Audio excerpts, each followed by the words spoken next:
Some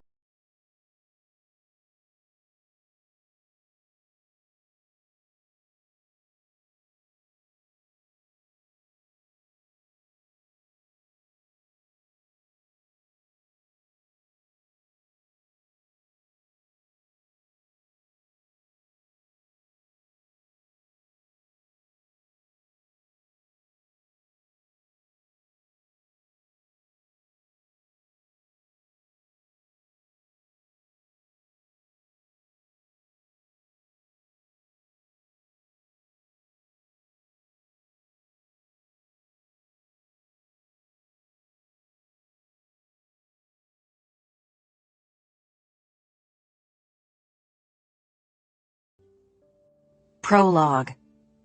Fortunate Son.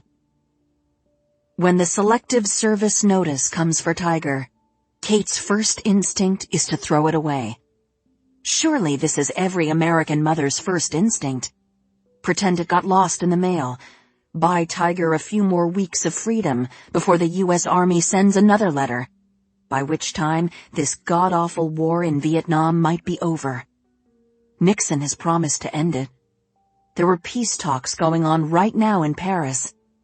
Les Juan will succumb to the allure of capitalism, or Thieu will be assassinated, and someone with better sense will take over.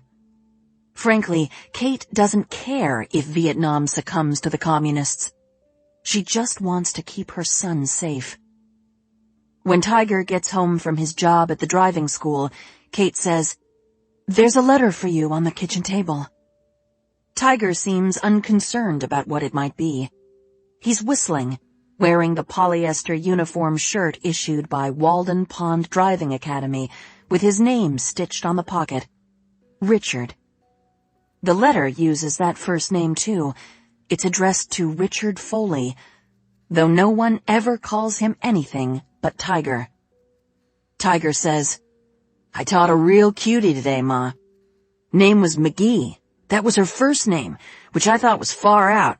She's 19, like me, studying to be a dental hygienist. I flashed her my pearly whites, and then I asked her out to dinner for tonight, and she said yes. You'll like her, I bet." Kate busies herself at the sink, arranging daffodils in a vase. She closes her eyes and thinks, these are the last easy thoughts he'll ever have. And sure enough, a second later he says, "Oh, geez. Oh, wow." He clears his throat. "Ma?"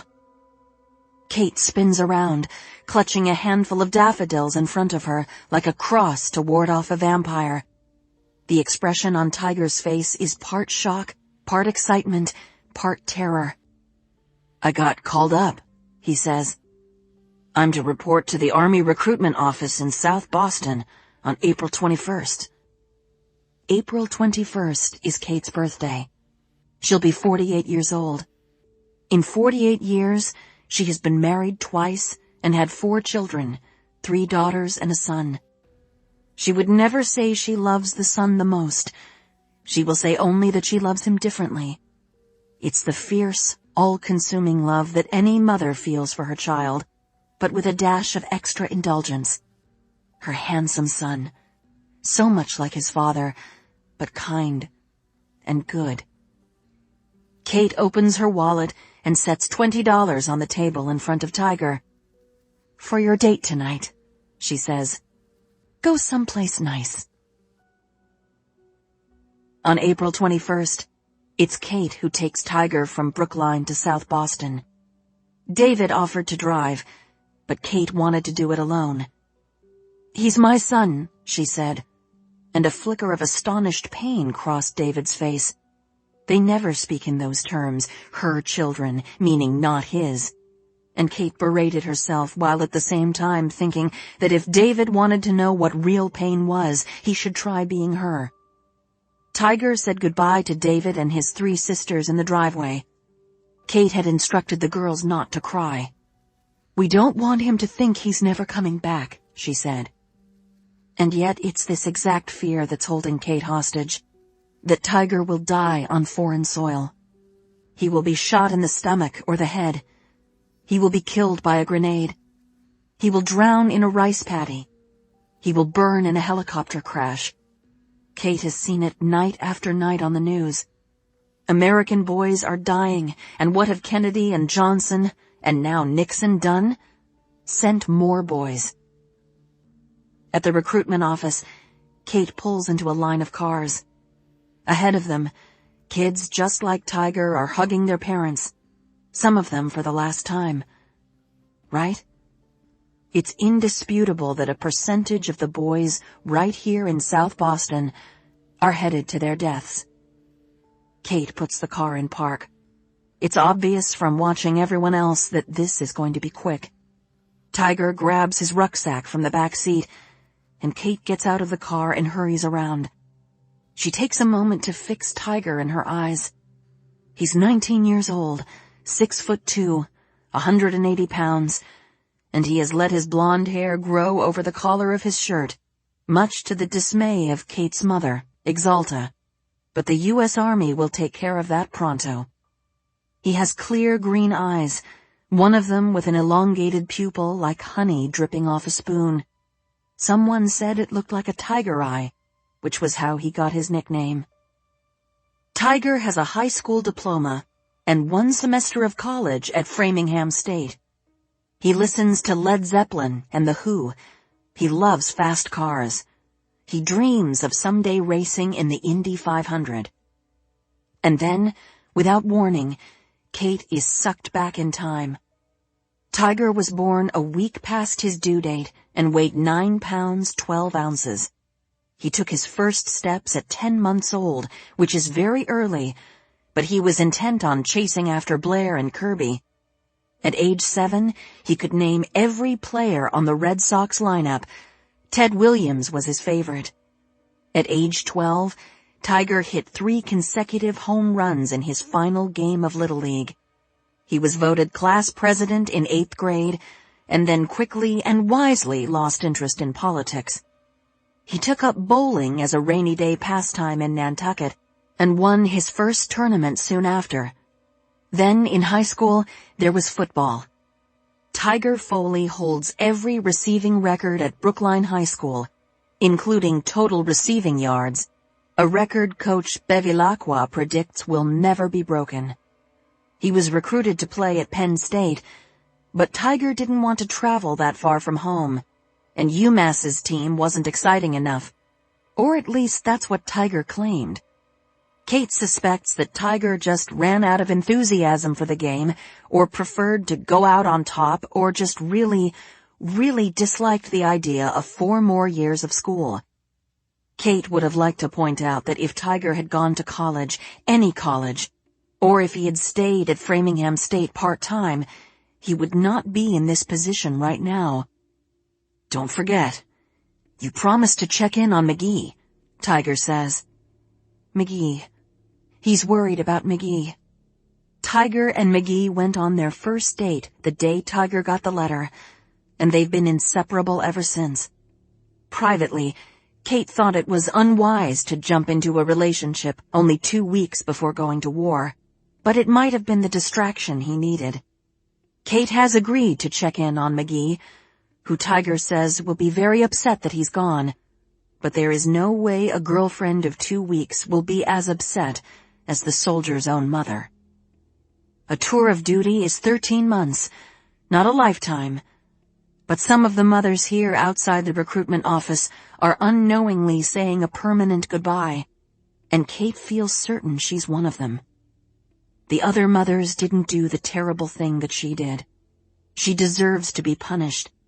She has enjoyed every happy day of the past 16 years like it was something she borrowed, and now, finally, the time for payback has arrived. Kate had thought it would be a cancer diagnosis or a car accident or a house fire. She never considered that she would lose her son. But here she is. This is her fault. "I love you, Ma," Tiger says. The obvious response to Tiger is, "I love you too."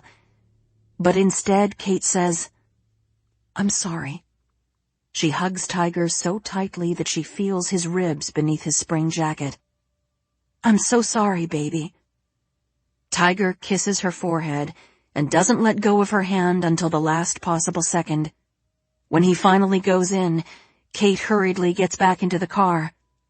Out the window, she sees Tiger heading for the open door. A gentleman in a brown uniform barks something at him, and Tiger stands up straighter and squares his shoulders. Kate stares at her fingers gripping the steering wheel. She can't bear to watch him disappear. Part 1. June 1969. Both sides now. They are leaving for Nantucket on the third Monday in June, just as they always do. Jessie's maternal grandmother, Exalta Nichols, is a stickler for tradition, and this is especially true when it comes to the routines and rituals of summer. The third Monday in June is Jessie's 13th birthday, which will now be overlooked. That's fine with Jessie. Nothing can be properly celebrated without Tiger anyway. Jessica Levin, rhymes with heaven, she tells people, is the youngest of her mother's 4 children. Jessie's sister Blair is 24 years old and lives on Commonwealth Avenue. Blair is married to an MIT professor named Angus Whalen. They're expecting their first baby in August, which means that Jessie's mother, Kate, will be returning to Boston to help, leaving Jessie alone with her grandmother on Nantucket. Exalta isn't a warm and fuzzy grandmother who bakes cookies and pinches cheeks. For Jessie, every interaction with Exalta is like falling headlong into a pricker bush. It's not a question of whether she will be stuck, only where and how badly.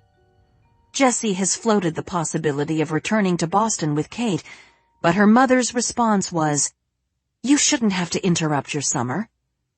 "It wouldn't be interrupting," Jessie insisted. The truth is, coming back early would mean saving her summer. Jessie's friends Leslie and Doris stay in Brookline and swim at the country club using Leslie's family's membership. Last summer, Leslie and Doris grew closer in Jessie's absence. Their bond made up the sturdiest side of the triangle, leaving Jessie on shaky ground. Leslie is the queen bee among them because she's blonde and pretty, and her parents are occasionally dinner guests of Teddy and Joan Kennedy. Leslie sometimes gives Jessie and Doris the impression that she thinks she's doing them a favor by remaining their friend. She has enough social currency to hang with Pammy Pope and the really popular girls if she wants. With Jessie gone all summer, Leslie might disappear from her life for good. Jessie's next older sister, Kirby, is a junior at Simmons College. Kirby's arguments with their parents are loud and fascinating. Years of eavesdropping on her parents' conversations have led Jessie to understand the main problem. Kirby is a free spirit who doesn't know what's good for her. Kirby changed her major twice at Simmons. Then she tried to create her own major, gender and racial studies, but it was rejected by the dean. And so, Kirby decided she would be the first student ever to graduate from Simmons without a major. Again, the dean said no. He said graduating without a major would be like attending the commencement ceremony in the nude, Kirby told Jessie. And I said he shouldn't tempt me. Jessie can easily imagine her sister striding across the stage to accept her diploma in just her birthday suit. Kirby started participating in political protests while she was still in high school. She marched with Dr. Martin Luther King Jr. from Roxbury through the slums and dangerous neighborhoods to Boston Common, where Jessie's father picked Kirby up and took her home. This past year, Kirby marched in 2 anti-war protests and got arrested both times. Arrested! Jessie's parents are running out of patience with Kirby. Jessie overheard her mother saying, "We aren't giving that girl another dime until she learns to color inside the lines."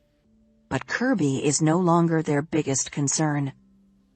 Their biggest concern is Jessie's brother, Richard, known to one and all as Tiger, who was drafted into the U.S. Army in April. After basic training, Tiger was deployed to the Central Highlands of Vietnam with Charlie Company of the 12th Regiment of the 3rd Brigade of the 4th Infantry.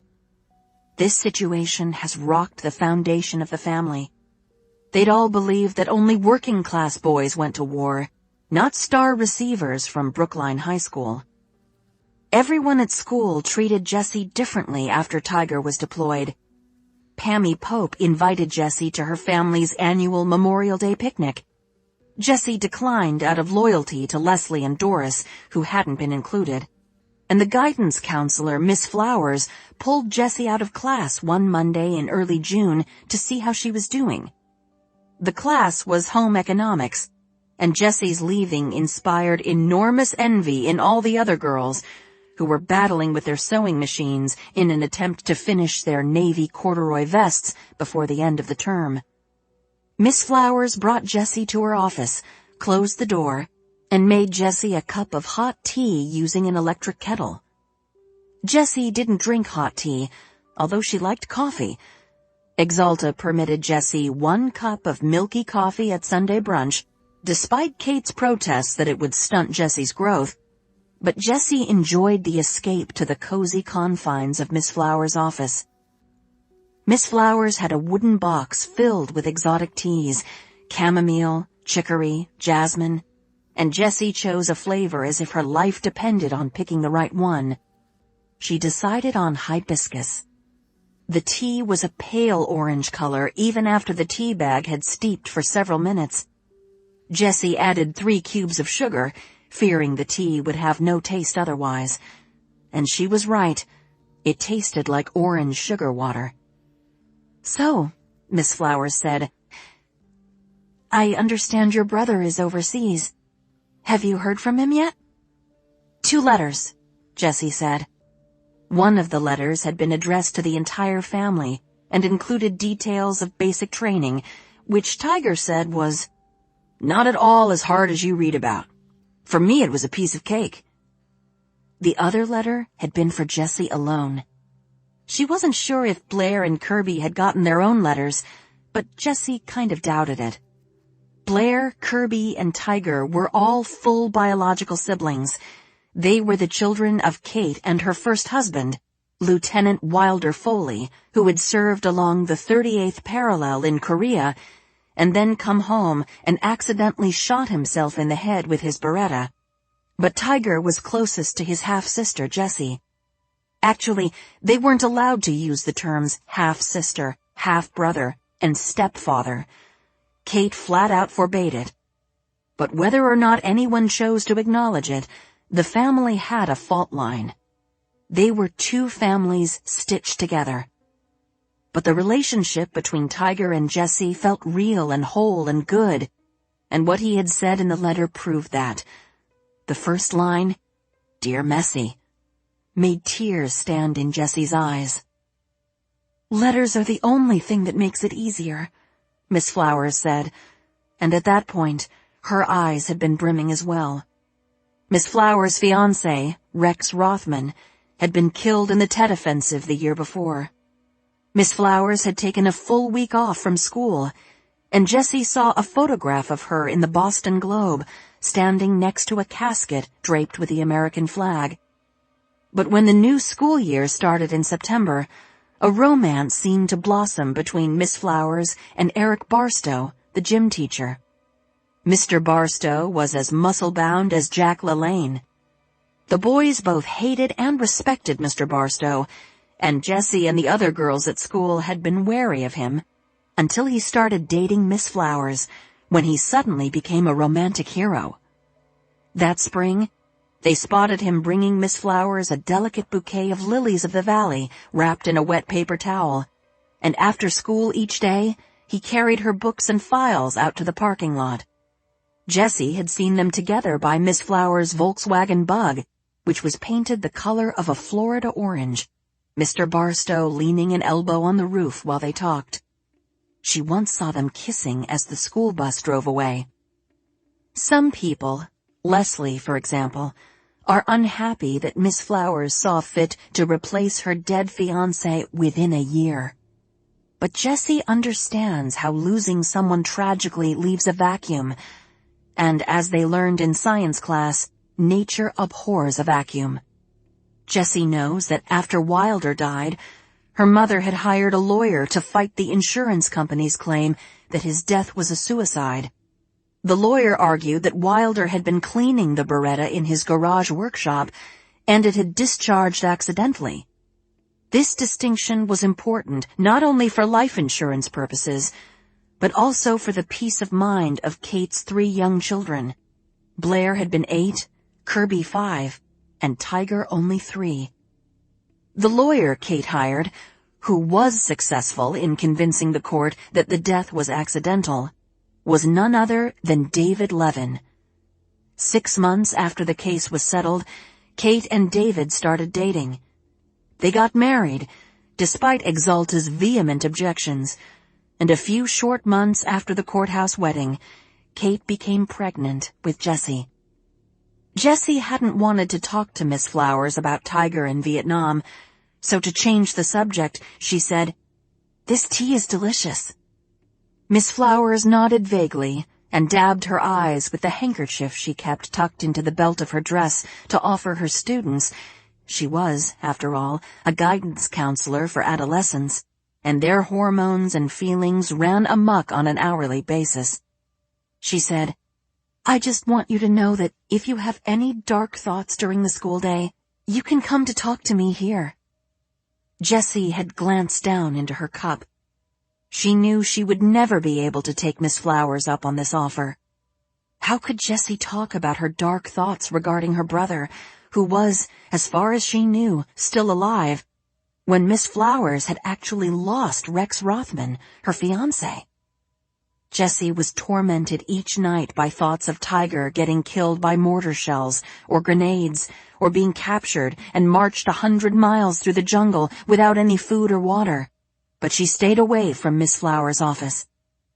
She managed to avoid seeing the guidance counselor alone until the last day of school, when Miss Flowers stopped Jessie on her way out the door and said in her ear, "When I see you in September, your brother will be home safe, and I'll be engaged to Mr. Barstow."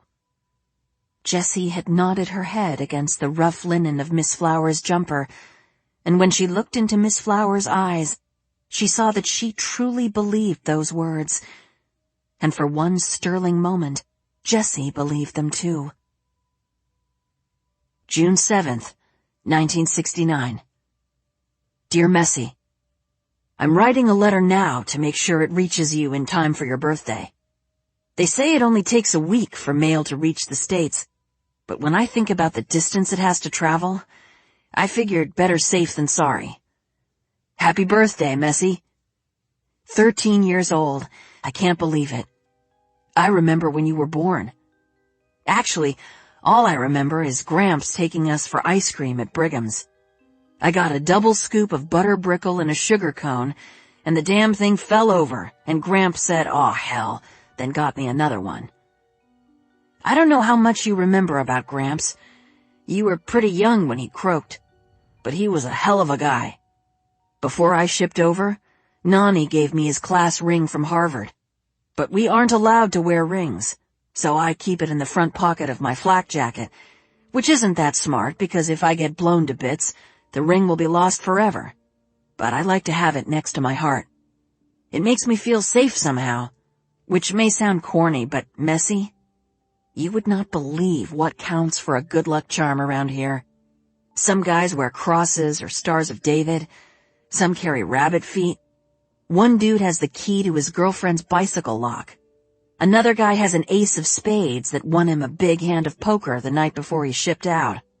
And I have Gramps' class ring from Harvard, which I don't advertise because the guys might think I'm trying to boast about my pedigree. But what I guess I'm trying to tell you is that the guys carry things they think have magic powers, or things that remind them why they might like to stay alive. There are a few of us who have proven to be natural-born survivors, which is good, because our company has been dropped right into the action. I've made 2 real friends here in Charlie Company, Frog and Puppy, properly Francis and John. The other guys call us the zoo because we all have animal nicknames, but they're jealous of how tough we are.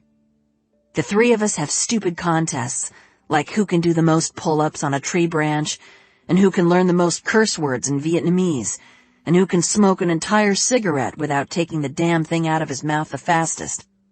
Frog is a Negro, gasp, what would Nani think, from Mississippi. And Puppy is so blonde and pale he's nearly albino. We should have called him Casper or Ghost, but those nicknames were already taken by other guys in our regiment, and since he's the youngest in the platoon, he's Puppy. Puppy is from Lyndon, Washington, all the way up by the Canadian border. Raspberry country, he says. Bushes as far as you can see, all of them growing fat, juicy raspberries. Puppy misses those raspberries, and Frog misses his mama's vinegar coleslaw, and I miss Brigham's butter brickle. So we are a mixed bag, a cross-section of our great country, if you will. I love these guys with all my heart. Even though I've known them only a few weeks, the three of us feel invincible. We feel strong.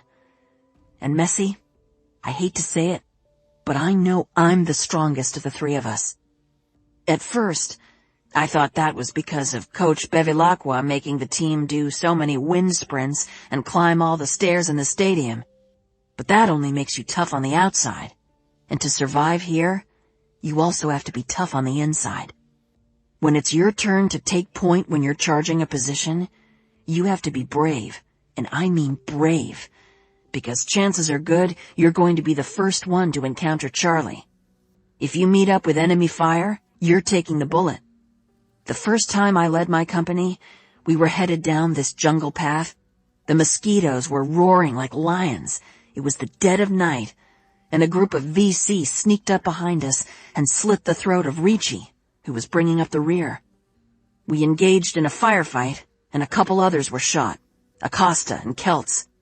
I made it out with nothing but 24 mosquito bites. I hear other units have gotten shrinks to come in and help them deal with the way this stuff messes up your head. When we go out on a mission, it's almost certain that at least one of us is going to die. Which one of us is only a question of luck, like which ducks are you going to hit with your water pistol in a carnival game? When I was teaching kids to drive in Brookline, I knew the war was going on. I watched it on TV with you and Mom and Dad. I heard the body counts, but that didn't feel real. Now I'm here, and it's too real. Every day requires fortitude, which wasn't a word I knew the definition of until I got here. At night, when I'm on watch or I'm trying to fall asleep while also staying alert, I wonder who in the family I'm most like. Whose DNA is going to keep me alive? At first, I thought it must be Gramps, because he was a successful banker, or my father's, because he was a lieutenant in Korea. But then you know what I realized? The toughest person in our family is Nani. She's probably the toughest person in the entire world. I'd put our grandmother up against any Viet Cong or any one of my commanding officers. You know that way she looks at you when you've disappointed her, like you're not good enough to lick her shoe? Or when she uses that voice and says, "What am I to think of you now, Richard?" Yes, I know you know, and that's why you're dreading going to Nantucket. So if it helps you be less miserable, remember that the qualities of Nani that are making you unhappy are also the qualities that are keeping your favorite brother alive. I love you, Messy. Happy birthday. Tiger. The night before they leave for Nantucket, Jessie and her parents are sitting at the kitchen table sharing pizza out of a delivery box. Kate has been too busy packing to cook, when there's a knock on the front door. Jessie, Kate, and David all freeze like they're in a game of statues. An unexpected knock on the door at 7:30 in the evening means all Jessie can picture is 2 officers standing outside on the step, holding their hats, about to deliver the news that will shatter the family. Kate will never recover. Blair might well go into preterm labor. Kirby will be the most histrionic, and she will loudly blame Robert McNamara, Lyndon Johnson and her particular nemesis, Richard Milhouse Nixon. And Jessie. What will Jessie do? She can only imagine dissolving like the Alka-Seltzer tablet her father drops in water at night when he's working on a stressful case. She will turn into a fine dust, and then she will blow away. David stands up from the table, his face grim. He isn't Tiger's biological father, but he has filled the role since Tiger was a small boy and, in Jessie's opinion, has done a good job. David is slender. Tennis is his game, which is his only saving grace as far as Exalta is concerned, whereas Tiger is tall with broad shoulders, the image of Lieutenant Wilder Foley. David is a lawyer, though not the kind who shouts in courtrooms. He's calm and measured. He always encourages Jessie to think before she speaks. David and Tiger have a close, nearly tender relationship, so Jessie bets David feels sick as he goes to answer the door. Kate reaches for Jessie's hand and squeezes. Jessie stares at the half a pizza remaining in the box and thinks that if Tiger is dead, none of them will ever be able to eat pizza again, which is too bad because it's Jessie's favorite food. Then she has an even more inappropriate thought. If Tiger is dead, she won't have to go to Nantucket with her mother in Exalta. Her life will be ruined, but her summer will, in one sense, be saved. "Jessie?" her father calls. He sounds irritated. She stands up from the table and scurries to the front door. David is holding the screen open. Outside, illuminated by the porch light, are Leslie and Doris. "I told your friends we were eating," David says. "But since you're leaving tomorrow, I'll give you 5 minutes. They came to say goodbye." Jessie nods. "Thank you," she whispers. She sees the relief on her father's face. Being disrupted during the dinner hour is not good, but the reason for it is far, far better than what they had all privately feared. Jessie steps out onto the porch. 5 minutes, David says, and he shuts the screen door behind her. Jessie waits for her heart rate to return to normal. "You guys walked?" she asks. Leslie lives 6 blocks away, Doris nearly 10. Doris nods. She looks glum as usual. Her Coke bottle glasses slide to the end of her nose. She's wearing her bell-bottom jeans with the embroidered flowers on the front pockets, of course. Doris lives in those jeans. But as a concession to the heat, she's paired them with a white eyelet halter top that would be pretty if it weren't for the ketchup stain on the front. Doris's father owns 2 McDonald's franchises. She eats a lot of hamburgers. The air is balmy, and among the trees bordering the road, Jessie sees the flash of fireflies. Oh, how she longs to stay in Brookline through the summer. She can ride her bike to the country club with Leslie and Doris, and in the late afternoons they can buy bomb pops from the Good Humor Man. They can hang out at the shops in Coolidge Corner and pretend they're just bumping into boys from school. Kirby told Jessie that this is the summer boys her age will finally start getting taller. "We came to say bon voyage," Leslie says. She peers behind Jessie to make sure no one is lingering on the other side of the screen door and then lowers her voice. "Also, I have news." "2 pieces of news," Doris says. "First of all," Leslie says, "it came."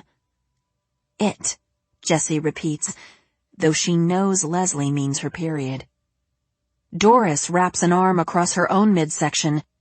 "I've been feeling crampy," she says, "so I suppose I'll be next." Jessie isn't sure what to say.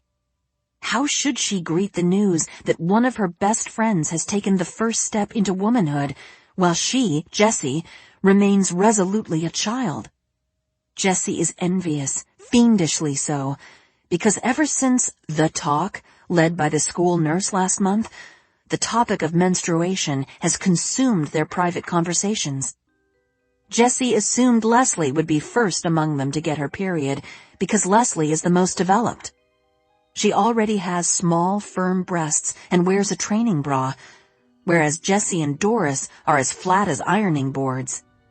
Jessie's envy and longing and, on some days, anxiety — she heard a story about a girl who never got her period at all — is foolish, she knows. Both of Jessie's older sisters moan about their periods. Kirby calls it the curse, which is a fairly apt term in Kirby's case, as the monthly onset gives her migraine headaches and debilitating cramps and puts her in a foul temper. Blair is slightly more delicate when referring to her own cycle, although it's not an issue at the moment because she's pregnant. Leslie can get pregnant now, Jessie thinks, a notion that is almost laughable. She's ready to stop talking about all of this. She wants to go back inside and finish her pizza. "What's the second piece of news?" Jessie asks. "This," Leslie says, and she produces a flat, square, wrapped present from behind her back. "Happy birthday." "Oh," Jessie says, stunned. Like everyone else with a summer birthday, she has given up hoping that it will ever be properly celebrated by her classmates. She accepts the gift. It is, quite obviously, a record album. "Thank you." She beams at Leslie, then at Doris, who is still clutching her abdomen against imaginary cramps, and then she rips the wrapping paper off. It's Clouds by Joni Mitchell, as Jessie hoped it would be. She is obsessed with the song Both Sides Now. It's the most beautiful song in the world. Jessie could listen to it every single second of every day between now and the time she died, and she still wouldn't be sick of it. She hugs Leslie, then Doris, who says, "We split the cost." This statement seems meant to elicit a second thank you, which Jessie delivers more specifically to Doris. Jessie is happy to hear they actually bought the album because, in the 2 weeks since school let out, the three of them have engaged in a spate of shoplifting. Leslie stole 2 pink pencil erasers and 1 package of crayons from Irving's. Doris stole a day-old egg bagel from the kosher bakery, and Jessie, under extreme pressure from the other two, stole a Maybelline mascara from the Woolworths in Coolidge Corner, which was a far riskier crime because Woolworths was said to be wired with hidden cameras. Jessie knows that stealing is wrong, but Leslie turned it into a challenge, and Jessie felt her honor was at stake. When Jessie walked into Woolworths on the day of her turn, she had been afraid, indeed terrified, and was already framing the apology to her parents, already deciding to blame her bad decision-making on the stress of her brother's deployment. But when she walked out of Woolworths with the mascara tucked safely in the pocket of her orange windbreaker, she felt a rush of adrenaline that she thought must be similar to getting high. She felt great. She felt powerful. She had been so intoxicated that she stopped at the gas station near the corner of Beacon and Harvard, went into the ladies' room, and applied the mascara right then and there in the dingy mirror. The less thrilling part of the story was that Kate detected the mascara the second Jessie walked into the house, and the Spanish Inquisition had followed. What was on Jessie's eyes? Was it mascara? Where did she get mascara? Jessie had given Kate the only believable answer. It was Leslie's. Jessie hoped and prayed that Kate wouldn't call Leslie's mother, because if Leslie's mother asked Leslie about it, it was 50-50 whether Leslie would cover for Jessie or not. All in all, Jessie is relieved not to be receiving a stolen record album. If her mother ever found out about the shoplifting, she would pluck Jessie from Leslie's sphere of influence permanently. "When are you coming back?" Leslie asks. "Labor Day," Jessie says. It seems like an eternity from now. "Write me. You still have the address, right?" "Yup," Doris says. "I already sent you a postcard." "You did?" Jessie says. She's touched by this unexpected act of kindness from grouchy old Doris. "We're gonna miss you," Leslie says. Jessie hugs the record album to her chest as she waves goodbye and then goes back into the house. She wasn't the first to get her period. She might not even be the second, but that doesn't matter. Her friends love her. They bought her something they knew she wanted. And, more important, her brother is still alive. For one brief moment at the tail end of her 12th year, Jessie Levin is happy. Early in the morning, there is a light rapping on Jessie's bedroom door. Her father pokes his head in. "You up?" he asks. "No," she says. She pulls the covers over her head. The floaty feeling from last night has disappeared. Jessie doesn't want to go to Nantucket. It isn't even possible to look at both sides now. There is only one side, which is that without her siblings, and, eventually, without her mother, Nantucket is going to stink. David eases down onto the bed next to her. He's dressed in his navy summer weight suit, a white shirt, and a wide orange and blue striped tie. His curly dark hair is tamed, and he smells like work, meaning Old Spice aftershave. "Hey," he says, pulling the covers back. "Happy birthday."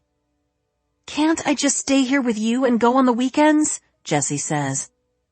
"Honey, please." "You'll be fine," David says. "You'll be better than fine. Big summer for you. 13 years old. You're finally a teenager, stepping out from the shadow of your siblings." "I like their shadow," Jessie says. The summer before, Kate had enlisted each of Jessie's siblings to entertain her every third day. Blair always took Jessie to Cliffside Beach. They got hot dogs and frappes at the galley, and then worked diligently on their copper-toned tans, while Blair turned the pages of John Updike's wife-swapping novel, Couples, reading the scandalous sections out loud to Jessie. Updike was fond of the word tumescence, and the first time Blair read the word, she eyed Jessie over the pages and said, "You know what that means, right?" "Right," Jessie said, though she hadn't the foggiest. Blair had lowered the book and said, "There's no reason to be grossed out by sex. It's perfectly natural. Angus and I have sex every single day, sometimes twice."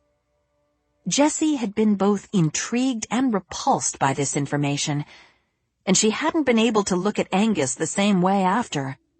He was 10 years older than Blair and had dark hair that he never had time to comb because he was too busy thinking. He was always working on math problems, and Nani liked him so much that, while they were staying at All's Fair, she let him sit in Gramps' leather chair at Gramps' antique desk. Angus rarely went to the beach because he hated sand and he burned easily. Jessie didn't relish the thought of Angus's voracious sexual appetite.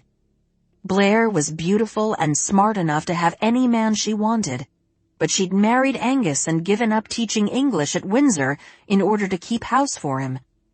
Now she worshipped Julia Child and wore Lily Pulitzer patio dresses. But on the beach, she was more like a naughty aunt than a matronly older sister. She smoked Kents, lighting up with a silver lighter from Tiffany that was engraved with a love note from Angus's younger brother Joey, who had been Blair's boyfriend before Angus.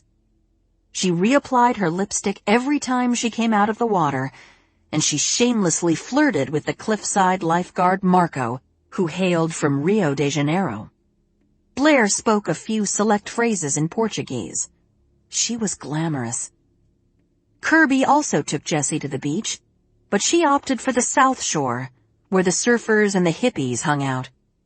Kirby would let some air out of the tires of the fire-engine-red International Harvester Scout that their grandmother had bought for island driving, and they would cruise right onto Matacasham Beach, where every single sunny day was cause for celebration. People played volleyball and plucked cans of Schlitz out of galvanized tubs of ice, and the air smelled like marijuana smoke. Someone always brought a transistor radio, so they listened to the Beatles and Creedence and Kirby's favorite band, Steppenwolf. In Jessie's opinion, Kirby was even prettier than Blair. Kirby's hair was long and straight, and while Blair was voluptuous, Kirby was thin as a rail. Surfers with wetsuits hanging off their torsos like shed skin would throw Kirby over their shoulders and toss her into the waves. She would scream in protest, but secretly Jessie knew she loved it. And unlike Blair, Kirby didn't care what she looked like when she climbed out of the water. She wore no makeup, and she let her blonde hair dry in the sun, uncombed.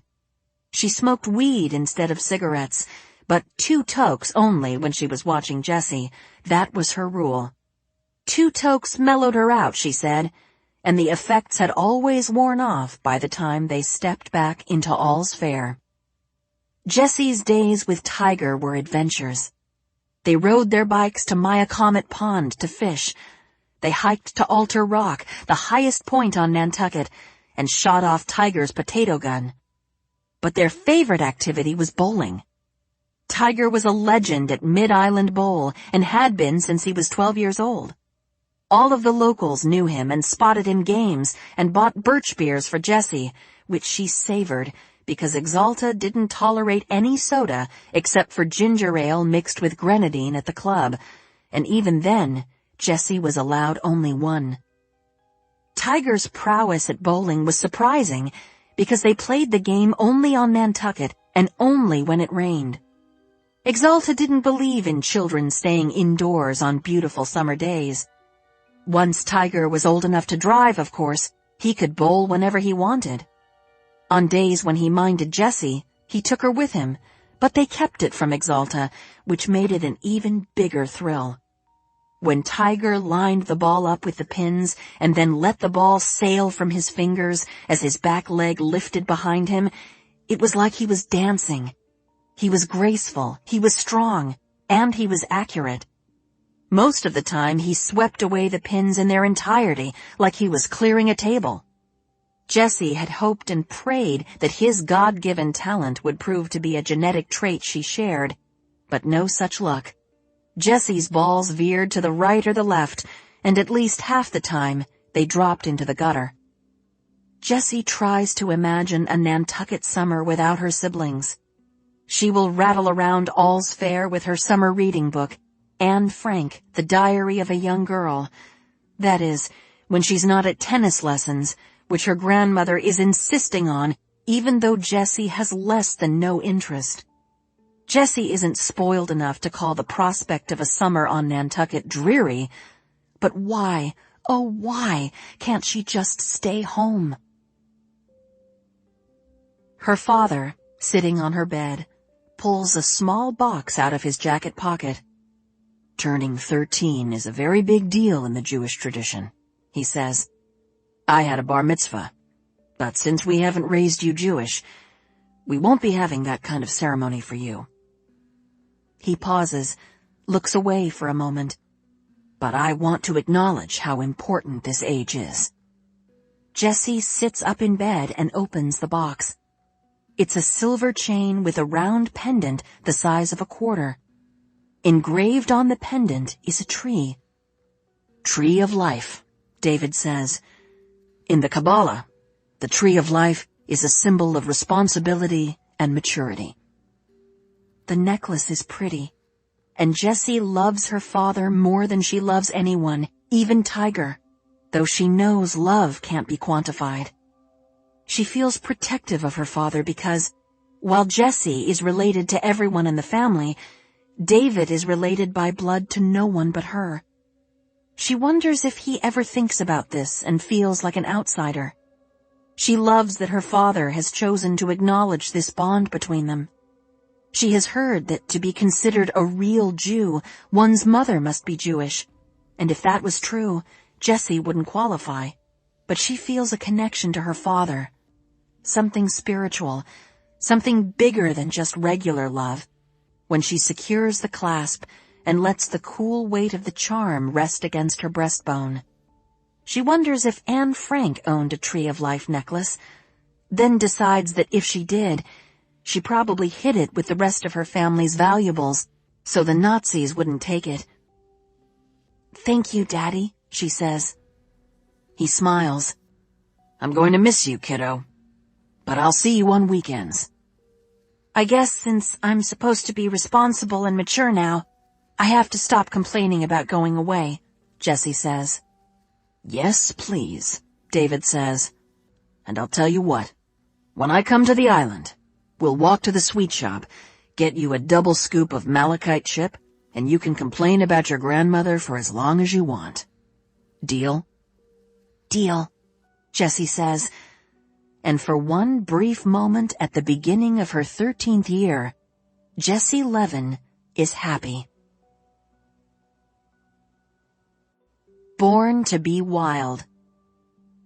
The conversation isn't going well, but that's hardly unusual for a 21-year-old woman talking to her parents in the summer of 1969.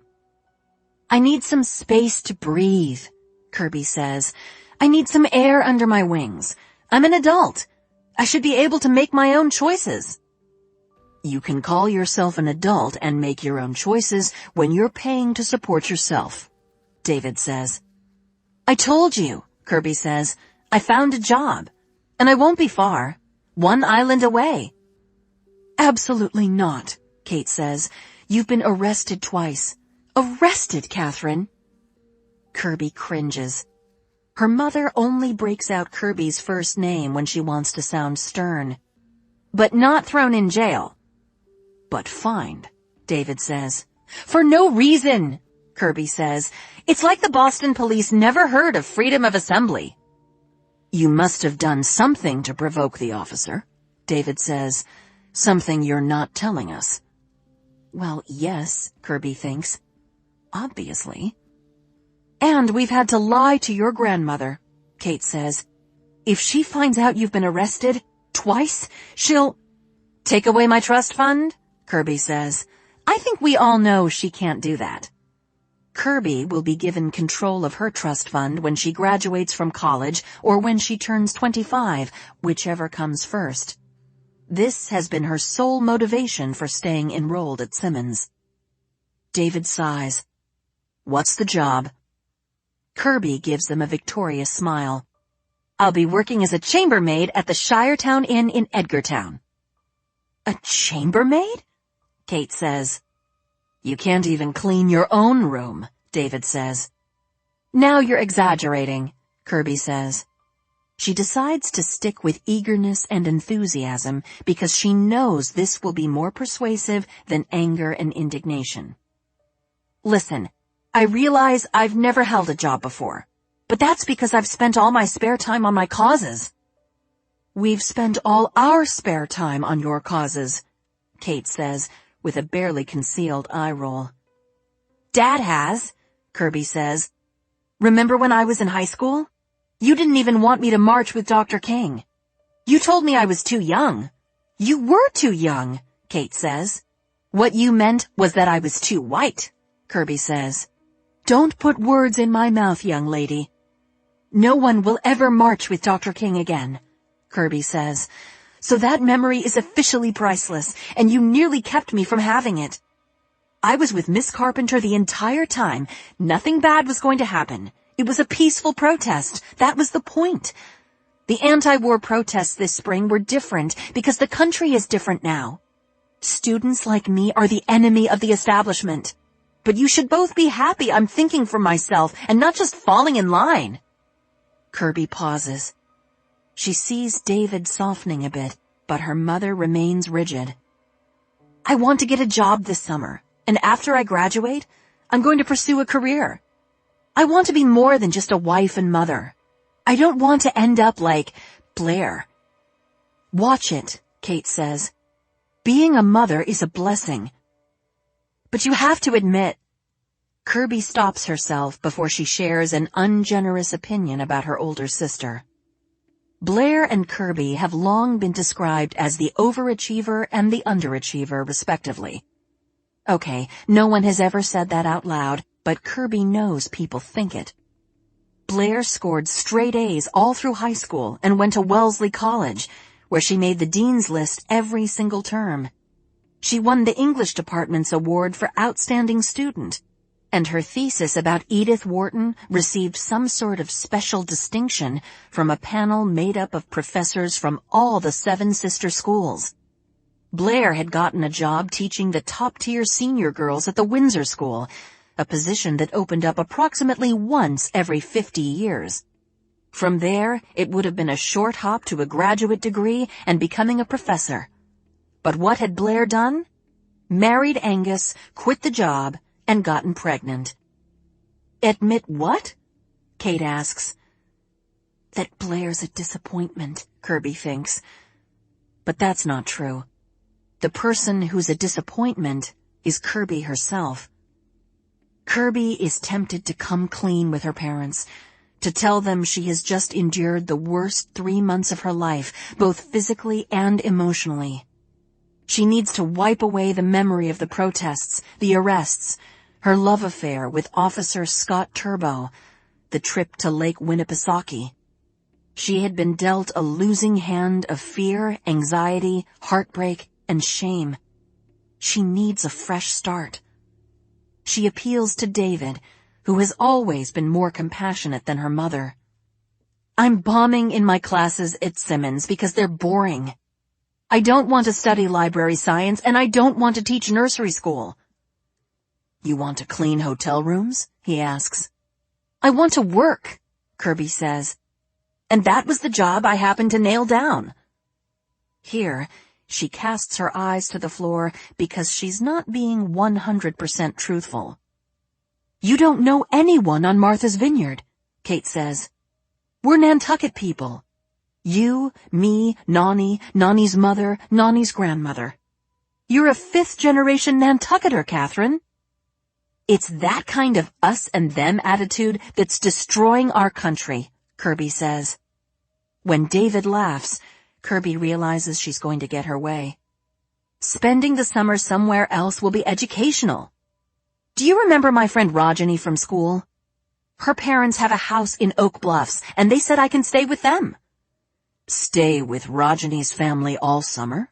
David says. That sounds excessive. He turns to Kate. Doesn't it? Rajani's family shouldn't have to shelter and feed our daughter. Correct, Kate says.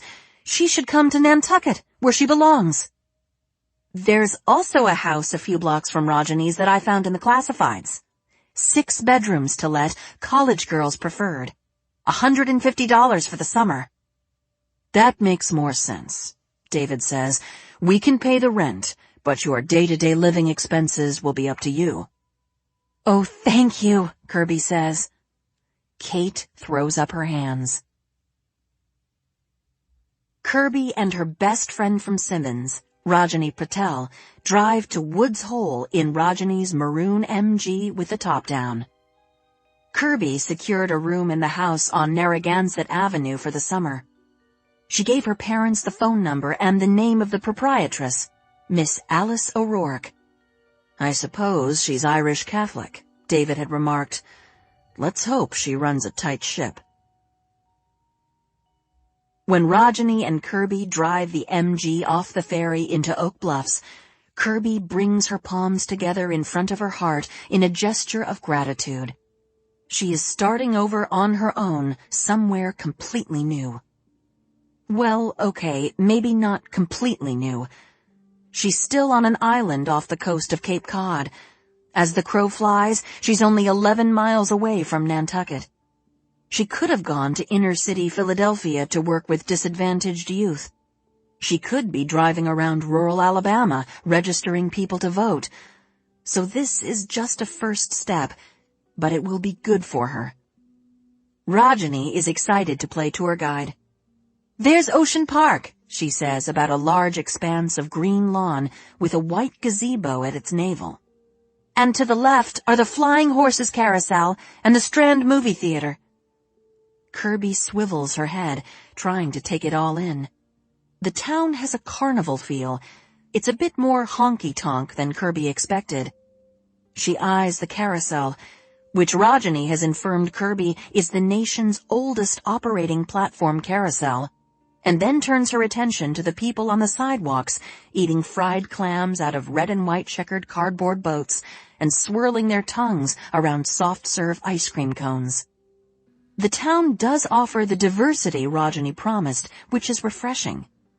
A black teenager glides by on a unicycle.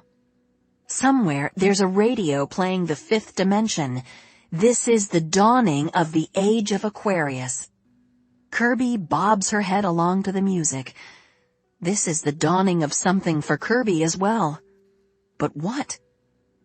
"We live in the Methodist campground," Rajani says, and Kirby tries not to grimace.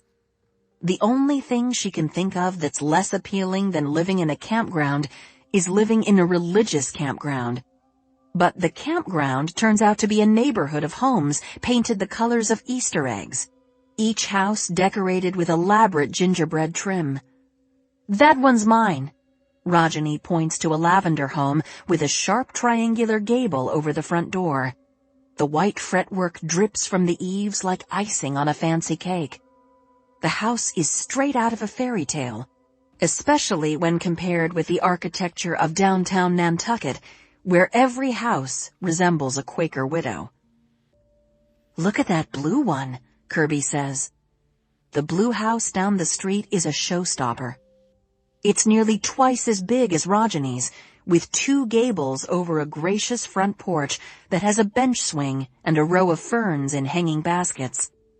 There are blue hydrangea bushes on either side of the front walk, and the gingerbread trim all around is fashioned to look like icicles, or at least that's how it seems to Kirby. "That's my friend Darren's house," Rajani says. "He's going to be a senior at Harvard. Do you want to go see if he's home?" "We don't have to," Kirby says. "Come on," Rajani says. "You want to meet people, right?" "I don't see his car, but it might be in the garage. His parents are really nice. His mother is a doctor and his father's a judge." A doctor and a judge. Harvard. All Kirby can think is how happy both Nani and her mother would be. She's meeting the right kind of people, just like on Nantucket, where everyone is a judge or a doctor or holds an endowed chair of effortless superiority at well-bred university. "Okay," Kirby says. She'll write her mother a postcard later, she decides, and mention all the esteemed people she's met on Martha's Vineyard. "Let's go say hi." Rajani strides up the walk and jabs the doorbell. Kirby wonders about Darren from Harvard. It would be nice to have a summer romance, a romance where she, Kirby, calls the shots instead of being an emotional wreck. It would be nice to stop thinking about Officer Scotty Turbo, with his devastating green eyes and his geisha girl tattoo, and his powerful hands that could pin both her wrists over her head as he kissed the spot just below her left ear. A black woman in a white tennis dress opens the door. Her arms have sculpted muscles, and there's a sheen of perspiration on her forehead. Her hair is in a ponytail, and she's wearing diamond earrings. She looks at both girls, women, but her gaze settles on Rajani and she smiles. "Rajani," she says. "Now the summer can officially begin." Kirby is initially confused. She thinks, maid? Housekeeper? In a tennis dress and diamond earrings? And then, 1 instant later, she's mortified by her own obtuseness and, let's just say it, bigotry. This woman must be Darren's mother, the doctor. Darren's mother holds open the screen door. Rajani steps inside and Kirby follows. The house is bright, summery, and modern. A peek in the living room to the right reveals a navy and white striped divan with bright yellow throw pillows and a white coffee table shaped like a kidney bean. Kirby loves it. There isn't a piece of furniture in Nani's house that's less than 100 years old. "Dr. Fraser," Rajani says, "meet my friend Kirby Foley." Dr. Fraser offers her hand. "Nice to meet you, Kirby." She studies Kirby for a second longer than she might have, or is Kirby just being paranoid? Kirby looks respectable, she thinks, in a strawberry print wrap skirt, a white scoop-neck tee, and a pair of Dr. Scholl's. She abandoned her usual mini-dresses, peasant blouses, and cut-off jeans in favor of this outfit because she wanted to make a good impression with her landlady, Miss O'Rourke. She senses hesitation on Dr. Fraser's face. Is it because Kirby is white? Should Kirby inform Dr. Fraser that she's a civil rights activist and a feminist, that she marched with Dr. Martin Luther King Jr. next to her beloved high school civics teacher, Miss Carpenter, and that she personally defended Miss Carpenter against the racial slurs of the ignorant boys in her class? Should she show Dr. Fraser her National Organization for Women membership card? Should she mention that she's read Simone de Beauvoir, Aimé Césaire, and Eldridge Cleaver? All of that would sound like bragging, she fears, or worse, like she's trying to appropriate African American struggle for rights and respect when anyone can see that she's as white as Wonder Bread. Besides, it's exaggerating a bit. She has read Aimé Césaire, but she barely understood a single word. She decides the best defense is genuine human warmth. She smiles at Dr. Fraser, and as she does, she realizes she has seen this woman before. But where? Dr. Fraser doesn't work at Simmons, and yet somewhere, Kirby has met her somewhere. Are you here visiting for a few days? Dr. Fraser asks. Or for the summer? The summer, Kirby says, hoping this will be a point in her favor. I'm renting a room from Alice O'Rourke.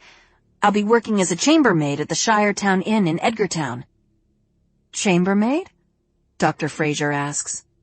She gives Kirby the once-over with what appears to be an incredulous eye. Where are you from, Kirby? Kirby clears her throat. My parents live in Brookline. She's so nervous, she sounds like she's asking the question instead of answering it. Kirby normally spends her summers on Nantucket, Rajani announces, but she's decided to give the Vineyard a whirl. Brookline and Nantucket, Dr. Fraser says.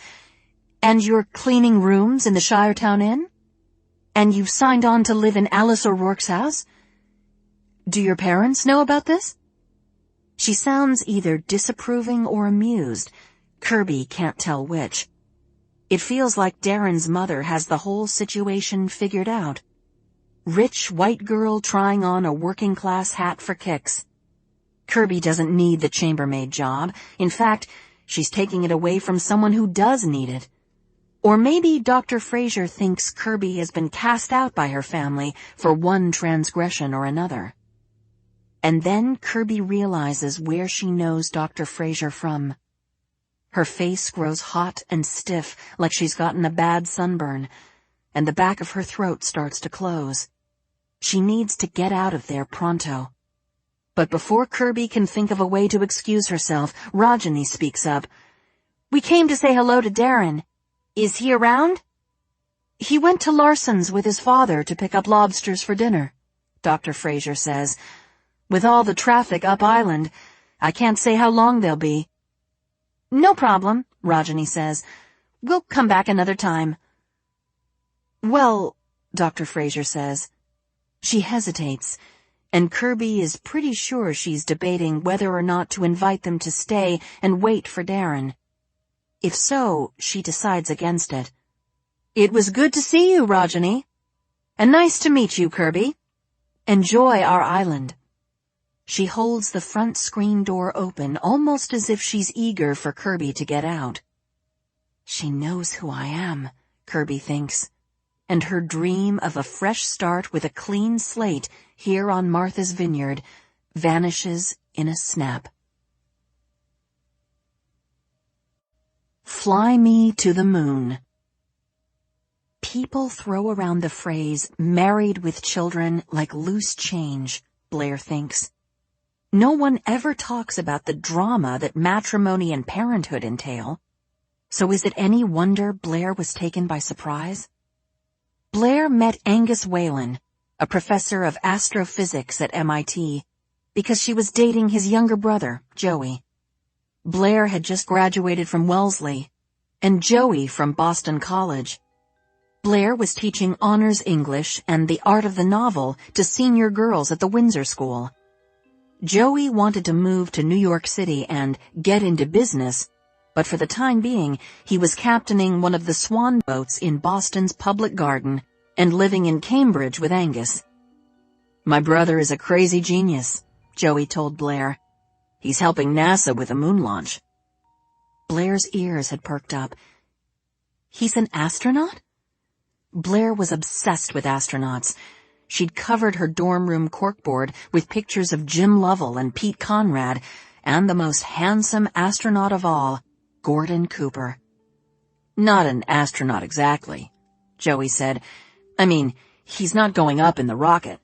He just does the calculations that make the rockets fly." Close enough, Blair thought. If she and Joey ended up getting married, she would have a brother-in-law who was almost an astronaut. Although Blair considered herself a modern woman, getting married was never far from her mind. Nearly all of Blair's Wellesley classmates were engaged by the time they graduated. The exception was Blair's best friend, Sally, who, like Blair, wanted a career. A truly modern woman, Blair thought, could have both. Blair liked Joey. He was handsome, fun-loving, and easy to be with. If Blair had a complaint, it was that he was maybe too easy. But, she reasoned, she was complicated enough for both of them. Joey was head over heels for Blair, and she got swept up by the wave of his enthusiasm. He once sent a bouquet of fat red roses to Blair at the Windsor School, and the administration saw fit to deliver it right in the middle of Blair's lecture on Carson McCullers. Blair's students all swooned, and Frankie from The Member of the Wedding was forgotten, as the girls buried their noses in the flowers and inhaled what they naively believed to be the scent of true love. The weekend after the distracting arrival of the roses, Joey invited Blair for a private ride on his swan boat. It was early October, and the leaves in the Boston public garden were at their most flamboyant. Joey pedaled to the middle of the pond, produced a bottle of cold duck, and poured it into waxy paper cups. He and Blair drank and talked and laughed until dusk descended. At some point, they started kissing, really kissing, and the swan boat tilted first in one direction, then the other. Joey broke away, out of breath. "Will you come to my place?" he asked. "Please?" Blair didn't want Joey to think she was too easy, but the cold duck had gone right to her head. "Okay," she said, "but no promises." Joey's place was the entire ground floor of one of the gracious turn-of-the-century mansions on Mount Auburn Street. Blair had been expecting a bachelor pad, posters of Jane Mansfield and Marilyn Monroe, piles of dirty laundry, empty beer cans. But when Joey opened the door and ushered Blair inside, she was pleasantly surprised. A framed print of Edouard Manet's A Bar at the Folies Bergère hung in the entryway, and Blair heard Rachmaninoff playing somewhere in the house. Art? Blair thought. Classical music? "Damn," Joey said. "My brother's home." When they stepped into the great room, Blair took a quick inventory. Persian rug, leather sofa, mirror-topped cigar table, and, most impressive, a wall of floor-to-ceiling bookshelves. At the far end of the room, a man sat at the head of a long harvest table, working by the light of 3 pillar candles. This was Joey's brother, Blair realized, Angus, the almost astronaut. He was bent over a notebook, scribbling furiously. He didn't even seem to notice them come in. Joey was visibly perturbed. "I thought you were going to the faculty potluck." Angus didn't respond. "He's working," Blair thought. "Leave him be." It was clear, however, that it would be rude to withdraw to the bedroom for amorous pursuits. "Angus," Joey said, "get out of here. We'd like some privacy." Angus held up an index finger as he scribbled something in his notes. Got it. He slammed the notebook shut and, with this action, seemed to re-enter the present moment. He said, "Who is we?" And then he noticed Blair and leaped to his feet. "Hello?" he said. He moved toward Blair tentatively, as though she were an exotic bird that might fly away. "Who are you?" Behind Angus's glasses, Blair noticed, were a pair of tender brown eyes. Her head buzzed with the effects of the cold duck. "Blair Foley," she said, offering her hand. "It's nice to meet you. I just love your apartment. I noticed the Manet print when I walked in. That painting is a particular favorite of mine." "Did you study art history then?" Angus asked. "I thought you were going to the faculty potluck," Joey said again.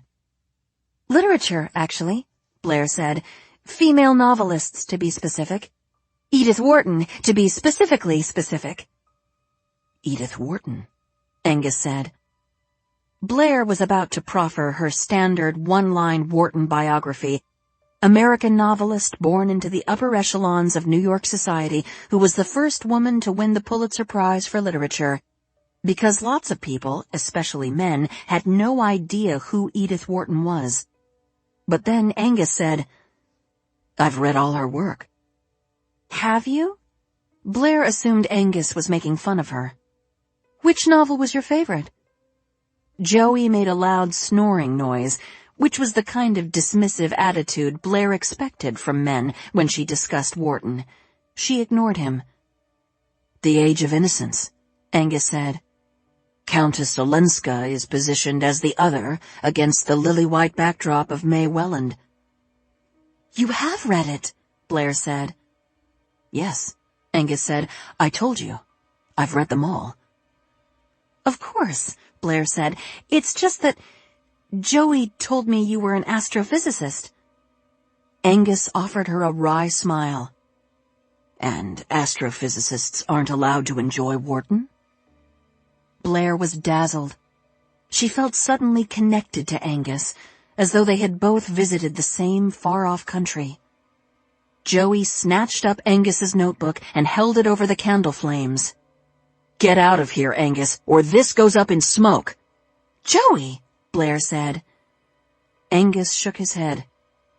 "He does this all the time," he said. "Acts like a child to get attention." He took Blair's hand. "Please, can I take you to dinner?" Blair looked into Angus's soft brown eyes and thought, this date just got very complicated. Blair and Angus's wedding had been a small but lavish affair at the Union Club, paid for by Exalta, who had taken a particular shine to Angus. With Exalta, one was considered remarkable or one was barely noticed. Those were the only two options. Blair herself fell into the latter category, but then so did most people. Blair had suspected Exalta would view Angus's rarefied intellect with disdain, but Exalta thought Angus was just marvelous, and when Blair and Angus got engaged, Exalta's opinion of Blair seemed to improve. Blair loved being a bride. She loved her dress, a trumpet silhouette with lace overlay, a satin sash under the bust line, and a low dip in the back. It was from Priscilla's of Boston, and Blair had been fitted by Priscilla herself, which made her feel like Grace Kelly. Blair loved licking stamps for the invitations and then checking the mail for the reply cards. 50 guests were invited, 42 accepted. Blair asked her sister Kirby to be the maid of honor, her best friend Sally to be the bridesmaid, and her sister Jessie to be the junior bridesmaid. Blair chose peonies and lilies for her flowers, a palette of pink and green, and they were granted a stunning June day. The lamb and the duck at the reception was a welcome change from beef and chicken, and Exalta had agreed to French champagne, Bollinger. Blair and Angus danced to Fly Me to the Moon, which was a joke about Angus's job. They held hands under the table through Joey Whalen's sweet, funny, and very drunken toast. "We all worried you would never find a wife, and you didn't. I found her." After the reception, Blair changed into a peach silk shift with dyed-to-match pumps, and they ran through a shower of rice to the getaway car, Angus's black 1966 Ford Galaxy convertible, which had been festooned with crepe paper and empty tin cans. The honeymoon was a week in Bermuda at the Hamilton Princess. Pink sand, men in knee socks, sex. Angus was an accomplished lover, and Blair figured it must be a natural gift, like his intelligence, because he told her he had never had a real girlfriend before her. However, it was on their honeymoon that Blair learned that the nimble, lightning-quick gymnastics of Angus's mind came at a cost. On the third morning of their trip, Angus refused to get out of bed. He wasn't sleeping, he just lay there, his eyes open but vacant.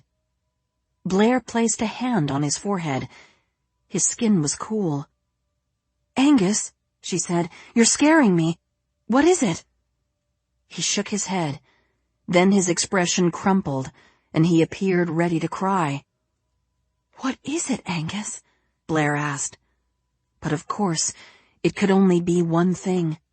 He didn't love her. He'd made a mistake in marrying her. "Angus?" "Please leave," he said, "just for a little while. I need to be alone." Blair left. What else could she do? She was relieved that at least it was temporary. Blair wandered the hotel gardens, filled with June roses and butterflies, then sat pensively with a cup of coffee on the patio until an hour had passed. When she returned to the room, she heard Angus's voice through the door. He was on the phone, she realized, which seemed like a good sign. She knocked, then entered. She heard Angus say, "I have to go now. Goodbye." Blair crossed the dim bedroom to kiss Angus's forehead. Still cool. "How are you feeling?" she asked. "A bit better," he said. She waited for him to tell her who he had been talking to, but he didn't, and she decided she wouldn't ask. "I'm sorry," Angus said. "Some days I wake up and I'm just paralyzed." Blair assured him that he didn't have to be sorry. She worried he had gotten too much sun or not enough sleep. She also suspected he was working too hard. Even here in Bermuda, he sat at the little round table on their balcony and pored over his calculations, and when he finished, he picked up one of the books he'd brought. He was reading Hermann Hesse's Siddhartha in the original German and, for fun, The Death of Ivan Ilyich. "You're thinking too much," Blair said. "Your mind needs a rest, Angus." "No, that's not it," he said. "It happens. It's an affliction." He then confessed that he had been visited by these episodes since he was an adolescent. The paralysis, mental and emotional, came and went capriciously, like a ghost haunting a house. There was no predicting its cause or its duration. He had been to hospitals, tests had been run, pills prescribed, but nothing made it better. "I didn't tell you because I didn't want you to think you were marrying damaged goods," Angus said. "I would never think that, darling," Blair said. She remembered Joey calling Angus a crazy genius. She'd thought Joey had been jealous. The rest of that summer passed in a blissful haze. Because the MIT students were on summer break, Angus had been able to join Blair on Nantucket. While she sunned herself on Cliffside Beach, he worked on his research at Blair's grandfather's desk. They often met in the late afternoons in the shaded garden next to the Nantucket Athenaeum, stopping at the Island Dairy Bar for one chocolate and vanilla soft-serve cone that they shared as they strolled back to All's Fair. In the evenings, they ate with the family, then either drove out to the beach in the Galaxy and made love in the back seat, or walked up Main Street and sat side by side on a bench, sharing a cigarette and looking out over the twinkling lights of town. Once a week, they had date night at the Opera House, with its proper European waiters, all of them old and with heavy accents, or the Skipper, where the college-age servers sang show tunes. One day, Blair and Angus rode their bikes all the way out to Sankaty Head Lighthouse. Another day, they puttered Exalta's 13-foot Boston whaler over to Kotu, where they sat on the beach under an umbrella. They were the only people there that day, so Angus untied Blair's bikini top and kissed the length of her spine, then flipped her over and made love to her right out there in the open where passing boaters might see them. Blair had to admit, that only made it more thrilling. When they arrived back in the city after this extended honeymoon, they had their first argument. Angus told Blair that he didn't want her to return to Windsor. "What are you talking about?" Blair said. She had been working on lesson plans since the 1st of August. She had ordered 30 copies of Flannery O'Connor's A Good Man is Hard to Find. Angus knew this. There were girls who had written to Blair on Nantucket to tell her how excited they were about taking her class. "Of course I'm going back." "No," Angus said. "I need you to stay home and handle things here." "Handle what?" Blair said, though she knew he meant the house. Cleaning, cooking, shopping, laundry, errands. "I'm more than capable of teaching and running the household, Angus." He'd kissed her nose, and she nearly swatted him away. The gesture was so patronizing. "You are more than capable. But you don't have to work. I make plenty of money, and we have your trust fund." The trust fund was $50,000 that Blair had gotten when she graduated from Wellesley. It was now in an account at the Bank of Boston under both her and Angus's names. "That money isn't meant to be squandered on day-to-day expenses," Blair said. "You know that." "Blair," Angus said, "I don't want a wife who works. My job is very taxing. Please, I need you at home. I realize every marriage requires compromise, which is why I gave up my place in Cambridge." "Wait," Blair said. It was true that she had lobbied to live in Boston proper, and now she and Angus were renting a modern 2-bedroom on Commonwealth Avenue. But she hadn't realized that decision would put her job at risk. "Blair," Angus said, "please." "What am I going to do all day?" she asked. "Do what other women do," Angus said. "And if you have any spare time, you can read." Blair opened her remaining wedding presents. Some of them she returned, toasters, teacups, an Angora blanket that shed like a St. Bernard, and some she placed around the apartment, crystal vases, candy dishes, a Moroccan tagine pot that they would never use but that looked stylish on the open shelves of the dining nook. She wrote thank you notes on stationery engraved with her new monogram, BFW. She set up accounts at Savinor's on Charles Street, at the liquor store, at the hardware store. She placed the photos from the ceremony and reception in the white album that said, "Our Wedding," in foil-pressed letters on the front. When all of that was completed, Blair found herself at a loss for something to do. Angus had suggested she read, but now that Blair had hours to read, entire days to read, potentially an entire married lifetime to read, books lost their luster, and she grew resentful. Angus said he wanted her home, but for what reason? He worked all the time. He had classes to teach and graduate students to oversee, but what gobbled up most of his waking hours was the Apollo 11 mission. He was never home, and it didn't take long for Blair to wonder if she'd made an error when she'd traded one Whalen brother for the other. Joey Whalen had given Blair a secret wedding present, a slender silver lighter engraved with the words, "I loved you first, Eternally yours, Joey. Every time Blair smoked a cigarette, she felt secretly, deliciously desired. Really, was there any better gift? Blair half wanted Angus to discover the lighter. She started leaving it out, engraved side up. But Angus couldn't be bothered with the minutiae of Blair's life. So if there was one small secret between them, it was his own fault, she thought. At the end of September, Angus traveled to Houston, then to Cape Kennedy. Blair stayed home and kept house.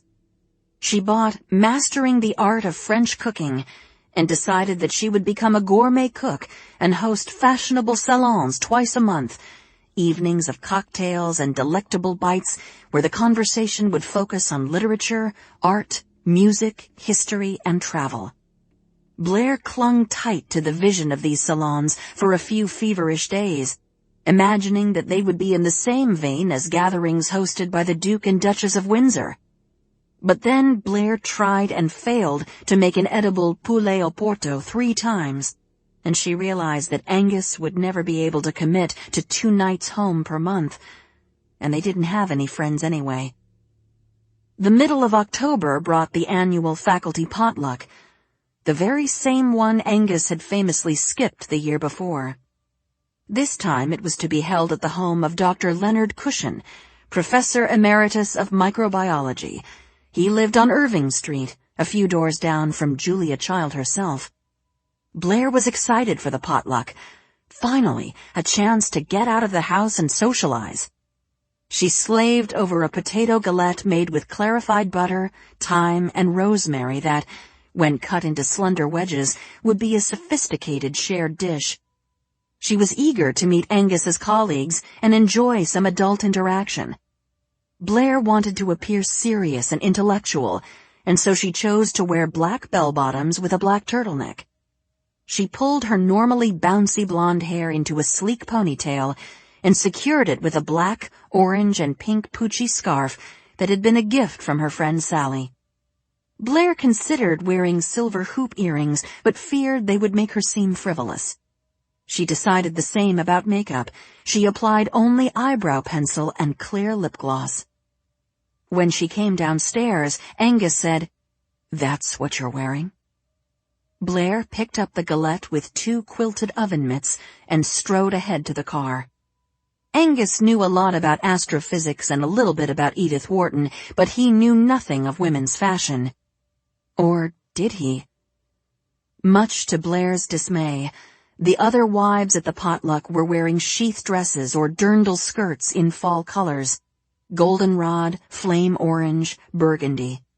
They had all had their hair set and were in full makeup, complete with false eyelashes and bright lipstick. Blair was greeted by Mrs. Nancy Cushion, who was a good 30 years younger than the esteemed Professor Cushion. Blair handed Nancy the galette, and the other wives, Judy, Carol, Marion, Joanne, and Joanne, gave it sideways glances as they arranged trays of hors d'oeuvres, most of which appeared to be composed of 3 ingredients: cream cheese, olives, and toothpicks. By the time Blair finished introducing herself, Angus had disappeared. "Where did my husband go?" Blair asked Nancy Cushion. "Men in the den," Nancy said, raising her pencil-line eyebrows. "They drink bourbon, smoke cigars, and talk science."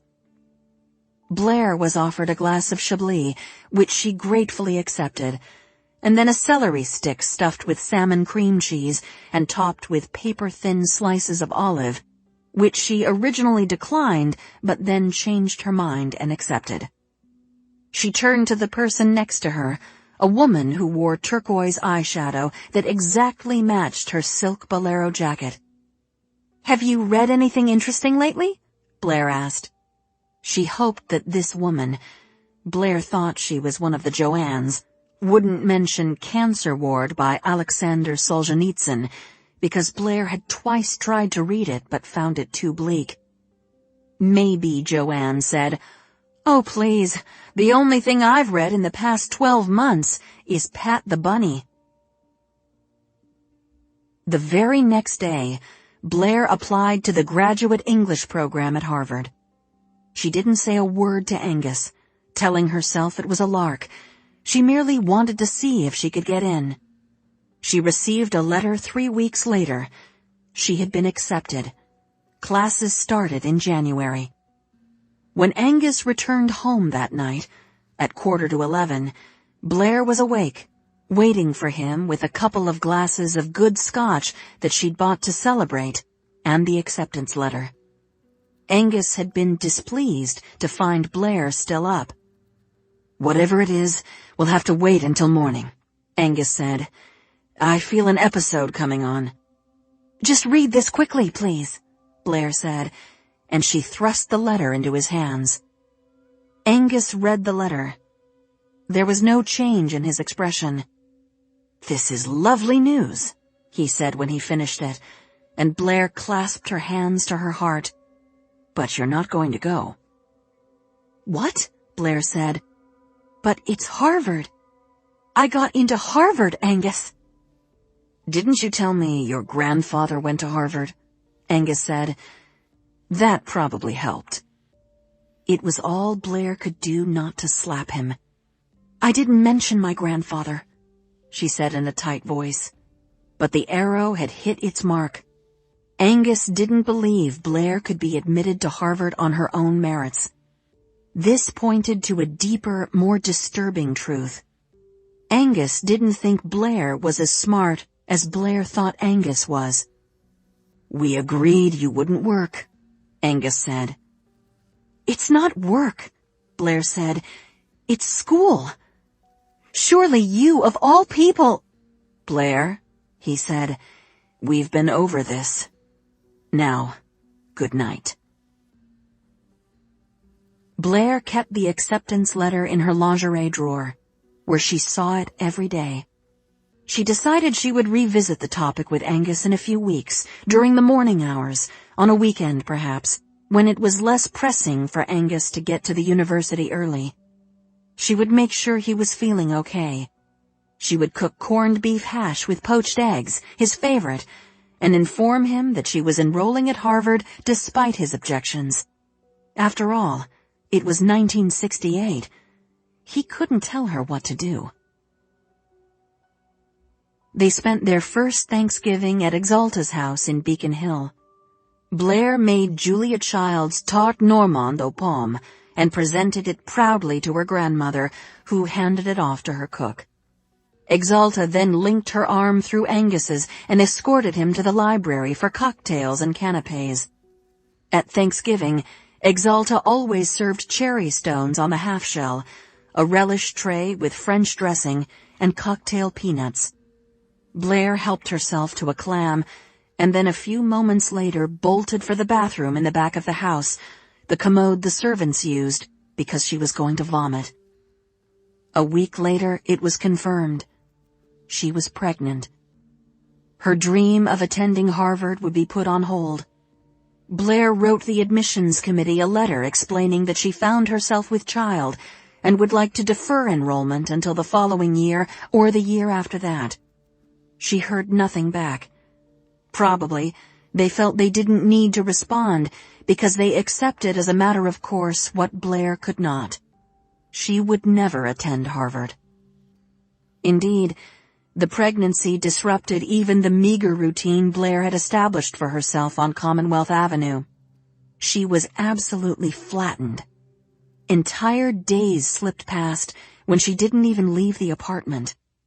The nausea set in at 5 p.m. like clockwork.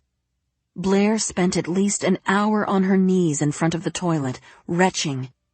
The only things that kept the nausea at bay were smoking and a small glass of scotch, which was odd because normally Blair drank gin, but her pregnant body craved brown liquor. The older and more complex, the better. On the day Blair chose to put up the Christmas tree, her mother came over to help. Between the two of them, they managed to wrangle the tree onto the stand, and then Kate went about stringing the lights, while Blair collapsed on the divan with a cigarette and 2 fingers of Glenlivet, willing the nausea to just leave her alone for once. She had invited her mother and David for dinner and planned to serve cheese fondue. She'd painstakingly cubed a loaf of sourdough and sliced some cured sausage, both provisioned that morning from Savinor's.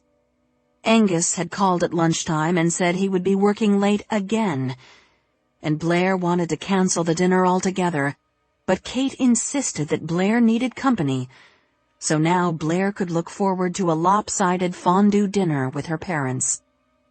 She watched her mother wind the lights around the tree, infinitely patient, careful, thorough, and competent in her task. She wore a dark green shirtwaist and pumps and had pearls at her throat. Her blonde hair was in a smooth chignon, her lipstick perfect. Kate was always put together, always impeccable. How did she manage it?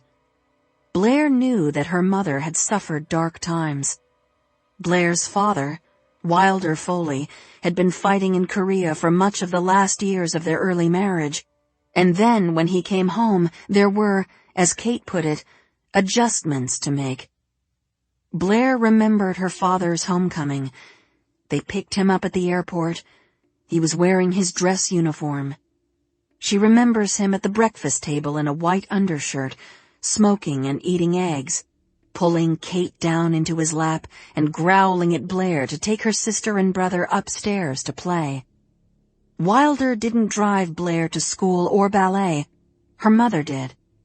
Her mother prepared their food, administered their baths, read them stories, and tucked them in. Blair remembered one night her parents had gone out for dinner. Her mother wore a red sheath and her father his dress uniform, and Janie Beckett from down the street had come to babysit, which had been a matter of great excitement. Kate had bought Coke to offer Janie, and Blair had sneaked peeks at the 3 exotic green bottles in the icebox. The Foley children weren't allowed soda. That night, Janie gave Blair one sip of the Coke. It had been so crisp and spicy and unexpectedly fizzy that Blair's eyes had teared up and her nose tingled. She had retained all of those details, but relatively little about her own father. And then, suddenly, he was dead. Kate had found Wilder's body in his garage workshop, a gunshot wound to his head. On that morning, Blair had been taken to the park by her grandfather, which was unusual indeed. When she got home, there had been men at the house, so many men. Neighbors, Mr. Beckett, Janie's father, a swarm of policemen, and later, bizarrely, Bill Crimmins, the caretaker for the house in Nantucket. Blair doesn't remember being told that her father was dead. Possibly she overheard something or just intuited it. Nor does Blair remember her mother screaming or even crying. This struck Blair as unusual only when she was older. When Blair was 16, she and Kate had an argument about Blair's public displays of affection with her boyfriend, Larry Winter, and Blair turned Kate's composure during this time against her, saying, "You didn't even cry when Daddy died. You didn't shed one tear." And Kate had spun on her in an uncharacteristic show of anger. "What do you know about it? Tell me, please, Blair Basket Foley. What do you know about it?" Blair had to admit that she knew nothing about it, really. And that was true to this day. Kate must have been devastated, haunted, and set adrift by her husband's unexpected death. Blair was tempted to ask her mother now what it had been like to find him, how she had coped afterward. Blair wondered if she could learn something about her own marriage by asking Kate those questions. But at that moment, her mother held her hands up to showcase the tree. The lights were evenly hung at different depths on the branches in a way that created a glowing 3-dimensional marvel. "What do you think?" Kate asked. Blair admired her mother so much she couldn't summon words strong enough to praise her. She nodded her approval. Everyone promised Blair she would feel better during her second trimester, and this proved to be true. The month of April delivered the sweet spot in her pregnancy. The nausea was gone, and the exhaustion had abated somewhat. Blair's hair was long and shiny. Her appetite for both food and sex was prodigious. But Angus was even more distant and remote, and he suffered his episodes more frequently. The only days he took off from work, he spent lying in bed, despondent. On Tuesday, April 8th, 2 days after Easter, Blair woke up and immediately consumed 2 grilled cheese sandwiches, a butterscotch pudding, 3 chocolate coconut eggs, and a handful of black jelly beans from the Easter basket that Exalta still prepared for all 4 of her grandchildren, even though 3 of them were adults. It was a glorious spring day, warm for the first time in months. Blair, energized by the sudden sugar rush, decided to walk from their apartment all the way over to the MIT campus and surprise Angus at work. She wore one of her new maternity dresses, a full-term size, even though she was only 5.5 months pregnant. Her girth was a source of private embarrassment. She was so big. Exalta had commented on it with disapproval at Easter, and Blair had feared that Exalta might even withhold her Easter basket. Blair had no explanation for her size, except that everything about her pregnancy had been extreme. She had been so sick and so tired, and now she was so enormous. She assumed it meant that the baby would be a strapping, healthy boy, smart like Angus, handsome like Joey, athletic like Tiger. Blair wore low, stacked heels, comfortable for walking.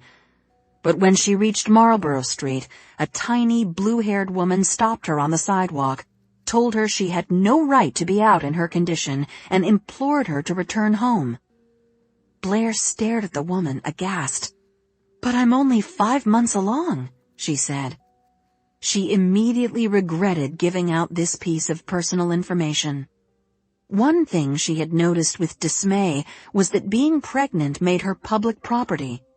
It meant that old women who had probably given birth at the turn of the century felt they could stop her on the street and tell her to go home. Blair had moved on, indignant but self-conscious. Her maternity dress was buttercup yellow, which suited the spring day, but also made her stand out. She had been looking forward to strolling over the Longfellow Bridge and watching the rowers below. But after she'd walked a few more blocks, a taxicab pulled up alongside her. The driver cranked down the passenger side window and said, "Lady, where you going? I'll give you a ride for free." Blair thought about protesting, but her feet were starting to complain, and the bridge was still a ways off, and MIT 10 to 12 blocks beyond that. "Thank you," she said, and accepted the ride. When Blair reached the astrophysics department, she was informed by the receptionist, a graduate student who introduced himself as Dobbins, that Angus was out. "Out?" Blair said. "What does that mean?" Dobbins was wearing a Glen plaid suit with a matching bow tie and pocket square. Jaunty, Blair thought, but his expression was dour.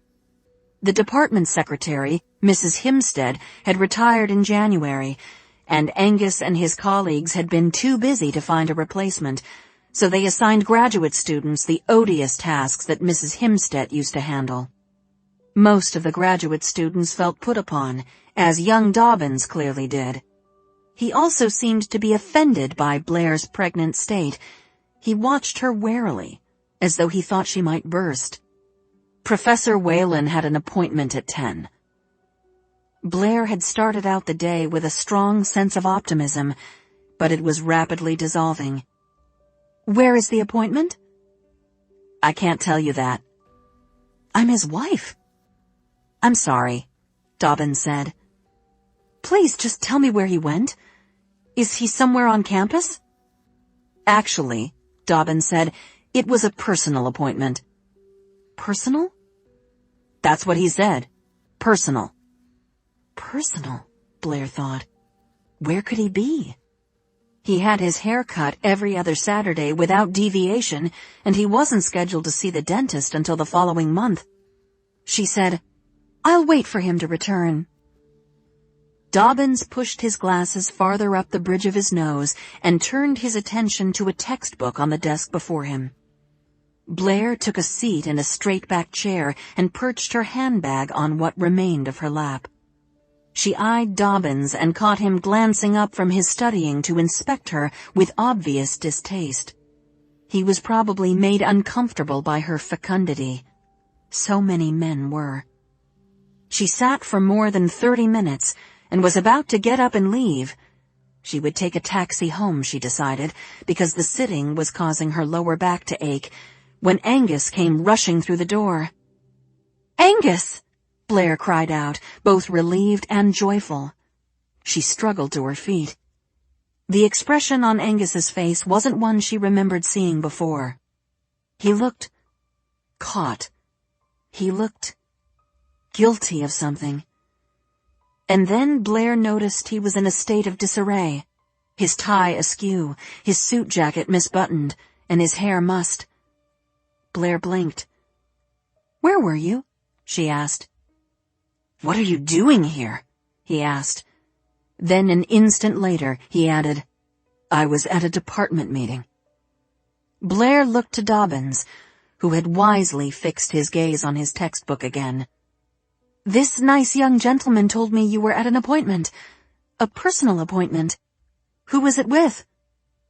"Would you excuse us, please, Dobbins?" Angus said. Dobbins didn't need to be asked twice. If there was anything worse for Dobbins than being confronted with a pregnant woman, Blair supposed, it was being plopped in the middle of a marital squabble. He darted off down the hall. "What are you doing here?" Angus asked again. "I came to surprise you," Blair said, and then she dissolved in tears. She was fat, so fat, filled to bursting with child and fluids. She was an overripe fruit. She was oozing, unctuous, moist, pungent. Blair had to urinate so badly and had lost so much control over her bladder that she feared she would piss a river right then and there. "I need the ladies' room," she told Angus. "Right now." Angus seemed relieved by this distraction. However, finding a ladies' room was a problem. The population of the building was so overwhelmingly male that there was only one ladies' room, and it was on the first floor. This involved an elevator ride and a walk down a hushed hallway past closed doors behind which, Blair assumed, men were busy calculating. All the while, Blair was praying she didn't leak. Also, she was wondering about the identity of Angus's mistress. That Angus had a mistress, she had no doubt. Most professors would have chosen a student, but all of Angus's students were male, every single one, and his colleagues in his department were men. It could be one of the other wives, maybe the Joanne who wore all the turquoise eyeshadow. Or it could be a stewardess from one of the flights Angus had taken the previous fall. Blair finally reached the ladies' room, and she was so relieved to release her bladder that nothing else mattered.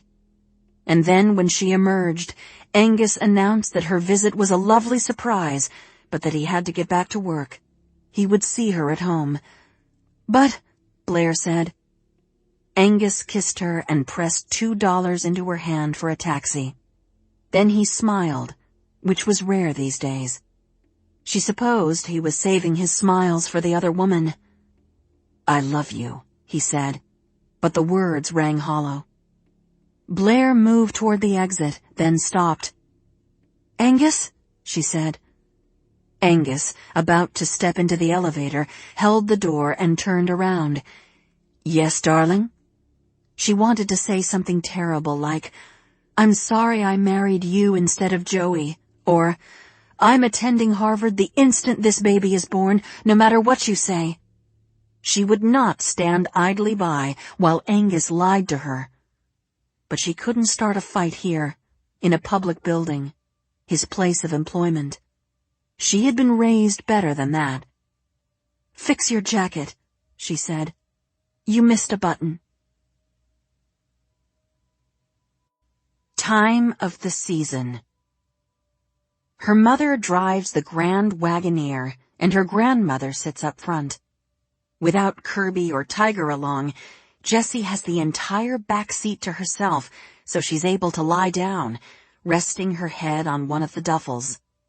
The wagoneer is jam-packed with trunks and valises, boxes and bags, piled to within an inch of the roof. There is no way to see out the back. There never is on this trip, even though every year David implores Kate to bring less paraphernalia, and every year Kate promises to bring only the bare necessities.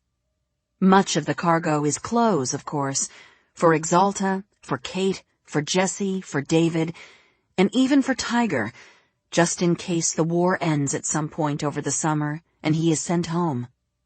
Their summer wardrobes are completely different from what they wear the rest of the year in Boston. Kate packs Lily Pulitzer patio dresses, espadrilles, a different bathing suit for every day of the week, clam diggers, Bermuda shorts, boatneck tees, her tennis dresses, and treat horns. Jessie brings basically the same thing, although on a younger, less sophisticated scale. She has terry cloth playsuits, a pair of white bell-bottoms, 2 sundresses for dinners out at restaurants, a crocheted vest, and a Fair Isle sweater for the inevitable rainy days. There's a small trunk filled with foul weather gear, raincoats, hats, boots, umbrellas.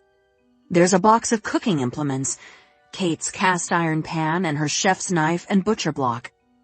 There's a cooler of steaks and French cheese from Savinore's, because Nantucket is okay for seafood, but everything else is subpar compared to the city, according to both Kate and Exalta. Jessie brought her summer reading, Anne Frank, The Diary of a Young Girl, and her new record album. There are tennis rackets and clam rakes, new life preservers for the boat, new wicker baskets for the bicycles. The drive along Route 93 and then Route 3 is dull, and Jessie's mind wanders. She isn't sure she'll be brave enough to ask Exalta if she can play Joni Mitchell on the Magnavox. Her grandmother listens to big band records. Glenn Miller is her favorite. Her mother is a little better. She likes Ricky Nelson and the Beach Boys. Jessie wishes her own taste in music were cooler.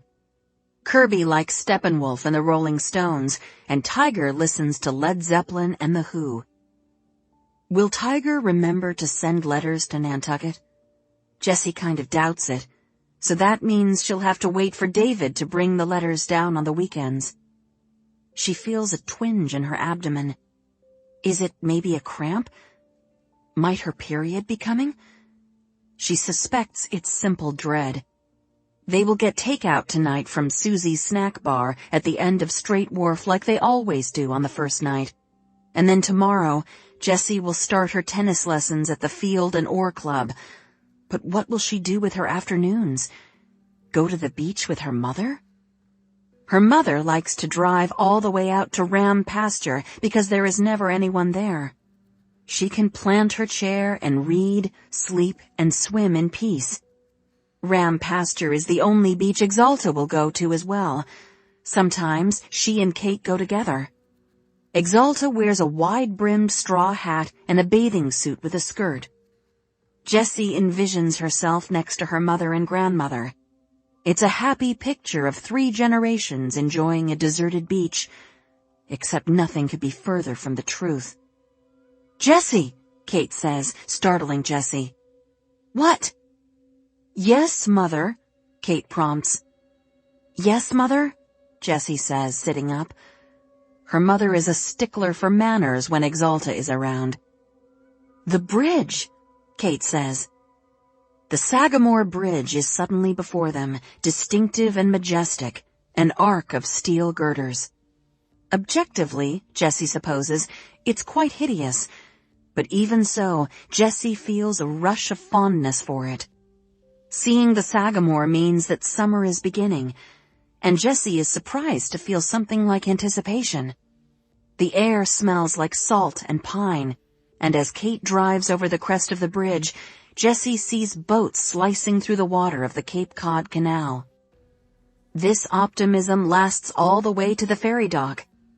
Driving the Wagoneer into the hold of the Nobska is a ritual for the family, and Jessie suddenly feels privileged to be doing it.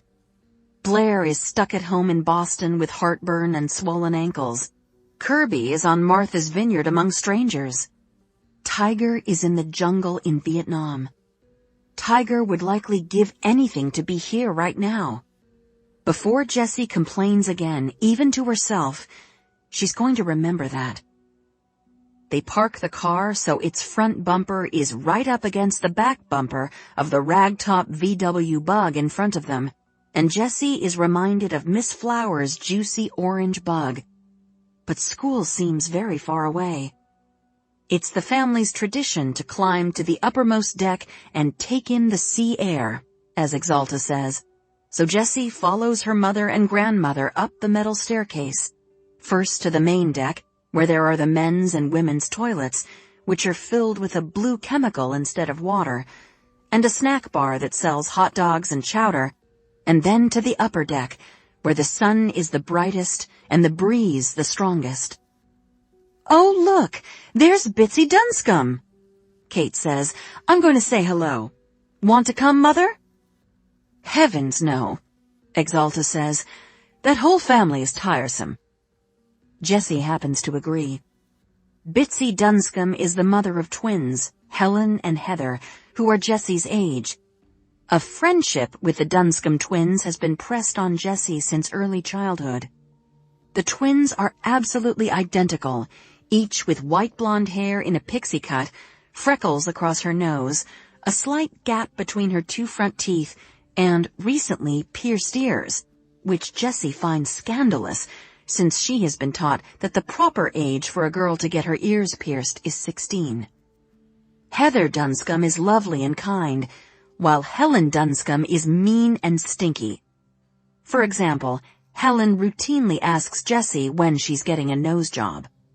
Jessie would be okay hanging out with just Heather, but they come as a package, so Jessie keeps her distance whenever she's given a choice. Kate saunters off, leaving Exalta and Jessie standing at the railing, staring at the water. It looks blue in the distance, but green when Jessie gazes down on it directly from above, and she knows that if she were to collect this water in a glass, it would be clear.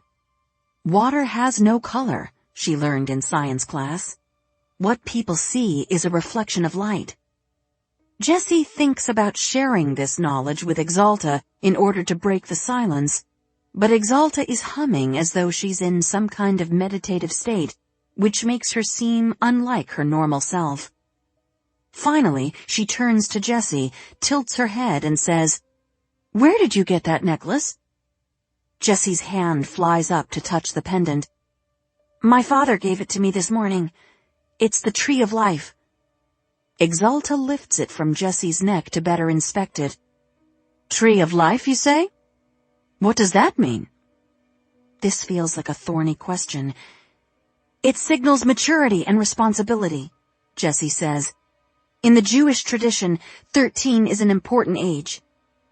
Exalta is wearing very large round sunglasses in the style of Jackie Kennedy Onassis, so Jessie can't judge her expression. "Today is my birthday," Jessie says. "My 13th birthday." Again, the glasses make it impossible to say whether this announcement comes as a surprise to her grandmother. It would not be unlike Exalta to forget Jessie's birthday. The only grandchild's birthday Exalta faithfully remembers is Kirby's, September 30th, because that also happens to be Exalta's birthday. This is why Kirby is her favorite, or it's one of the reasons. Exalta rests her handbag on the railing, unsnaps the ball clasp, and pulls out a small velvet box. "Happy birthday, Jessica," she says. Jessie is stunned. It takes her a moment to realize that Exalta has not only remembered her birthday, but gotten her a present, and this present is most definitively not a savings bond, which is what Jessie usually receives. She accepts the box but waits for Exalta's encouraging nod before she pries it open. It's a necklace. The gold chain is so fine it looks like gold dust. Hanging from the chain is a gold filigree knot in which is embedded a diamond the size of the head of a pin. Your grandfather gave that to me on our first wedding anniversary, back in 1919, Exalta says. Try it on. Jessie can't believe Exalta is giving her a piece of her jewelry. When Jessie was younger, she and Kirby used to tiptoe into Exalta's room and paw through the jewels, trying to guess which would be left to whom in Exalta's will. Exalta keeps an array of porcelain ring boxes on her dressing table, and Jessie adored the boxes nearly as much as the treasures they contained. Kirby's favorite ring was a black pearl held in a claw-like platinum setting. Jessie's favorite had been a trio of irregularly shaped opals set in gold. Opals had seemed magical to Jessie when she was younger. In the light, she could see they contained the entire rainbow. Blair, who had been too old to play the game but not too old to critique their choices, said that opals were garish, and Jessie had been secretly happy that Blair felt that way, because if Exalta left the ring to Blair, Blair might give it to Jessie if she asked for it. Jessie had never seen this particular necklace, but she knew that some of Exalta's more valuable pieces were kept in a case that locked. Her pearls, for example, and a diamond tennis bracelet, and Jessie's grandfather's Harvard class ring, the one Exalta gave to Tiger before he deployed. Jessie had never dreamed that she would receive something out of the locked case. The problem with this gift, however, is that it requires her to take off the necklace from her father. Jessie sees no alternative, so she unclasps the silver chain and slips the Tree of Life necklace into the front pocket of her shorts. She secures her grandmother's necklace around her neck, and Exalta beams and says, "Exquisite on you, as I knew it would be." Jessie forces the corners of her mouth up. She is, of course, thrilled about the necklace and about Exalta thinking her worthy of it, but she feels bad about the necklace her father gave her, the Tree of Life, which isn't in the same class as this one. She worries that Exalta somehow schemed to give Jessie the gold knot with the diamond in order to replace the Tree of Life, so that Jessie won't be wearing any symbol of her Jewish heritage. What is she going to do? "We need to put that back in the box," Exalta says. "It's too precious for everyday wear. Special occasions only. I'll keep it in my room, where it will be safe." Jessie is relieved. Special occasions only. The rest of the time, she can wear the Tree of Life. For once, things have worked out perfectly. "Thank you, Nani," Jessie says, and she kisses her grandmother's cheek. Part of the appeal of Nantucket is that it never changes, which is especially important now that the rest of the country is going haywire. John F. Kennedy was shot when Jessie was in first grade, though she was too young to understand what that meant. Then last year, when Jessie was in 5th grade, Martin Luther King Jr. was shot in Memphis, and later that year, Bobby Kennedy was shot in California. Jessie's parents had been deeply unsettled by these assassinations, and Kirby had been inconsolable. Every man who tries to move the country forward is being murdered in cold blood. And, of course, American soldiers were being killed every day in Vietnam. It's comforting for Jessie to see all the familiar signs as they roll up the cobblestones of Main Street in the Grand Wagoneer. The charcoal galley is the greasy spoon. It stays open late to accommodate the patrons of Bosun's Locker, the bar next door. Jessie has been taught to cross Main Street to avoid passing Bosun's Locker, which only makes it more intriguing. Charlie's Market is where her mother does the shopping, and sometimes Jessie goes along. And then there is Butner's department store. A few summers earlier, A housekeeper had parked her employer's Bonneville in front of the store and gone to run some errands. She returned to the car, started it up, and put it in reverse, or so she thought. She'd actually put it in drive. The curb stopped the car from moving forward, and the housekeeper, not understanding why the car wouldn't back up, hit the gas hard, which sent the vehicle shooting through the front window of Butner's. As soon as that news reached All's Fair, Tiger and Jessie ran down to view the crash. Jessie had been aghast. In her mind, the destruction caused by the car ramming into a building could never be fixed. Tiger, she remembers, had been delighted. He stood by as one policeman tried to calm the hysterical housekeeper, and another policeman tried to calm Miss Timsey, a longtime saleslady at Butner's, and the photographer from the Inquirer and Mirror snapped pictures. The car had practically no damage, and, luckily, no one had been hurt. For 2 weeks, Butner's window had been covered with brown paper, but then, one day, the glass was back in, and a man came and painted on the lettering in black and gold, and it was just like nothing had ever happened. They pass Claire Elaine's beauty shop and Mitchell's book corner, new last year, and the sweet shop where Jessie will go with her father to eat malachite chip ice cream and air her grievances. After they pass the Pacific Bank, they are on Upper Main Street, where most of Exalta's friends live. Some families come to the island before Memorial Day, but Exalta feels it's still too chilly in May. She has claimed the third Monday in June as her arrival day. On Thursday of this week, Jessie knows, the Inquirer and Mirror will announce that Mrs. Pennington, Exalta Nichols, is in residence at her home on Fair Street for the summer after spending the winter at her home on Mount Vernon Street in Boston. The entire family believes that Fair Street is the prettiest road on the entire island. It's narrow, and traffic runs one way into town. Fair connects to only small side streets, so there aren't many passing cars. The homes on Fair Street are old but well cared for. Most of them are gray shingled with trim, freshly painted white every few summers. Some of the neighbors engage in unofficial competitions for the best window boxes, which Exalta claims is a preposterous waste of time.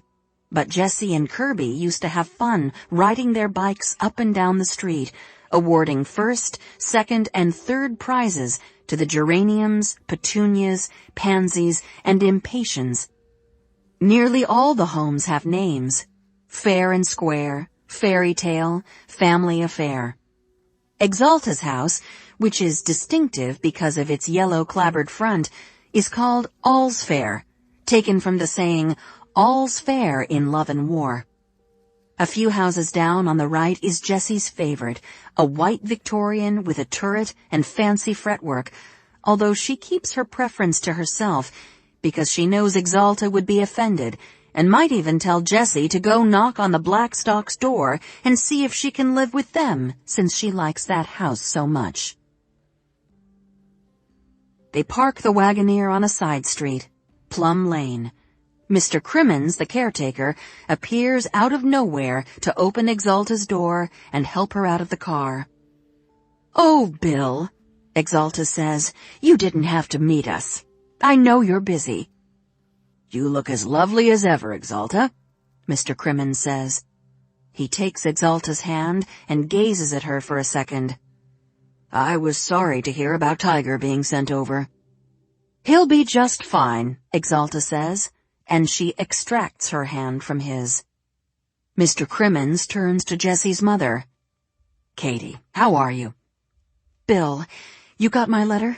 About the—" "It's all set," he says, "as it were, in the den, like you asked." Mr. Crimmins winks at Jessie. "It looks like you've grown a whole foot there, Miss Jessica." He pulls a green apple-flavored Now and Later out of his shirt pocket and hands it to Jessie. This, too, is a tradition. Mr. Crimmins has met Jessie with a green apple Now and Later for as long as she can remember, though today, for the first time, accepting it feels childish. At 13, she is too mature and responsible to be interested in candy, and yet refusing it is unthinkable. "Thank you," she says. "And some mail came for you," Mr. Crimmins says. As he reaches into his back pocket, Jessie's heart leaps. A letter from Tiger. Her mother must be thinking the same thing because she steps forward in anticipation. But what Mr. Crimmins produces is a postcard. He hands it to Jessie. The front shows a picture of Coolidge Corner in Brookline. Confused, Jessie flips the card over and reads, "Dear Jessie, summer is boring. I miss you so much. Your friend forever, Doris." "It's from Doris," Jessie says. Her mother sighs. Exalta, Kate, and Jessie go through the wrought iron gate on the side of the property and walk up the brick steps to the back door. The only people who use the front door are guests. The kitchen runs the entire length of the rear of the house. It has a brick fireplace oven, which makes entering the kitchen feel like stepping back into colonial times. The first owner of the house was a man named Ebenezer Raymond, who was a blacksmith. Ebenezer's two brothers were carpenters, and they'd built the house for him in 1795. Back then, many people died young, and newborn babies died all the time. Ebenezer got married, but his wife died. He married again, and then at age 38, Ebenezer died. His second wife continued living in the house with their child and two of the children from Ebenezer's first marriage. There are so many people who've died in All's Fair that Jessie can't believe the house isn't haunted like some of the other houses on Nantucket. But then again, Jessie can't imagine Exalta tolerating a ghost, or a ghost tolerating Exalta. The house smells the same, which is to say it smells old and dusty like a museum. Jessie's grandfather used to smoke a pipe, and a hint of his tobacco lingers. Jessie has Anne Frank in one hand and her most important suitcase, the one with a record album, in the other. But she drops both at the bottom of the stairs so she can peek into the front rooms. To the right is the formal living room, which has a mural painted across 3 of the 4 walls. It's a scene of Nantucket circa 1845, the year before the Great Fire destroyed downtown, which guests ooh and ah about when they first see it. At the far end of the living room, in an alcove that is almost but not quite a separate room, is Jessie's grandfather's desk and leather armchair. The oldest antique in the house is a wooden spinning wheel said to have belonged to Ebenezer Raymond's daughter. Years ago, before Jessie was born, Kirby spun the wheel too fast and broke the pedal. Exalta demanded an apology, which Kirby refused to give, and so Exalta punished her by shutting her up in the buttery, a dark little closet under the stairs where in olden times they stored the butter and milk, for 10 whole minutes, a prospect that terrifies Jessie. When Kirby emerged from the buttery, she still wouldn't apologize, and Exalta had famously called her a little rebel, and then given her a piece of strawberry candy. To the left of the stairs is the den, which has a fireplace, a console that houses the Magnavox, and a collection of whirligigs and whimmy-diddles, which are one of Exalta's passions. Jessie has always been fascinated by her grandmother's collection, and seeing them again each year is nearly like seeing friends. There's the Indian chief with his long feathered headdress sitting upright in his canoe with paddles that move. A blue whale with fins that flip, a farmer bending over to be repeatedly kicked in the rear by his mule, a little Dutch boy and girl kissing next to a windmill with arms that spin, and Exalta's favorite, the mustached man in red-striped pajamas riding an old-fashioned tricycle. Jessie takes stock of the whirligigs and picks some up to maneuver their moving parts, but gently, so as not to break them. The last thing she wants is to be stuffed into the buttery. When she turns to leave, she sees something so surprising that she cries out. There's a television, a big one, sitting on a stand in the corner. Jessie approaches tentatively, as though the television is a spaceship that might blast off at any moment. That's how unlikely its presence in this house is. The set is even bigger than the one in Doris's house, and Doris has the biggest TV of anyone at school because Doris's father likes to watch the commercials for McDonald's. The television is plugged in, and a rabbit ear's antenna sits on top. Gingerly, Jessie turns the knob, and the screen illuminates to show a sea of gray fuzz. Jessie switches the TV off and hurries back to the kitchen, where Kate is unpacking her cooking implements, and Exalta is sitting at the table with a gin and tonic in front of her and her checkbook out. Mr. Crimmins always hands Exalta a stack of bills from the local contractors on her arrival. "There's a TV in the den," Jessie announces. Exalta looks up. "What?" "Mother?" Kate says. Jessie realizes she should have known better. It took her grandmother years to agree to the Magnavox, and she has resisted updating to a more modern hi-fi, despite Kirby and Tiger constantly imploring her to do so. There was no way Exalta would have sanctioned a television set. This is Jessie's mother's doing. A tremendous quarrel ensues. "Get it out," Exalta says. "I will do no such thing. David and I paid for it." "I should hope so," Exalta says, "but nevertheless, this is my house. My house, Catherine, and I want it out." "I'm sorry, Mother. I realize I should have asked, but I thought you'd say no." "Of course I would say no. I am saying no. No! I absolutely have to watch Walter Cronkite," Kate says. "I'm sorry, Mother, but Tiger is my son. He's so far away, and the only way I can know what's going on over there is by watching the evening news." "Darling," Exalta says. She pauses to throw back the rest of her drink, and when she speaks again, her tone of voice is a degree softer. "If there's anything to know, they'll tell you." "That's cold, Mother." "But true. Unless we hear otherwise, we can rest assured he's alive. I don't see how watching Walter Cronkite is going to do anything but make you worry. And the names they come up with for these battles, my goodness, Hamburger Hill, it turns the stomach. I need the television for my peace of mind." "I'm sorry, darling. I'm going to ask Bill to take it back to wherever he got it. You should never have gone behind my back. I'm a grown woman, Mother. The television is staying." "If you're interested in a test of wills," Exalta says, "you've chosen the wrong opponent." "If the TV goes, I go," Kate says. "You can't be serious." "Try me." Jessie wonders if she's going to have her wish granted so easily. Will Kate leave Nantucket and take Jessie with her? She has never seen her mother and grandmother argue. Usually, Exalta states her wishes and everyone else bends over backward to accommodate her. Jessie knows they did have a battle when Kate announced she was marrying David Levin, but that was about true love versus religious bias. This is about a television set. Kate must feel more passionately about the news broadcast than Jessie realized. She knows her parents watch Walter Cronkite every weeknight, but the same basic information can be found in the Boston Globe. And as far as television news goes, Jessie has to side with her grandmother. She finds it gruesome.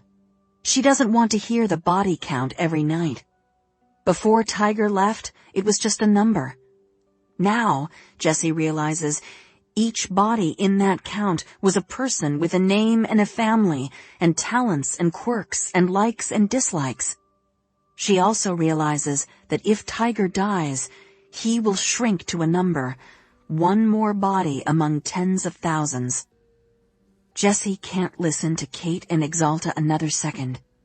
She slips out the back door to the cool, fresh air of the yard. The yard is composed of a brick patio and a small plot of grass. Along the grass is a flagstone walk that leads to the property's second dwelling, known as Little Fair, which fronts Plum Lane. Little Fair is where Blair, Kirby, and Tiger stay. Upstairs there are 2 bedrooms, 1 bathroom, and a small living space with a galley kitchen. Downstairs there's a 3rd bedroom and a half bath. Around the side of Little Fair is an enclosed outdoor shower. According to Exalta, there is no reason to shower indoors during the summer.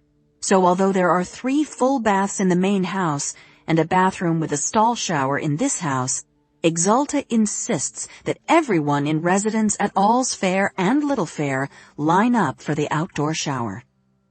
Jessie decides to check on things at Little Fair. She's 13 years old, and she knows that her siblings stayed by themselves in Little Fair as teenagers, but somehow she doubts she will ever be allowed to make the move to Little Fair. She might be able to use it as a clubhouse, however, a quiet place to read and escape the tensions across the yard. As Jessie pulls open the screen door, the groan of the door is as familiar to her as her own voice. She wonders why Kate didn't think to hide the TV in Little Fair. Exalta never comes over here. The inside of Little Fair smells like bacon. Bacon, she thinks. Has someone been cooking in here? Jessie's stomach growls. She peers in the downstairs bedroom that used to belong to Tiger. The bed is unmade, and there's a copy of The Godfather on the nightstand. Jessie's eyes flick to the closet. There are clothes inside. A man's clothes. What? Jessie suddenly feels like Goldilocks. She tiptoes up the stairs because now she hears a noise, a repetitive thwack, and then a softly uttered curse word. Damn. Hello? Jessie calls out. She pokes her head between the spindles of the railing and sees a boy, probably 2 or 3 years older than she is, lounging on the couch with one of those paddles with a ball attached by a rubber string. The boy wears only a pair of mustard yellow bathing trunks, a choker of what looks like wampum beads, and a white rope bracelet. He sits up. Oh, hi. You're Jessie, I bet. The boy is tan already, and his hair has a glint of gold that Jessie knows can only be achieved by swimming in salt water and letting your hair dry in the sun. At least, that's Kirby's claim. Jessie's hair is dark brown, and dark brown it remains all summer long. The boy's rope bracelet is fairly new, Jessie notes. It's still bone white and loose on his wrist. Jessie has forgotten about rope bracelets. At the start of each summer, she and Kirby and Tiger would walk to the 7 Seas gift shop, and each of them would pick out a brand new clean white rope bracelet that would then shrink and weather with every swim. By the end of summer, the bracelet would be dingy gray and snug around Jessie's wrist. But somehow Kate would wiggle the blade of the scissors between rope and skin to cut the bracelet off before they returned to Brookline. Who are you? Jessie asks. Pickford Crimmins, the boy says. Call me Pick. Pick, Jessie says. Are you related to Mr. Crimmins then? I'm his grandson. Grandson? Jessie didn't know Mr. Crimmins even had a child, much less a grandchild. I'm Jessie, she says. Jessie Levin. I know, Pick says. Bill told me about you. You call your grandfather Bill? Jessie calls her grandmother Exalta in her mind only. If she ever called Nani Exalta to her face, she would be stuffed into the buttery for all eternity. That's what he asked me to call him, Pick says. I met him for the first time at the beginning of May. You just met your grandfather? Jessie says. Pick tosses aside his paddle game, gets up off the couch, and stands at the top of the stairs, where Jessie can get a better look at him. Pick is tall and lean, and cute, Jessie decides. Very cute. Cuter than any boy at school, but that only serves to make her self-conscious. She loses her wits for a second, then regains them. What is he doing here? What are you doing here? She asks. Making lunch, he says. Bacon, lettuce and tomato sandwiches on toasted Portuguese bread that Bill got from this place called Amy's Bakery. You ever heard of it? Portuguese bread from Amy's, another summer tradition that Jessie has forgotten about. Portuguese bread is a dense white that makes the world's best toast. Some people buy 20 loaves at the end of the summer, take them home, stick them in the freezer, and enjoy the bread all year. But Exalta and Kate think this is cheating. Portuguese bread, like tomatoes and corn from the farm stand on Hummock Pond Road, is meant to be enjoyed only in the summer. Of course I've heard of it, Jessie says. They make chicken pies on Thursdays and brick oven beans on Saturdays. Good to know, Pick says. So, can I fix you a sandwich? Yes, please, Jessie says. She's confused and a little uneasy about what Pick is doing in Little Fair, but her hunger wins out. She sees at least a pound of bacon, crispy and brown, draining on a paper bag. There are 2 tomatoes and a head of iceberg lettuce on a cutting board, the one that Tiger scorched with a pot long ago. Want mayo? Pick asks. Yes, please, Jessie says. She sits down at one of the seats at the table for 3 and wonders what her siblings would think if they could see this stranger in the kitchen at Little Fair. Technically, he's not a stranger, Jessie supposes. He's Mr. Crimmins' grandson, and they have known Mr. Crimmins all their lives. But do Blair, Kirby, and Tiger know that Mr. Crimmins has a grandchild? Pick said he only just met Mr. Crimmins in May. What does that mean? Jessie has questions, but she's temporarily mesmerized by the sight of Pick creating the sandwiches. He toasts the precious bread until it's golden brown, spreads it with mayonnaise, layers on the bacon and sliced tomato, then tops it with lettuce that he shreds expertly with the dull chef's knife that has probably been at Little Fair longer than Jessie has been alive. He puts the sandwiches on plates and gets down 2 glasses from the cabinet. He knows where everything is in this kitchen. How is that possible? He brings a frosty pitcher of lemonade out of the icebox, delivers both sandwiches and drinks to the table, and then reaches into the narrow closet that serves as a pantry and produces a cylindrical tin of Jay's potato chips. Jessie's mouth drops open. Potato chips are expressly forbidden in both houses. The only time Kate allows Jessie to have potato chips is with her chicken salad sandwich at the club, and even then, if Exalta happens to be present, Jessie has to ask for carrot sticks instead. An entire tin of potato chips here, at Little Fair. Pick raises his glass of lemonade to Jessie. Nice to meet you, he says. Jessie stares at him. He has arresting ice blue eyes, the color of the rarest pieces of sea glass. Okay, she says. They touch glasses, and Jessie feels embarrassed. She has never touched glasses with a boy before. She has never eaten a meal alone with any boy except for Tiger. When she finishes half her sandwich and a large handful of chips, it's taking all her willpower not to devour the entire canister in a frenzy. She says, "Are you living here?" "I am," he says, "and my grandfather is living in the room downstairs." Jessie is so shocked by this news that she is temporarily speechless. Pick snaps his fingers in front of her face. "Earth to Jessie." Jessie can't help herself. She smiles at him. "I'm here," she says. June 16th, 1969. Dear Tiger, thank you for the birthday wishes. I got a record album and 2 necklaces, but the best present was the letter from you.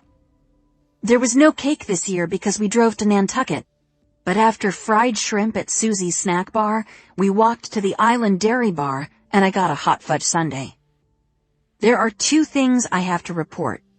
One is that Mom and Dad bought a television set, and Mom asked Mr. Crimmins to put it in the den at All's Fair without telling Nani. Mr. Crimmins sends his best, by the way, but more about him in a minute. Mom and Nani had a fight where they raised their voices and Mom threatened to go back to Brookline. I left the house before the end of the fight, but guess what? The TV stayed.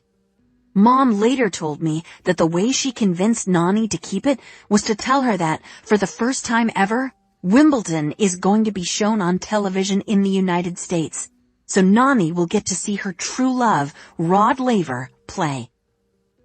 Jessie stops to think about the time Kirby called Rod Laver Red Hot Laver right to Exalta's face, and how Exalta had thrown her head back and laughed. Tiger had been there to witness it as well, and later they agreed that Kirby could get away with anything. Exalta had always had quite an affinity for Rod the Rocket Laver. Kirby had off-color fun with the nickname as well, and it intensified after Gramps died.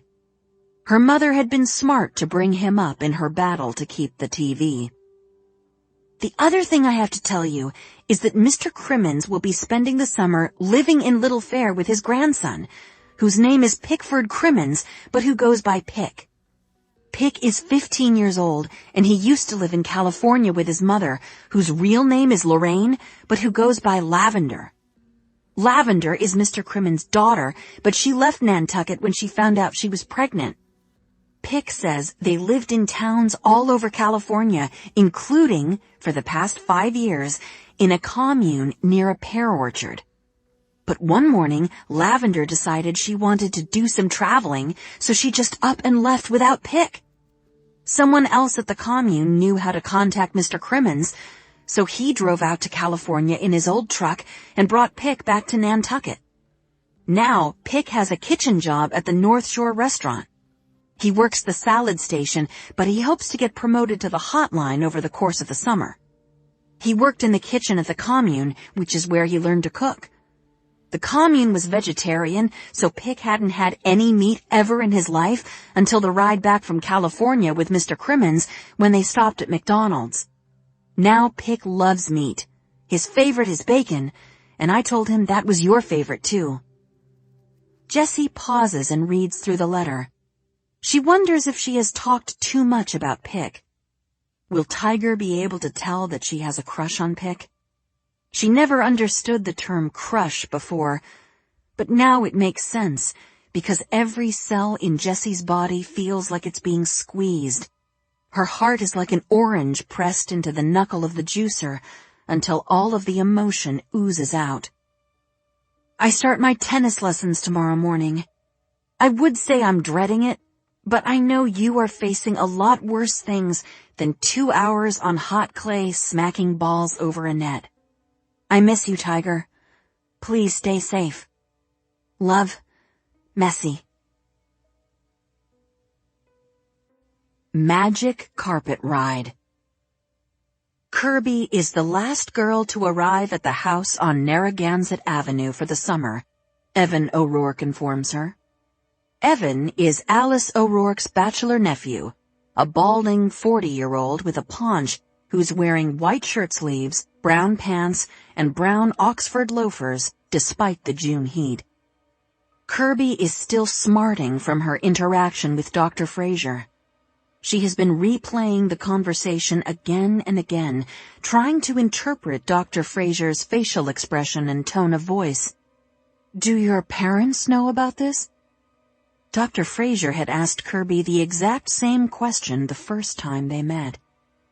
Evan tells Kirby that he lives in the basement apartment of the house and manages things for his Aunt Alice, who is almost completely deaf and has cataracts. Kirby decides it might not be a bad idea to give Evan a glimpse of her charming side. Well, your aunt certainly is lucky to have you. Evan turns scarlet. He follows Kirby up 2 flights of stairs, which allows him to glimpse more than just Kirby's charm, and she can see that this job probably affords Evan all the excitement he can handle. By the time they reach the attic room, he's flushed. You're in luck, he says. The girl who was living here didn't like being on a floor by herself, so she moved down to the room that was supposed to be yours, which is the size of a telephone booth. So now you get this room, which has a double bed, and your own sink. It's grand, Kirby announces. The attic room is, as one might expect, spacious and dusty. The sides of the room slant with the roof, but there is still sufficient space for a double bed, a dresser, a wardrobe, a standing fan whose steel blades create a welcome breeze, and the promised sink with a tiny round mirror nailed above it. There's also one window that looks like it opens onto a lower portion of the roof. Magnificent. I love it, Kirby says. Evan sets down her big suitcase, and Kirby puts down her duffel and places her prized possession, a portable silver-tone record player, on the bed. My father has paid the rent, correct? Correct, Evan says. You also get breakfast every day except for Sunday. The shower and toilet are on the second floor, shared by 3 other girls. Women, Kirby says.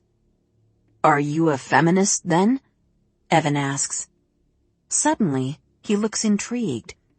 Maybe he's wondering if Kirby is into free love, if she ever goes without a bra, if she has shed the sexual inhibitions that shackled girls who grew up in the 1950s. Of course Kirby is a feminist. She has been somewhat promiscuous in the past. Before Officer Scotty Turbo, she had 2 other lovers. Though after what happened this spring, she has vowed to wait for love before jumping in the sack with someone again. She will never, ever sleep with Evan O'Rourke. But she can have some fun with him, maybe. Do you smoke grass, Evan? She asks. He looks startled, and Kirby wonders if she misread him. Maybe he'll ask Kirby to leave the house before she unpacks a single miniskirt. She will have to ask Rajani for a place to stay after all. Or she will be forced to spend the summer on Nantucket with Exalta, Kate, and Jessie. Unthinkable. When will she learn to keep her mouth shut? Suddenly, Evan breaks out into a lopsided grin. On occasion, he says, though technically smoking in the house is forbidden. Also forbidden are alcohol consumption and guests of the opposite sex. All of that forbidden? Kirby asks. No wonder David wrote the check so readily. He must have confirmed this place was a convent. Really, Evan? She reaches out to touch Evan's hand, which is as pale as pudding. He jumps, and Kirby pulls back. The last thing she wants is to give poor Evan an erection.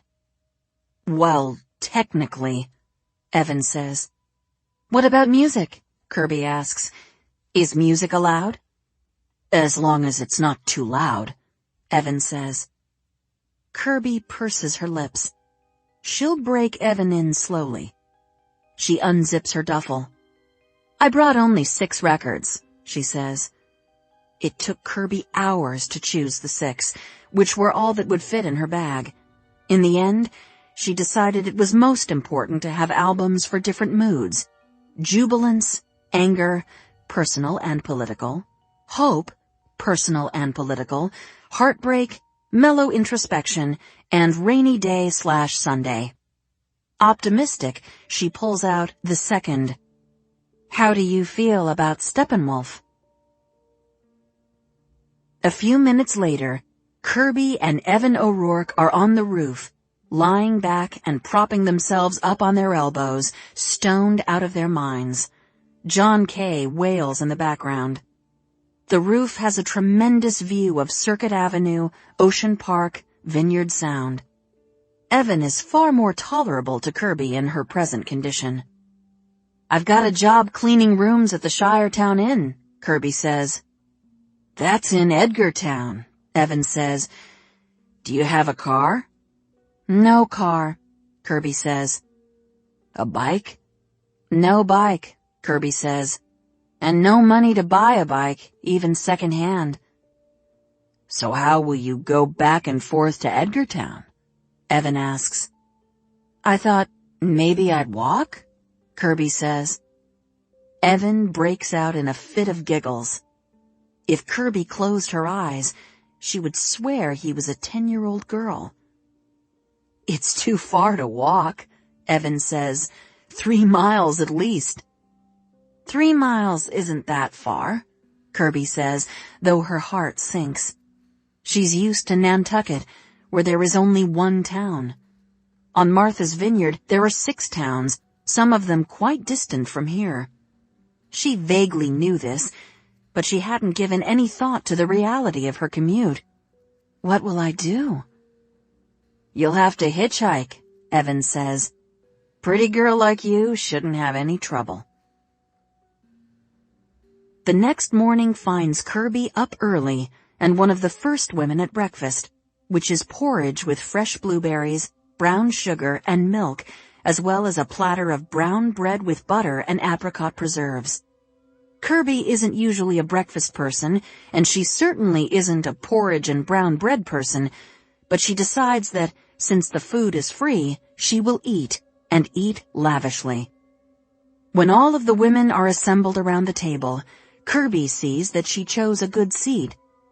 The only person who looks even remotely promising is the woman sitting next to her. She's plump with a pretty face, big blue eyes, long dark hair, rosy lips, and a cheerful attitude. Patricia O'Callahan, she says, offering a hand. Call me Patty. Catherine Foley, Kirby says. Call me Kirby. You took the attic room? Patty asks.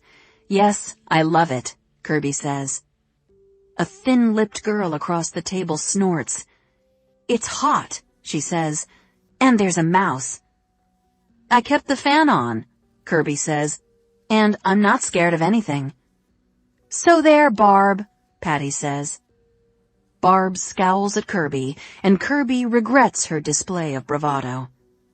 The fact is, she is scared of certain things, hitchhiking for one, and the prospect of unemployment for another. She lied to her parents, Dr. Fraser, and Evan O'Rourke when she said she had a job. The woman she'd spoken to at the Shiretown Inn had said only that they had openings for chambermaids.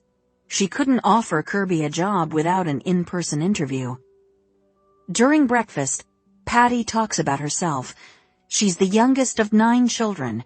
Her parents live in South Boston, and she came to the Vineyard because her brother Tommy is the manager of the Strand movie theater, and he got Patty a job working the ticket window for matinees and some evening shows.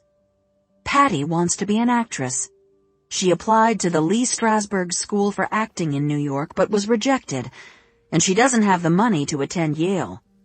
She figures if she sees as many movies as possible, she might learn by osmosis. Plus, she gets free popcorn.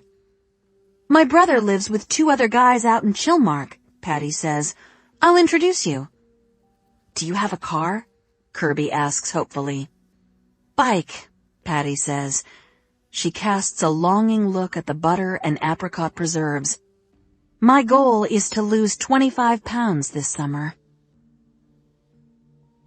After breakfast, Patty shows Kirby her room. She's on the first floor to the left of the front entrance, which is good, she says, because it makes it easy to sneak out after curfew. And she has to share the downstairs bathroom with only one other person, Barb, who traded the attic for the broom closet. Barb is odious, Patty confides. She's always sullen, and she was judgmental when Patty slept through church this past Sunday. Church? Kirby says. No one goes to church in the summertime. You must be Episcopalian, Patty says. Guilty as charged, Kirby says. The Episcopal Church on Nantucket, St. Paul's, is located on Fair Street, a scant block and a half from Exalta's house. But she and the family normally go only once a summer, usually for an evensong service. Although they might attend more often this year, with Tiger overseas. Kirby wonders if she should go to Mass with Patty so she can light a candle for her brother. The other 3 girls live on the 2nd floor, and they're Irish, from County Cork. I call them the M's, for Miranda, Maureen, and Michaela. They're square, don't drink, don't smoke, don't sleep around. Kirby decides then and there that she loves Patty. How dull, she says. On Patty's advice, Kirby dresses in a knee-length skirt and a proper blouse for her interview at the Shiretown Inn. She brushes her hair, collects it in a ponytail, then coils the ponytail into a bun. Then she walks to Seaview Avenue and sticks out her thumb. A bunch of vehicles pass her by, including a laundry service truck and an open-top Jeep filled with college boys. One of the boys whistles, and another one holds up 2 fingers and a peace sign. But the Jeep doesn't slow down, and there's no room for Kirby anyway. Kirby walks along the water. It's serene and seems completely safe, but still she wonders what her mother and, God forbid, her grandmother would think if they saw her hitchhiking. They would think she had a death wish.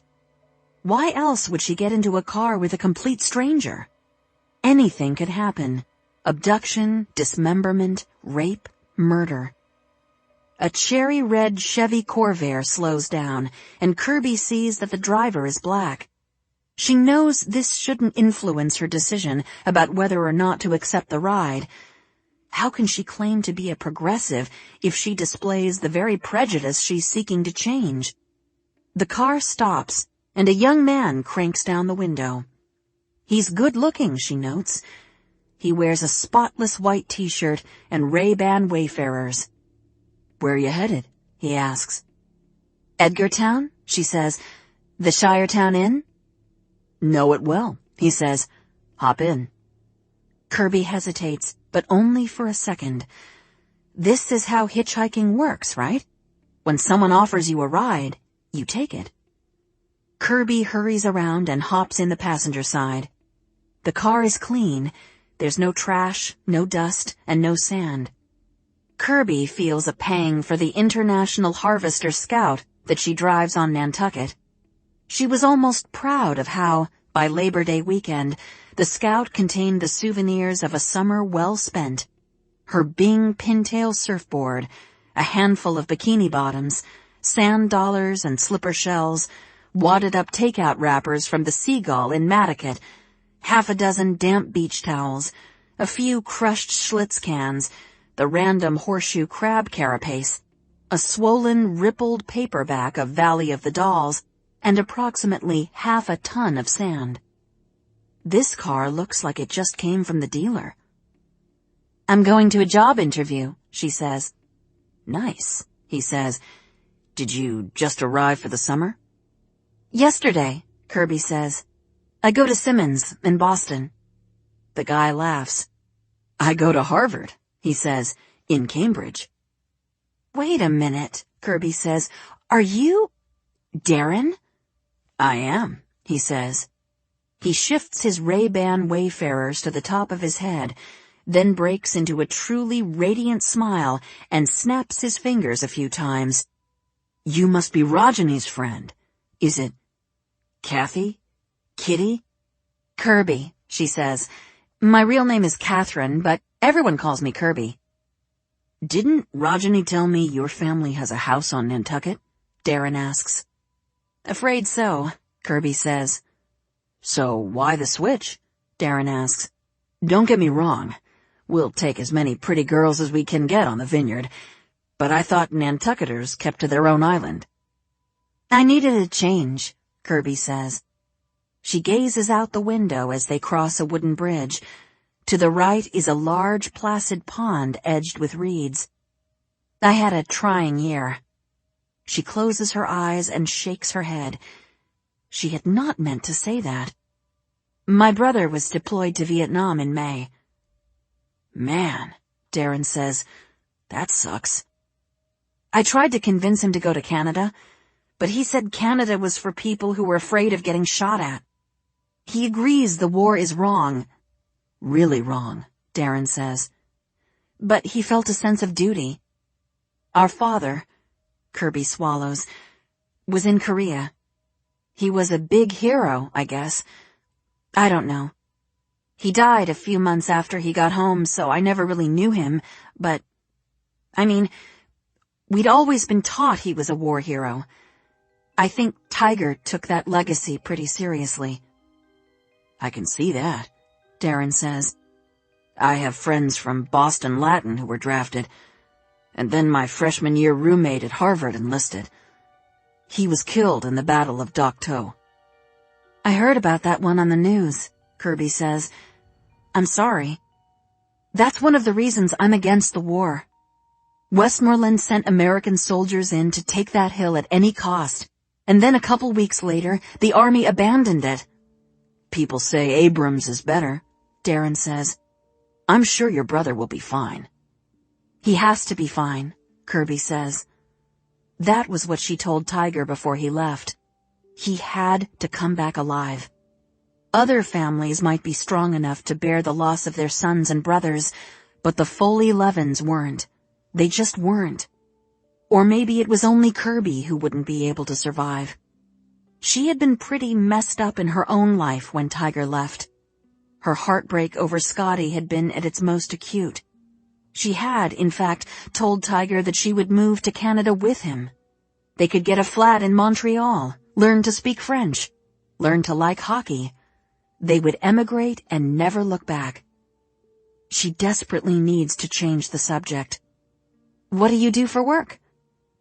I'm a lifeguard at Inkwell Beach, Darren says. I was headed there when I saw you. I took you out of your way, Kirby says. I'm so sorry, but thank you. This would have been one heck of a walk. They pass a sign announcing that they're entering Edgartown, and Kirby takes in the leafy streets lined with charming white-clapboard homes. It's even more picturesque than downtown Nantucket, which Kirby didn't think was possible. They cruise by the Whaling Church, an exquisite pocket garden with stone benches in the shade, a white-columned building called Preservation Hall. I don't have to be at work until 10, Darren says. I just like to get there early. Lead by example, you know? He grins, and Kirby can't help herself. She practically swoons. Darren is so good-looking and so cool. Kirby has never had a black friend before, though she's on good terms with the black women at Simmons, especially Tracy from her English class, who introduced her to the poetry of Gwendolyn Brooks. Rajani is Indian, and she and Kirby have spent countless hours discussing racially charged issues, so Kirby feels like she's had her eyes opened. She wants nothing more than to live in a country that's free from prejudice. She wonders what it would be like to date Darren. Of course, he isn't asking her out, he's just giving her a ride. Darren drops Kirby off in front of the Shiretown Inn just as a woman with bright red hair wearing a green dress is walking up the steps. Darren calls out, "Hey, Mrs. Benny!" The red-haired woman holds a hand over her eyes to shade them as Kirby climbs out of the car, careful to gather her skirt around her legs. Mrs. Benny is the woman she spoke to on the phone, and Kirby wonders how it will look, her climbing out of Darren's car. "Hey there, Darren," Mrs. Benny says. "Please tell your parents how much I enjoyed myself the other night. There's nothing like steamers at the Fraser house." "Will do," Darren says. Mrs. Benny waves and disappears inside. "Thanks for the ride," Kirby says. "You're a lifesaver." "Good luck with your interview," Darren says. "Where are you living?" Kirby tells him the address. "Miss O'Rourke's house," Darren says. "You know it?" "The prettiest girls live there each summer," Darren says, "and I can see this year is no exception." "Aw, thanks," Kirby says. She executes a quick curtsy. "Just watch out for Evan," Darren says. "I can handle the likes of Evan," Kirby says. "Putty in my hands." "I'm sure he is," Darren says. "So, hey, why don't you swing by Inkwell Beach sometime? I'm always there, and it's an easy walk from your house." "Okay," Kirby says. "I'll do that." "I mean it," Darren says. "Come by." Kirby's heart somersaults. "I mean it," she says. "I will." Darren waves and drives off, and Kirby stands on the sidewalk staring at the car until it disappears from view. Hitchhiking is the best thing she's ever done. It turns out Mrs. Benny is the general manager of the Shire Town Inn. She invites Kirby into a small office behind the front desk. "How do you know Darren?" Mrs. Benny asks. Kirby nearly says she just met him hitchhiking, but she worries how that will make her sound. "From school," she says. Mrs. Benny looks at Kirby's resume, which is on the desk before her. "But you go to Simmons," she says. "That's a girls' school." "Women's school," Kirby thinks. "I met him through a friend of mine at Simmons," Kirby says. "She and Darren grew up here together in the summers." "Well, you know, Darren's family has lived here forever," Mrs. Benny says. "I've known that boy since he was an itty-bitty baby." Kirby loves hearing this. Martha's Vineyard is a place where racial harmony exists. Mrs. Benny points to a handwritten note in the margin of Kirby's resume. Kirby spent hours on her sister's Underwood typing and retyping until the thing was perfect, and yet someone has scribbled all over it. "It says here that you're interested in a chambermaid position," Mrs. Benny says. "But I'm sorry to say, those jobs have all been taken. The Irish girls, you know, they get here in May." Kirby's spirits fall. The Irish girls, like Miranda, Maureen, and Michaela on the second floor, arrived in May and snapped up all the jobs. If the cleaning jobs are gone, what will be left for her? Pumping gas? Bagging groceries? "I wanted to get here earlier," Kirby says, "but I had to finish up the semester."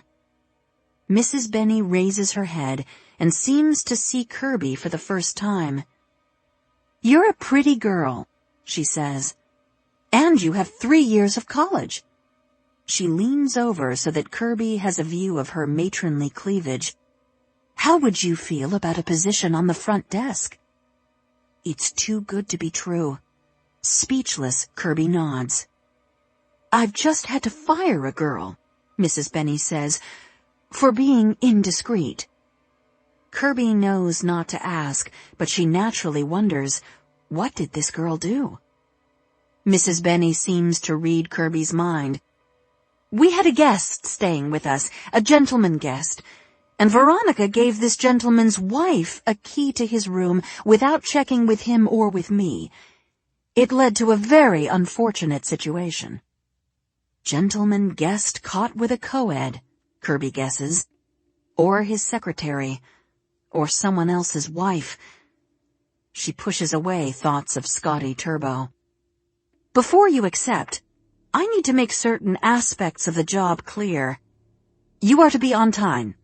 You are to be neatly dressed with your hair coiffed. No pants or culottes. No bare arms. We have distinguished guests at this inn, Wall Street types, business executives. In fact, I just booked a room for Senator Edward Kennedy. He's coming to stay with us next month." Teddy Kennedy. Kirby can't believe it. Mrs. Benny continues, "Our priority here at the inn is our guests' comfort and their privacy. Is that clear?" "Crystal," Kirby says. She's glad she tied her hair back for this interview, though she worries about a wardrobe. She'll have to see if the Vineyard has a store like Butner's where she can buy some appropriate outfits. Teddy Kennedy. She can't wait to tell Rajani about that. Except, no, she has to be discreet. "The shift that's available is 11 p.m. to 7 a.m. Is that going to be a problem?" It takes Kirby a moment to process this. 11 at night until 7 in the morning. Mrs. Benny is offering her the graveyard shift. Is that going to be a problem? Kirby quickly calculates. She will get back to Narragansett Avenue in time to eat breakfast with the girls, and then she'll go to sleep. If she sleeps from 8 to 2, she'll still have afternoons to go to the beach and her evenings free. It's not optimal, but she knows better than to turn this offer down. "Weekends off?" she asks hopefully.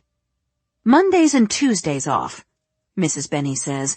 "You'll leave here Monday morning at 7 and return Wednesday night at 11. The job pays $90 a week. $90 a week? Kirby is appalled at herself for bending to the power of the American dollar, but there's no denying its allure. She has to give up her weekends, but considering her troubled past, this might not be a bad thing. She has to prove herself worthy. She has to develop a work ethic. Mrs. Benny is offering Kirby a chance to demonstrate that she's a responsible adult. Also, with this schedule, she'll avoid the log jam for the second-floor bathroom, and her parents will have no reason to complain. Kirby is going to be a front desk clerk. "I'll take it," she says. Those were the days. She has made a deal with the devil. She had no choice. Kate is no stranger to military sacrifice. Wilder died when he was back home on American soil, but Kate knows he never returned from Korea. Not really. However, sending a son into battle is different, and Vietnam is a different war. The jungle is nearly impenetrable, the heat murderous, the insects predatory, the swamps thick and green with murk. It's hard enough to battle the country itself, never mind the ruthlessly immoral Viet Cong.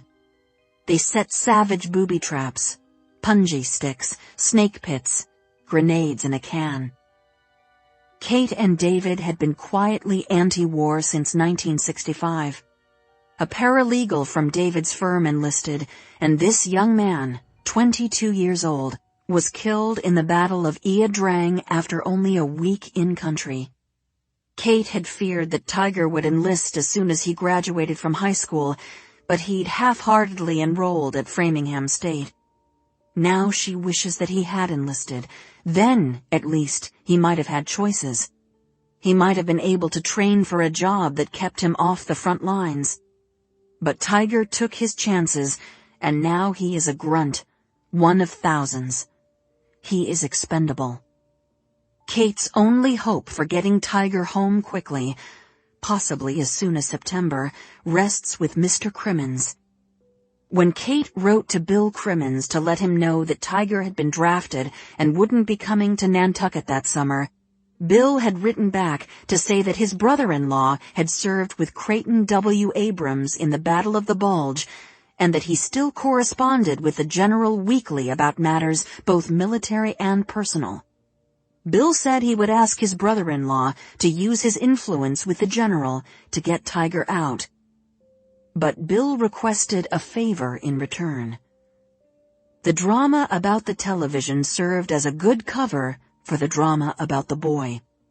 Kate glimpses Pick from her bedroom window as she unpacks her suitcase. He's getting on his bicycle. Kate notes the shape of his shoulders and the golden glint of his hair. She finds she's trembling. Kate thought Exalta would prove to be an obstacle to the plan, but that wasn't the case. Kate had explained the situation to her a few weeks ago. Mr. Crimmins had discovered that Lorraine had a son out in California. Lorraine, now called Lavender, had vanished, and Mr. Crimmins had gone out to fetch the child, but he had no room in his efficiency on Pine Street to house the boy, and Exalta had easily been led to the solution. Bill Crimmins and his grandson would both live in Little Fair. "It'll be nice for us to have a man around," Exalta said. Kate didn't bother pointing out that David would be coming every weekend. She was simply relieved that Exalta didn't oppose this new arrangement. In fact, Exalta proceeded to act as though inviting Bill Crimmins and his grandson to stay in Little Fair had been her idea. Everything will be okay, Kate tells herself. Bill Crimmins wrote to his brother-in-law last week, just before he and the boy moved in, and he would likely hear back this week or next. Tiger would be plucked from danger as suddenly as he had been dropped into it. He would come home. Following the boy out of Little Fair is someone else, a young woman. It's Jessie, Kate realizes. The way Jessie stands as she talks to the boy, with her hand on her waist and her hip cocked, looks very mature. Well, Kate thinks, she is 13. Today. Poor sweet Jessie has had to sacrifice her birthday to the task of arriving and settling in. Kate is too addled to do anything more than take everyone to Susie's for dinner. And that isn't a birthday ritual, but a first night on Nantucket ritual. However, she supposes they can stop at the Island Dairy Bar on the way home for a sundae. It's a pathetic effort to celebrate the beginning of her youngest child's teenage years. Kate decides she'll make it up to Jessie next week, once things have calmed down. They'll have dinner, just the two of them, at the Mad Hatter, Jessie's favorite. Kate shoves her suitcase to the back of the closet the way she always does, an attempt to avoid thinking about the reality that she will have to pack it up again. She then takes stock of the room, her summer bedroom for as long as she has been alive. She lived here as a little girl, back when America was happy and prosperous. She lived here as a teenager during the Depression, when men from around the island would knock on the door to see if Kate's parents needed any work done on the house. It was in this era, Kate recalls, that they hired Bill Crimmins to do odd jobs, and Lorraine, his daughter, to serve as maid and cook. The Crimminses had moved to Nantucket year-round after Bill lost his job at the textile mill up in Lowell, Mass. Bill's wife died when Lorraine was a baby. Kate had lived here as a young wife to Wilder Foley with his manic-depressive disorder, his pathological lies, and his undeniable magnetism. She can remember sitting in the window seat waiting for Wilder to come home on one of the many nights he insisted on staying late at Bosun's locker. She'd lived here as the bereft mother of 3 fatherless children during the awful summer of 1953. Lorraine Crimmins had run off to California, and Kate spent the better part of July and August without anyone to mind the children. She cut out paper dolls with Blair and Kirby. She taught Blair to ride a bicycle on Plum Lane. She dug holes in the sand at Steps Beach with Tiger, crying behind her giant sunglasses. Next, she had lived here as the wife of David Levin, the Jewish attorney whom Exalta had never accepted despite the fact that he was a good, kind, stable man, as sane and calm as Wilder had been reckless and unpredictable, willing to take on 3 children not his own and treat them the same way that he treated his own daughter, Jessica. And now, Kate is 48 years old, an age she only properly feels when she's in a place that holds all of her different lives together, as this room does. On the dresser, there's a photograph of the family taken in the dunes of Steps Beach. Kate and David in the center back row, Blair and Angus on their left, Kirby on their right, and Tiger and Jessie sitting in front. They're all smiling and glowing with their summer coloring, lighter hair, darker skin. Exalta had enjoyed too many Hendricks and tonics that day at lunch and had fallen asleep, missing this excursion to Steps Beach. Kate, frankly, is glad she wasn't there.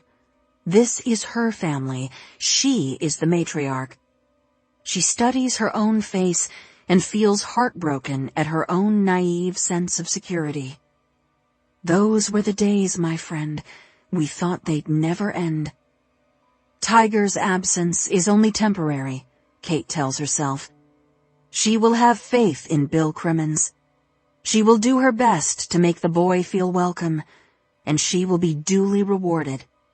Mr. Crimmins will find a way to get Tiger home.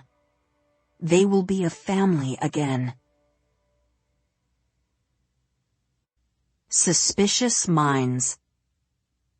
In Boston, the temperature hits 80 degrees, and Blair, just entering her 3rd trimester, has outgrown all of her maternity clothes. She has only one dress that still fits. It looks like a yellow circus tent, and yet she has no choice but to wear it every time she leaves the house, which she now does as infrequently as possible.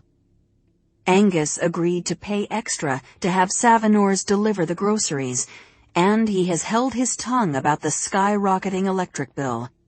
Blair keeps the air conditioning unit running 24 hours a day. The apartment feels like the North Pole, and still Blair perspires as she sits in front of the television watching That Girl and eating grilled cheese sandwiches, followed by Hunt Snack Pack butterscotch puddings, one after the other. Instead of seeing Angus's acquiescence about the extra expenses as kind, Blair understands them as a manifestation of his guilty conscience. He's unwilling to tell Blair the truth about where he was the day she surprised him at the office. He resolutely maintains he was at a meeting, although the nature of that meeting has changed 3 times, and he can't explain why his hair was mussed or his jacket misbuttoned. Blair also noted a suspicious phone call. She answered the phone in their apartment, and a woman's cool, melodious voice asked for Mr. Whalen. This when everyone at MIT calls Angus Dr. Whalen or Professor Whalen. Blair acted on her hunch and said, "I'm sorry, he's not home at the moment. Is this Joanne?" The woman hung up. One evening in early June, the phone rings, and Angus answers the kitchen phone at the same time that Blair picks up the extension next to the bed. She's lying there in her underwear beneath one thin sheet, morosely waiting for Angus to warm up a TV dinner and deliver it like room service. "Hello," Angus says. "Whalen residence." "Mr. Whalen?" the silvery voice says. "This is Trixie." It takes Blair only an instant to realize that Angus doesn't know she's on the line. "Trixie," Angus says, "listen, I'm sorry about today. Something came up at work, but I'd like to see you tomorrow." "That's fine, but I'm going to have to charge you for today." "Yes," Angus says, "I understand. Of course." Blair barely manages to stifle a gasp. Angus clears his throat and says, "Darling, are you on the phone?" He pauses. "Blair?" Blair presses the plastic button to disconnect, then carefully sets the receiver down and lies back in what she hopes is a believable imitation of pregnant slumber. A second later, Angus taps on the door, and Blair smells the commingled scents of Salisbury steak, peas, and apple cobbler. "Darling?" Blair keeps her eyes shut. Angus has been seeing a call girl, a prostitute. On the one hand, this is a relief because it's not Joanne of the turquoise eyeshadow and Pat the Bunny, and it eliminates Blair's other suspicion that Angus is involved romantically with one of the male students at the university. On the other hand, the idea of Angus with a prostitute is sickening. It's so seedy, so beneath him. He's paying for sex. It's possible he's been paying for sex all along. This would explain how he became so skilled in the bedroom. But what about disease? Does Angus really have so little regard for Blair and for their unborn baby? Trixie, Blair thinks. It's gratifying to have a name to pin on her rival. The prostitute's name is Trixie. As Blair waits for the next mysterious phone call, the days grow hotter. Kirby swings by the apartment to say goodbye. She's spending the summer on Martha's Vineyard instead of Nantucket, something Blair doesn't quite understand. "I need to get Mom's foot off my neck," Kirby says. "It's time for me to grow up." This, Blair wholeheartedly agrees with. Kirby lacks discipline and seems content to go whichever way the wind blows her. Blair decides not to tell Kirby that being a grown-up is overrated. "You're working in housekeeping?" Blair says. "Was that the best job you could find?" "At least I have a job," Kirby says. She rakes her eyes across Blair's bed. Food wrappers, empty pudding cups, the TV guide, and a copy of The Love Machine by Jacqueline Suzanne, which is what passes for literature these days. Blair nearly snaps back, but she can see that her situation is pathetic, and she doesn't have the energy to match wits with her sister. Her brain has turned to consommé. The role reversal is disheartening. Back in the dark days when Blair and Kirby's father died, Blair was 8, Kirby 5, Kirby used to climb, whimpering, into Blair's bed. She was old enough to know something was very wrong, but not old enough to be told exactly what, and Kate had been focused on caring for Tiger, who was only 3 and still a handful. Blair remembers someone, her grandmother maybe, or Janie Beckett, telling Blair that Kirby was lucky to have her as an older sister. She could serve as a role model. Blair had taken this very seriously. Her entire life has been a master class in how to lead by example. But now, Kirby must be looking at Blair and thinking, I do not want to end up that way. I shouldn't have quit my job, Blair says. I should have spent the past year teaching, but Angus wanted me home. Why didn't you stand up for yourself? Kirby asks. You know what Betty Friedan would say. Betty Friedan isn't married to an astronaut. Blair nearly laughs because that statement is so absurd, and no doubt Kirby's next point will be that Blair isn't married to an astronaut either. Not really. And now I'm good and stuck, aren't I? Barefoot and pregnant. I'm bored out of my mind. I'm so bored that my imagination comes up with all of these conspiracy theories. Have you figured out who killed the Kennedys? Kirby asks. Blair can't bring herself to smile. She longs to tell her sister about Angus and Trixie, but she doesn't want to admit to another failure. Not only is Blair not working, but the husband she quit her job for is cheating on her. Enjoy your time on the vineyard, Blair says. Cleaning is honest work. I'm proud of you. Aw, Blair, Kirby says. She puts her hand on Blair's belly, and the baby kicks. That's your Aunt Kirby, Blair says. Hey, kid, Kirby says. Get ready for 1969. I have some protest songs to teach you. The next day, Kate drops in to say goodbye before she leaves for Nantucket with Jessie and Exalta. Dad will be home in case of emergency, Kate tells Blair. She sets down an assortment of magazines, Good Housekeeping, Ladies' Home Journal, Woman's Weekly. Nothing with any real news. Blair knows her mother wants to keep her from being shocked or upset, but Blair doesn't want to read 10 Cold Suppers for Summer or Weekend Embroidery Projects. She needs a far less wholesome magazine with articles like What to Do When Your Husband is Seeing a Prostitute. She needs Cosmopolitan. And I'll be back on the 1st of August, like we discussed, so I can be with you for the birth. I'm leaving Angus, Blair says. Kate doesn't even blink. I know he's been working hard, sweetheart. But the moon landing... Damn the moon landing, Blair says.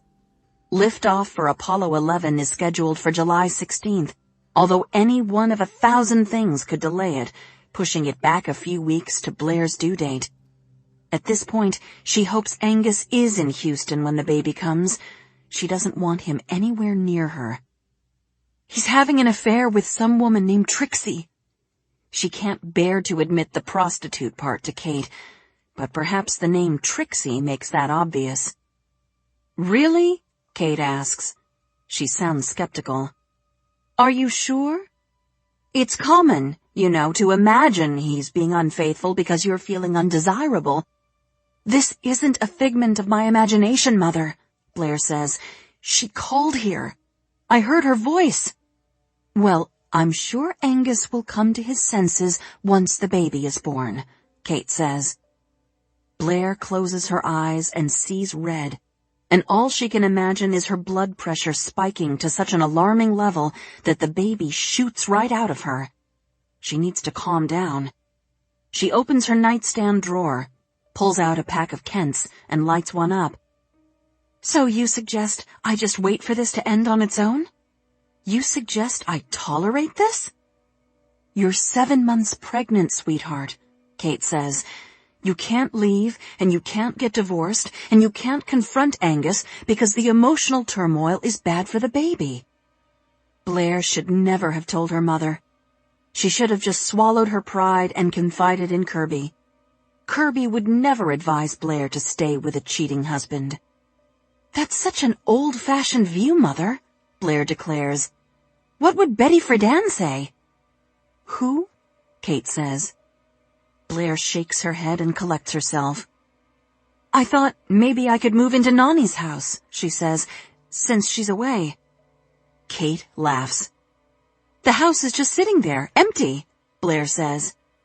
Her grandmother's townhouse in Beacon Hill is large, cool, and gracious, with clocks that chime and hand-knotted silk rugs that feel like heaven under bare feet. The bed in the guest room is a king, and the windows look out over the back courtyard, where there's a tall, wrought-iron fountain that makes a soothing, gurgling sound. It wouldn't be as good as escaping to the islands, but it would be better than staying here on Calm Ave. And empty it will remain, Kate says. I'm sorry, Sweet Pea. You're 24 years old, a grown woman, married and pregnant. And you need to act like an adult and not a child who runs away from her problems. Angus has a remarkable career and provides very well for you. If he is having a dalliance with this Trixie, it's probably because he's under so much pressure. Really, you might think to be grateful. Grateful? Blair says. Grateful, Mother? He's never home. He works all the time, and on the rare occasions he does make an appearance. She pauses, unsure how much more she wants her mother to know. Kate looks at her expectantly. He's moody, unpredictable. Sometimes he seems like a completely different person than the man I married. Oh, honey. Kate seems to soften a bit. She reaches over to brush a stray hair from Blair's forehead, and Blair briefly leans into the cooling comfort of her mother's palm, remembering how she used to pretend she felt feverish just so that her mother would rest that soft and steady hand against her face. The memory ends when Kate stands up briskly and leaves the bedroom. She returns a moment later with a glass of brown liquid over ice. At first, Blair thinks it's iced tea, but when she smells it, she's happy to find it's scotch. Isn't your doctor's appointment tomorrow? Kate asks. The appointment with Dr. Sayer, yes. The deplorable Dr. Sayer with the grotesque overgrown beard who feels Blair up with cold hands while his googly eyes swim behind his glasses. Yes, Blair says. She stubs out her cigarette in the ashtray by the bed and takes a sip of scotch. Immediately she relaxes. At 10. Is Angus going with you? He's supposed to, Blair says, but he may have forgotten and planned a rendezvous with Trixie. Kate laughs and says, It's best to keep a sense of humor about it. Let me know how it goes. We should be on Nantucket by 4 in the afternoon tomorrow. Love you, Sweet Pea. Be well. Kate leans over to kiss Blair on the forehead and give her shoulder a squeeze, and for one instant, Blair feels okay. Bye, Blair says. She can't believe her mother is being so nonchalant about the news. Blair should have disclosed the prostitute part. Maybe then Kate would have been appropriately aghast. Her mother grew up in a time when young women were expected to just put up with unfaithful husbands. But now it's 1969, and Blair won't stand for it. If moving into Nani's isn't an option, then Blair will just go to Nantucket for the summer. She'll have the baby on the island, at the cottage hospital. But Blair won't last 2 hours in the car and 2 hours on a ferry. Merely driving up the cobblestones of Main Street might send her into premature labor. She's trapped. Angus remembers about Blair's doctor's appointment the next day, which is a relief to Blair because the notion of going anywhere alone in her condition is daunting. Ruth, The office receptionist takes one look at Blair and Angus and leads them right back to the office where Dr. Sayer is sitting at the desk, smoking. Blair can't tell if Ruth is alarmed by her size or if she's impressed that Dr. Whalen has chosen to accompany his wife to the appointment when he's such a busy man working on a matter that's so important to the nation's pride. Maybe it's a little of both. There is no mistaking Dr. Sayer's reaction, however. When he sees Angus, he jumps to his feet and starts pumping Angus's hand. There follows a long conversation about the moon launch and the merits of various astronauts. Angus wholly defends Armstrong and Aldrin, but Dr. Sayer feels Jim Lovell should be included. And then Angus shifts into technical talk about thrust, elliptical orbits, and Hohmann transfers, and Dr. Sayer nods along, though Blair is certain he's just as lost as she is. When she can't stand being ignored another second, she clears her throat. "Oh, yes," Angus says. "My wife is concerned about—" "My size," Blair says. She finally has Dr. Sayer's undivided attention, and she knows she'd better take advantage of the opportunity. "I'm huge. A hippo. I've outgrown every dress but this one." Dr. Sayer gives her an appraising look, then comes around his desk and puts a hand on her belly. Blair feels the baby kick. "Let's send you to X-ray," he says. Angus chooses to stay in the examining room while a nurse leads Blair down the hall and asks her to lie on a cold metal table. While the X-rays are taken, tears leak out of Blair's eyes. She's certain they're going to find she's carrying a giant, a monster, an octopus. She regrets ever marrying Angus and allowing herself to get pregnant. She imagines her life if she had taken an alternate path. Blair Foley, slender of body and nimble of mind, becomes a renowned scholar in the field of 20th century women's literature, starting with Edith Wharton and moving on to Shirley Jackson, Flannery O'Connor, Anne Sexton, Adrienne Rich. She would date different men, as Sally does, an architect one weekend, a museum curator the next. She would not be here, lying on a metal table like a side of beef, awaiting news of what horrific creature is growing within her. She would be lounging on Cliffside Beach on Nantucket, and Marco, the lifeguard from Rio de Janeiro, would watch her trim, firm backside when she strolled from her umbrella to the water. She would be having a mad, passionate affair with Marco, who would be devoted solely to her. She would not have to share Marco with a call girl named Trixie. Blair closes her eyes to better focus on her rapture, and she must have dozed off because the next thing she knows, the nurse is shaking a blurry black and white film in front of her face and saying, "Would you like to see a picture of your twins?" Twins. Blair bursts out sobbing. The next afternoon, there's a knock on the apartment door, and Blair suspects that, on receiving the news that there will be 2 grandchildren instead of 1, her mother immediately left Nantucket and is now back in Boston. When Blair opens the door, she finds a tall, attractive man in a neatly pressed khaki suit. It takes Blair a moment to recognize Joey Whalen, Angus's brother. "Joey," Blair says, "are you a sight for sore eyes? You look wonderful. What a surprise." "A surprise that I look wonderful?" Joey says, beaming. He kisses Blair on the cheek and hands her a bottle wrapped in brown paper and a bakery bag that smells of chocolate. "Babka, right out of the oven," Joey says, "and our old friend Cold Duck." "You sure know how to cheer a girl up," Blair says, and she holds the door open for her brother-in-law. Twins. Every time she says the word in her mind, it seems more outrageous. Twins. 2 babies. 2 babies at once. The enormous life change that is having a baby has doubled in an instant. She presently has 1 of everything. 1 bassinet, 1 crib, 1 stroller. And now she needs a 2nd of each. It's overwhelming. Joey steps inside, loosens his tie, and sheds his jacket, while Blair admires him.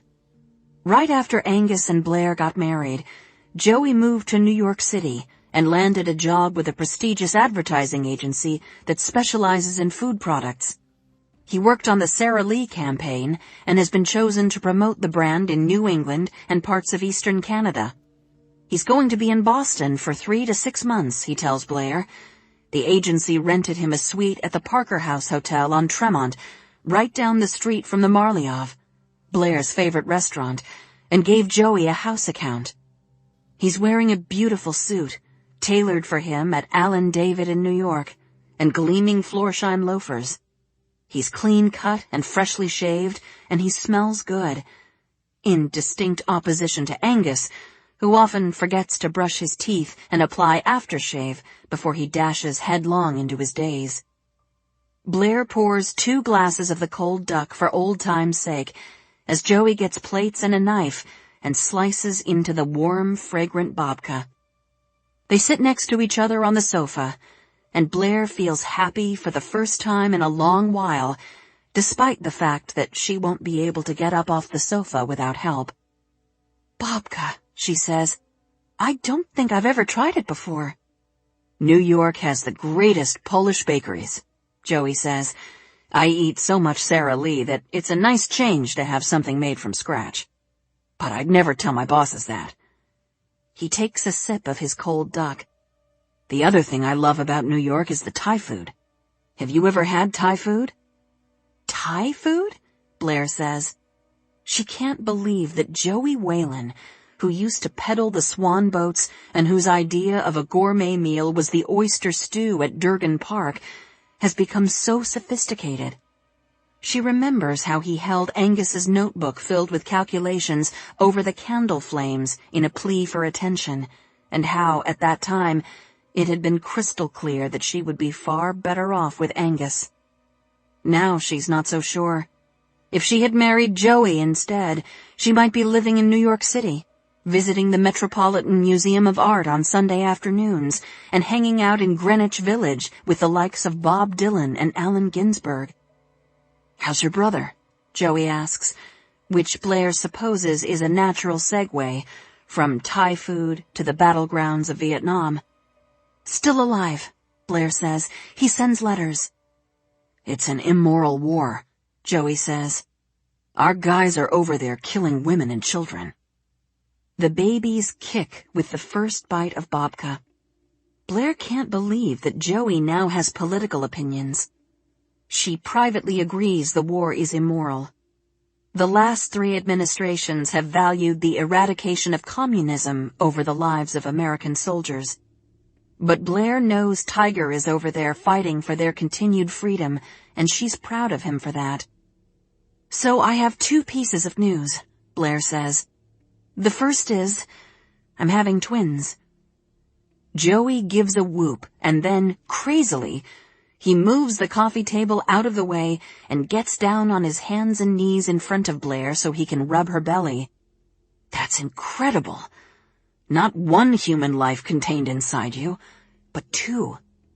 2. His touch feels good, and Blair feels faintly aroused, sexually aroused, which is wrong on many levels. She laughs and swats at him. "Get up." She prefers Joey's enthusiasm to Angus's reaction yesterday, which fell somewhere between apathy and scientific interest. He had studied the X-ray, trying to see if the twins would likely be identical, 1 egg that split, or fraternal, 2 separate eggs, both fertilized. And then, all the way home from the hospital, he wondered aloud if at least one of the twins would be a boy. Joey sits back down on the sofa, closer to Blair than he was before. "What's the second piece of news?" Blair takes as deep a breath as she can manage. The babies have started to crowd her lungs. "Angus is having an affair with someone named Trixie," she says. Every time Blair says the name, she pictures a character from a Disney movie. "He meets her during the workday. She called here on the phone." Joey's elation at the news of twins twists into something fierce and angry. "You have got to be kidding me." "I wish I were," Blair says, and she starts to cry. "Oh, hey," Joey says. "Hey, Blair, come on now." He puts an arm around Blair's shoulders, and she falls into his arms and sobs all over his fine white shirt. Angus is a dope. He's a heel. He's never known what he has. He's so damn smart, he just takes everything as his due. "I thought he loved me," Blair wails. "I'm sure he does," Joey says. "I know he does. This is just, well, he must be panicking about the moon launch, or the babies." "Panicking about the babies?" Blair says. "He sees the babies as my responsibility and mine alone. Babies are women's work, and rocket ships are men's work." Blair bursts into a fresh round of tears. "Aw, Blair, don't cry," Joey says. "You're so pretty and smart, and such a catch for someone like Angus. I'm sure this Trixie person doesn't hold a candle to you. I mean, how could she?" Maybe it's that these words are exactly what Blair needs to hear, or maybe it's that the hormones from not one but two babies are making Blair delirious, but whatever the reason, the next thing Blair knows, she's kissing Joey Whalen and he is kissing her back. Blair can't believe something so outrageous is happening, and yet it feels so good that she is powerless to stop it. Angus never touches her anymore. Sex stopped last month because Blair read that it was unsafe in the final trimester of pregnancy, but along with the sex went hand-holding, back rubs, and kissing. Joey tastes of the cold duck and warm chocolate. Blair can't get enough of his lips, his tongue, his touch. She is transported right back to that afternoon on the swan boat. She had felt this same passion then, back when she thought she would be marrying Joey. One of Joey's hands travels up Blair's thigh, and one gently massages her nipple through the thin material of her threadbare dress. She needs to put an end to this, Blair thinks, right now. But instead, things heat up. Joey starts unbuttoning the front of Blair's dress. Honestly, Blair would like him to rip it off. She is just reaching for Joey's belt buckle when Angus bursts into the apartment, holding a huge bouquet of lilacs and peonies, Blair's favorite flowers. Young girl. Bright and early on Tuesday morning, Jessie and Exalta walk to the Field and Oar Club for the first day of Jessie's tennis lessons. It's so early that the shops aren't open yet, though there is the smell of bacon coming from the charcoal galley, and there's a gentleman sweeping up pieces of a broken bottle on the walk outside of Bosun's locker. "Bar fight?" Exalta asks the gentleman. "Good a guess as any," he says, and Exalta laughs in such a carefree way that Jessie isn't sure if she should be pleased or worried. She glances at her grandmother out of the corner of her eye and sees what appears to be a genuine smile. Maybe her grandmother is happy because she's back on Nantucket for the 100th summer in a row, or maybe she's happy because she has finally gotten her way and Jessie has agreed to take tennis lessons. She resisted until now, her one small act of defiance. But this year, right after Tiger was deployed, Kate had begged Jessie to reconsider. It would mean so much to Nani, and Jessie, unable to disappoint her mother, had acquiesced. Jessie is uncoordinated, bordering on clumsy. She's certain tennis will only highlight her athletic shortcomings. She would rather spend every morning of the summer sitting in the dentist's chair having her teeth drilled. Jessie decides to take advantage of Exalta's good mood. "Why is Mr. Crimmins living in Little Fair?" she asks. "Oh!" Exalta sings out. The day isn't yet bright enough to require sunglasses, so Exalta's are perched in her blunt-cut silver hair. This allows Jessie to study her grandmother's expression. She looks like she's trying to decide whether to tell Jessie the entire truth or just part of it. "Well, he needed a place to live for the summer." "Doesn't he live on Pine Street?" Jessie asks. "In the house with the church windows?" "The old steamboat terminal building," Exalta says. Yes, he's rented the unit in the back for years and years, but that's an efficiency, big enough for only one person. And this summer, he has his grandson with him, Pickford. Bill says the boy was named after some 10th-rate musician. I had rather hoped he was named for Mary Pickford, the greatest actress of our time. Exalta seems to drift off in a reverie. America's sweetheart, the girl with the curls. Pickford is a strong name, even if there aren't any family ties behind it. I have to say, I was pleasantly surprised to find Lorraine hadn't named her child something like Olio or Bangladesh. Lorraine is Mr. Crimmen's daughter, right? Jessie says. That's correct. You know her? Knew her years ago, Exalta says. She used to clean for me and cook. She was quite a baker, very precise with her measurements. It's a shame she ran off. She could have made something of herself. She cooked and cleaned for you? Jessie says. I never knew that. It was before you were born, Exalta says, and Jessie knows what that means. She often feels like everything important happened before she was born, back when Wilder Foley was alive and her siblings were young and her mother was happy. It's unsettling how much envy Jessie feels for a stretch of time. Those years in the retelling always sounded golden, like they could never be matched or recaptured.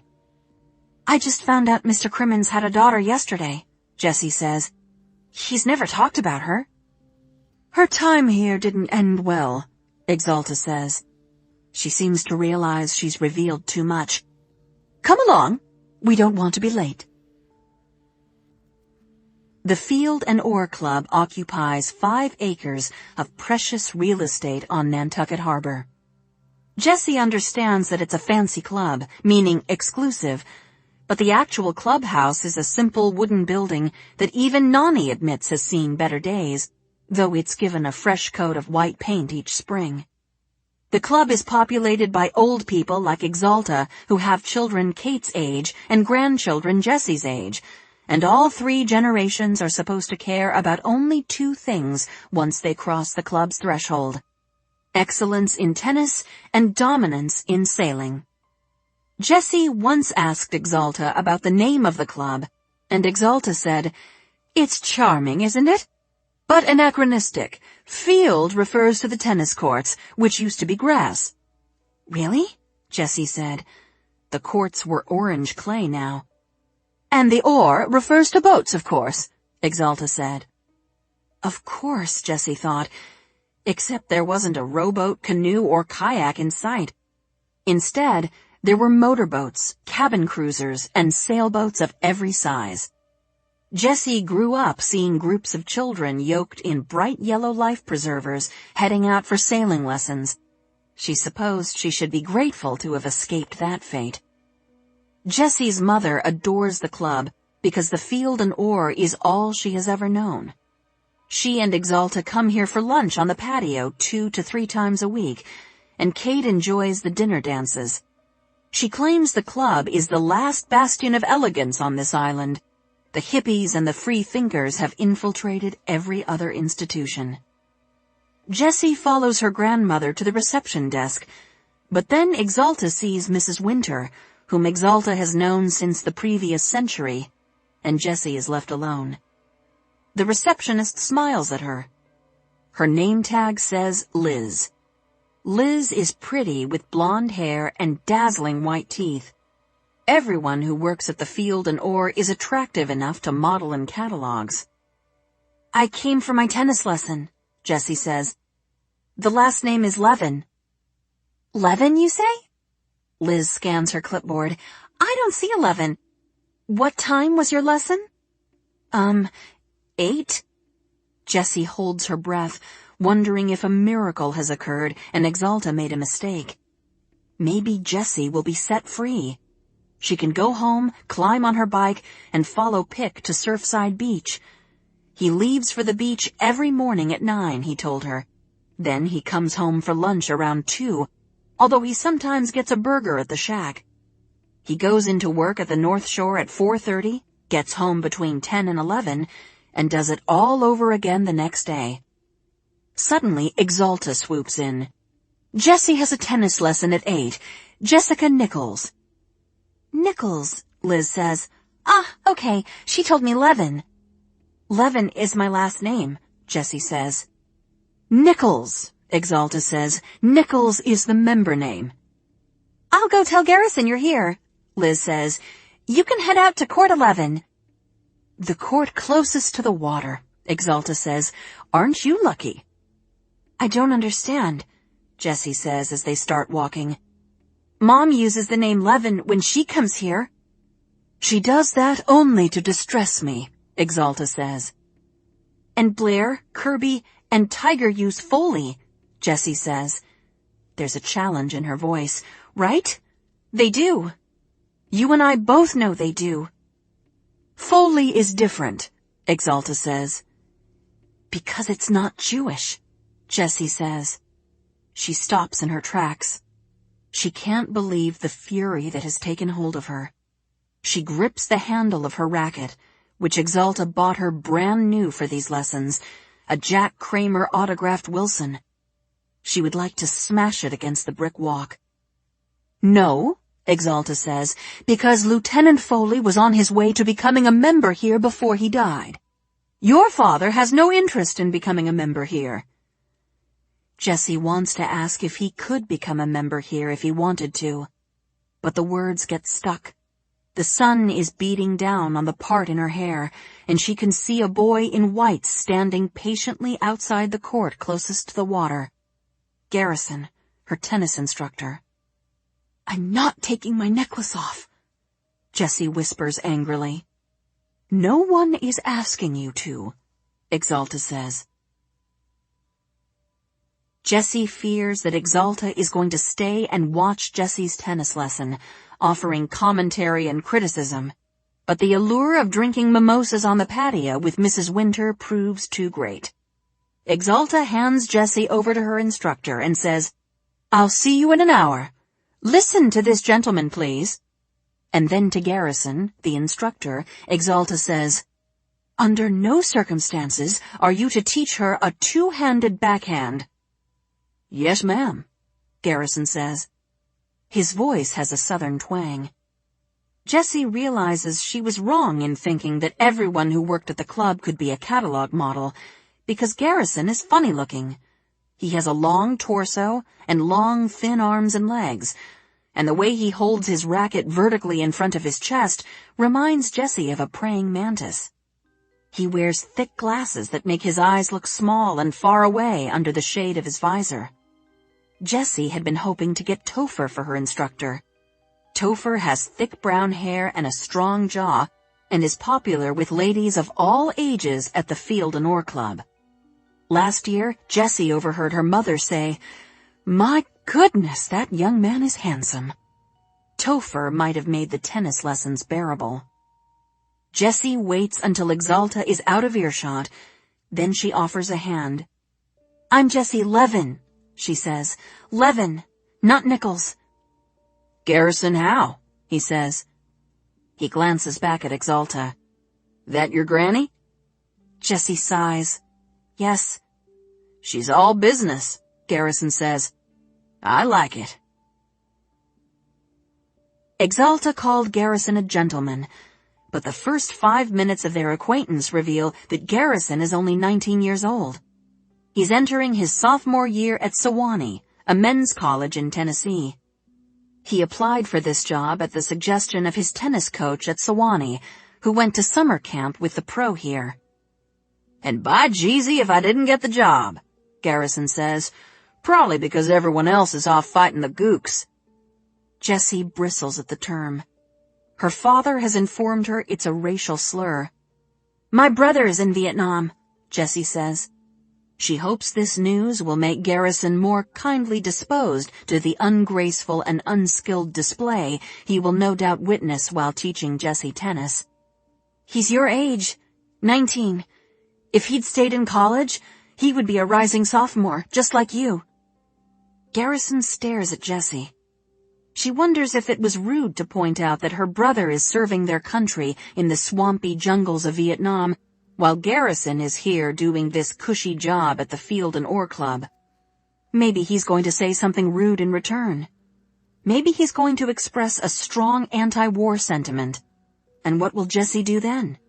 Will she stomp off the court and demand a new instructor? She, too, is anti-war. Her entire family is anti-war. These feelings coexist simultaneously with concern for and pride in Tiger. Finally, Garrison speaks. "You have pretty eyes, Jessie." Jessie is so taken aback by this non-sequitur that she laughs. "I like a woman with dark eyes," Garrison says. "I find them mysterious, and I love long dark hair like yours. I guess you could say I'm a brunette man." He holds the gate open and ushers Jessie onto the court. "Now, let's play some tennis." Like many sports, tennis is deceptively simple. The objective is to hit the ball over a net with a racket, wait for one's opponent to hit it back, then hit it again. But also, like many sports, there are nuances: speed, power, and an elusive element called spin, which depends on the angle at which you hold the racket and the way you hit the ball. Garrison starts with the basics: forehand grip and forehand stroke. He places Jessie's hand in position, then stands just behind her and shows her how to move her arm. "You might try loosening up," Garrison says. "You're very stiff, which will result in wooden play." Jessie can't loosen up. The words wooden play give her a vision of a figure like one of her grandmother's whirligigs, a girl holding a racket that swings again and again.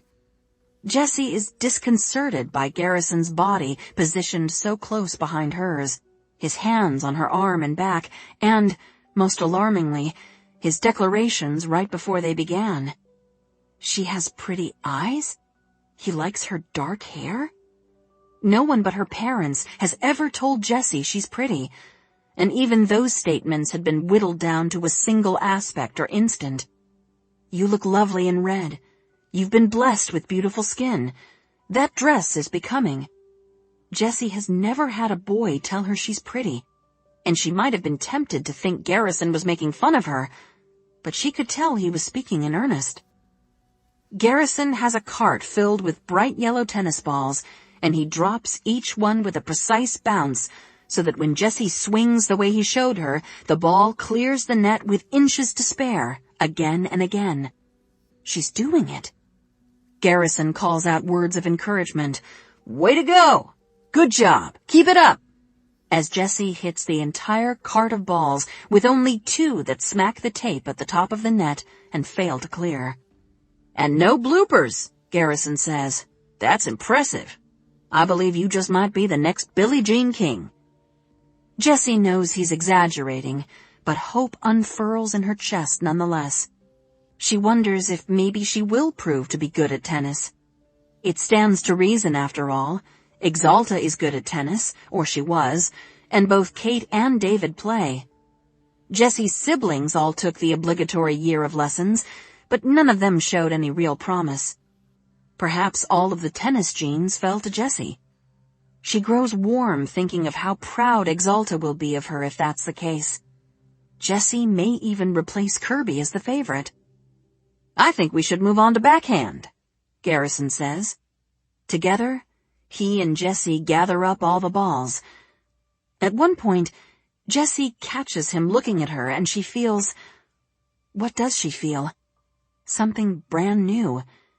She feels desired. They move on to backhand. Jessie steels herself for the challenge.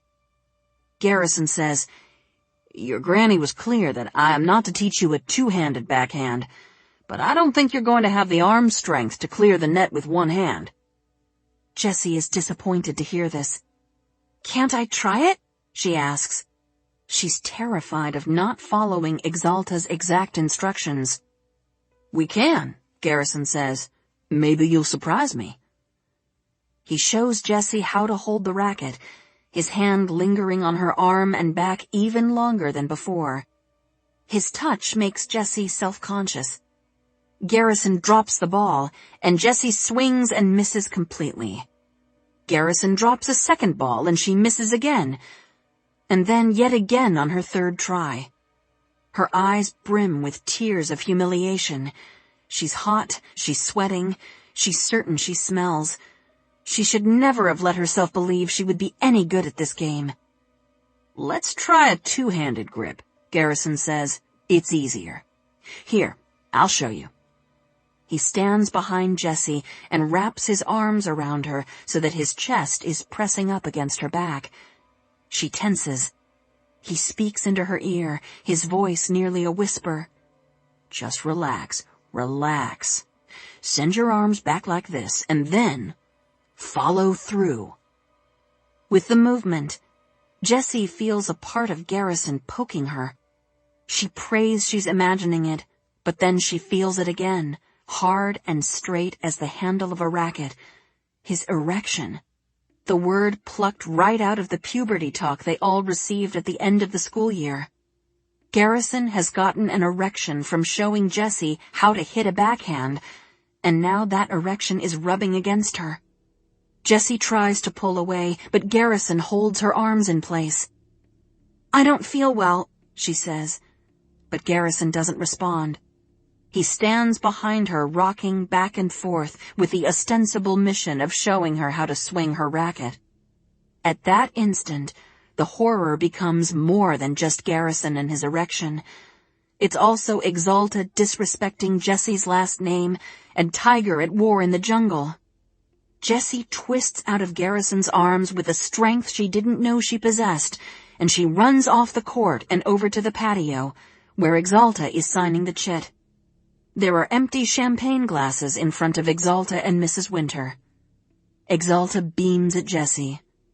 Her eyes have that glint that only alcohol produces in her. "How did it go?" Jessie clears her throat. "I'd like a different instructor tomorrow." "What?" Exalta says. "Whatever for?" Jessie widens her eyes, hoping to convey her distress. Her grandmother was quite beautiful in her day. Surely she received her share of unwanted attention. But Jessie doesn't have the words to explain what happened, much less in front of Mrs. Winter. Tumescence, she thinks, the word from Blair's novel. She hears Blair say, "There's no reason to be grossed out by sex." But she is. "He taught me a two-handed backhand," Jessie says. Exalta pushes herself up from the table. "Does the boy not have ears? That won't do at all," she says. "We'll find you someone else." "A girl," Jessie says. "Please." Mrs. Winter is stuck to Exalta like lint to a sweater, and when Mrs. Winter says, "Tell me, Exalta, how is Blair? She married an astronaut, didn't she? I've always been so fond of her, even though she broke my Larry's heart." Jessie excuses herself and goes to the locker room. She splashes water on her face. It's burning. Whether from the sun or the humiliation she just endured, she isn't sure. The sensation of Garrison rubbing up against her won't go away. It's like he's branded her. She wants to cry, wants to scream, but she's at the club, so she can do neither. When she gets home, she'll tell her mother what happened, and Garrison will be fired and sent back to Tennessee. But Jessie fears she will never, ever have the courage to tell her mother. Nor can she imagine telling her father. She could tell Blair or Kirby, but her older sisters aren't here. They've abandoned her. When Jessie emerges from the locker room, Exalta is still out on the patio chatting with Mrs. Winter. Jessie wants to leave and just walk home by herself, but she knows there would be a price to pay for such rudeness, and so she lingers at the reception desk. Liz has vanished. The desk is unmanned. On a shelf just behind the desk are polo shirts, visors, cocktail napkins, and stationery emblazoned with the Kelly green and white club burgee. Jessie's blood quickens. She glances around, sees no one. She leans over the counter and snatches the first thing within reach, a pair of terry-cloth wristbands, packaged in cellophane. The cellophane crackles. Jessie thinks that surely someone will appear and ask her for Exalta's member number so her account can be charged. But no one notices, and Jessie stashes the wristbands in the roomy pocket of her tennis skirt. She goes to wait for Exalta on the front porch. Everyday people. After 21 years of swimming against the tide, questioning authority, rebelling against the rules, and making poor decisions, Kirby Foley is surprised to find that quiet order and routine are the best parts of her front desk job at the Shiretown Inn. The inn has 12 rooms, each with an ensuite bath, and because of the location in downtown Edgartown, the clientele is upscale, as Mrs. Benny promised. They have a few honeymooning couples, but most of the guests are Kirby's parents' age or older. During Kirby's first week of work, she finds everyone she comes in contact with polite and delightful. Her shift quickly develops a rhythm. Between the hours of 11 p.m. and 1 a.m., the guests return from their evenings out, dinner at the dunes, bonfires on the beach, a nightcap on the deck at the Navigator. Kirby has been trained by Mrs. Benny to look for signs of trouble, but all of the guests seem happy and relaxed, maybe a bit tipsy, although not problematically so. Kirby's favorites are the Eltringhams from New Hope, Pennsylvania. Kirby simply adores the name New Hope and applies it to her own situation now. After 2 arrests and the unspeakable situation with Scotty Turbo, for her, living and working on the Vineyard offers just that, new hope. Mr. Eltringham is a banker in Philadelphia, and Mrs. Eltringham owns a small antiques shop in the village of New Hope. It's the second marriage for both Mr. and Mrs. Eltringham. Mr. Eltringham has grown up children by his first wife, and Mrs. Eltringham, in her life before him, was a nurse in the burn unit at St. Vincent's Hospital in New York City. Kirby is surprised at how much she learned about the Eltringhams with just a few thoughtful questions. On Kirby's third night of work, the Eltringhams bring her a piece of peach cobbler from the Art Cliff Diner. The gesture is so unexpected and so kind that for a second Kirby is suspicious. But the cobbler is delicious. Kirby needs to start trusting people again. The overnight shift isn't easy by any means. Right around 2 a.m., Kirby starts to nod off. By then, she has reviewed the bills for guests checking out in the morning and has tidied the small lobby and made sure that all 12 room keys have been claimed. She nearly yearns for some drama, an unclaimed key, for example, or a noise complaint, because then there would be an impetus to stay awake. Kirby sometimes steps out to the front porch to reinvigorate herself with the fresh night air, and she does that now. She takes in the silent, dark streets of Edgartown and tries not to think about everyone else on the island fast asleep. Kirby wonders how things are going 11 miles away on Nantucket. When Kirby called her mother from the house phone to tell her about the job, Kate responded, "Oh, good for you," and then informed Kirby that Blair was having twins. Kirby had been irritated to have her good news trumped. Of course Blair was having twins. Anybody with one good eye could see that Blair was big enough to require her own zip code. "How's Jessie?" Kirby asked. Poor Jessie was pretty much raising herself, Kirby suspected, while Kate fretted about Blair and Tiger. Jessie was a sensitive kid and smart. She liked to read and daydream.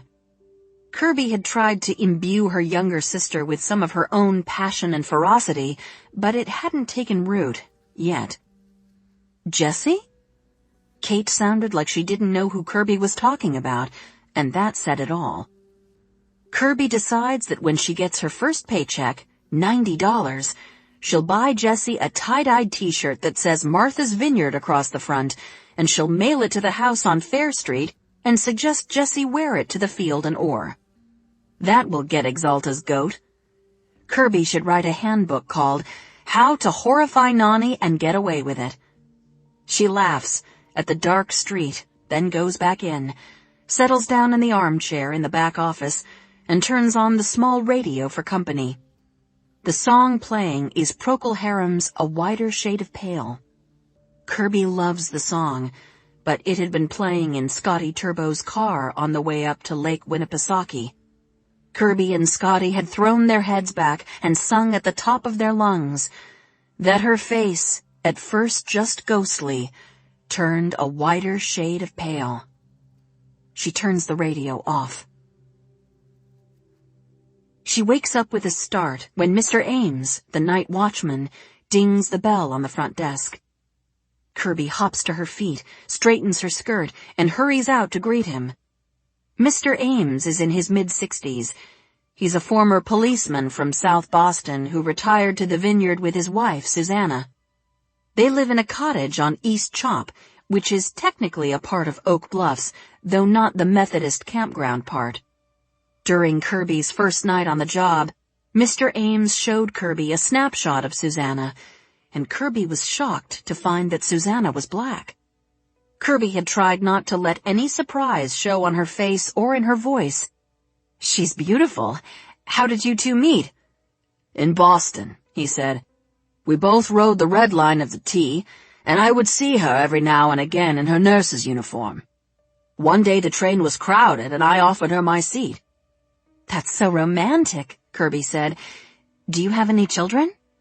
"Susanna has a daughter from her first marriage," Mr. Ames said, "but Denise is grown and has kids of her own now." Kirby had wanted to ask if it was difficult being part of an interracial couple, or if it was no big deal. Her interest in this topic was pressing. Ever since Darren had picked Kirby up hitchhiking, her mind kept returning to him. She wanted to see him again. Mr. Ames hands Kirby coffee in a styrofoam cup. "Thought you might need this," he says. "I remember that you take it sweet and light." "Thank you," Kirby says. It's 3 o'clock now. She can't imagine staying awake another 4 hours. "Everything okay upstairs?" Mr. Ames does 3 walkthroughs, one at 11:30, one at 2:30, and one at 5:30. "The gentleman in room 8 snores like a black bear," Mr. Ames says, "though I'm hardly one to talk." He points a finger at Kirby. "There's no shame in dozing off. If there's an emergency, I'll wake you." "Thank you, Mr. Ames," Kirby says. She takes the coffee to the back office and thinks about how much she enjoys living without shame. Shame.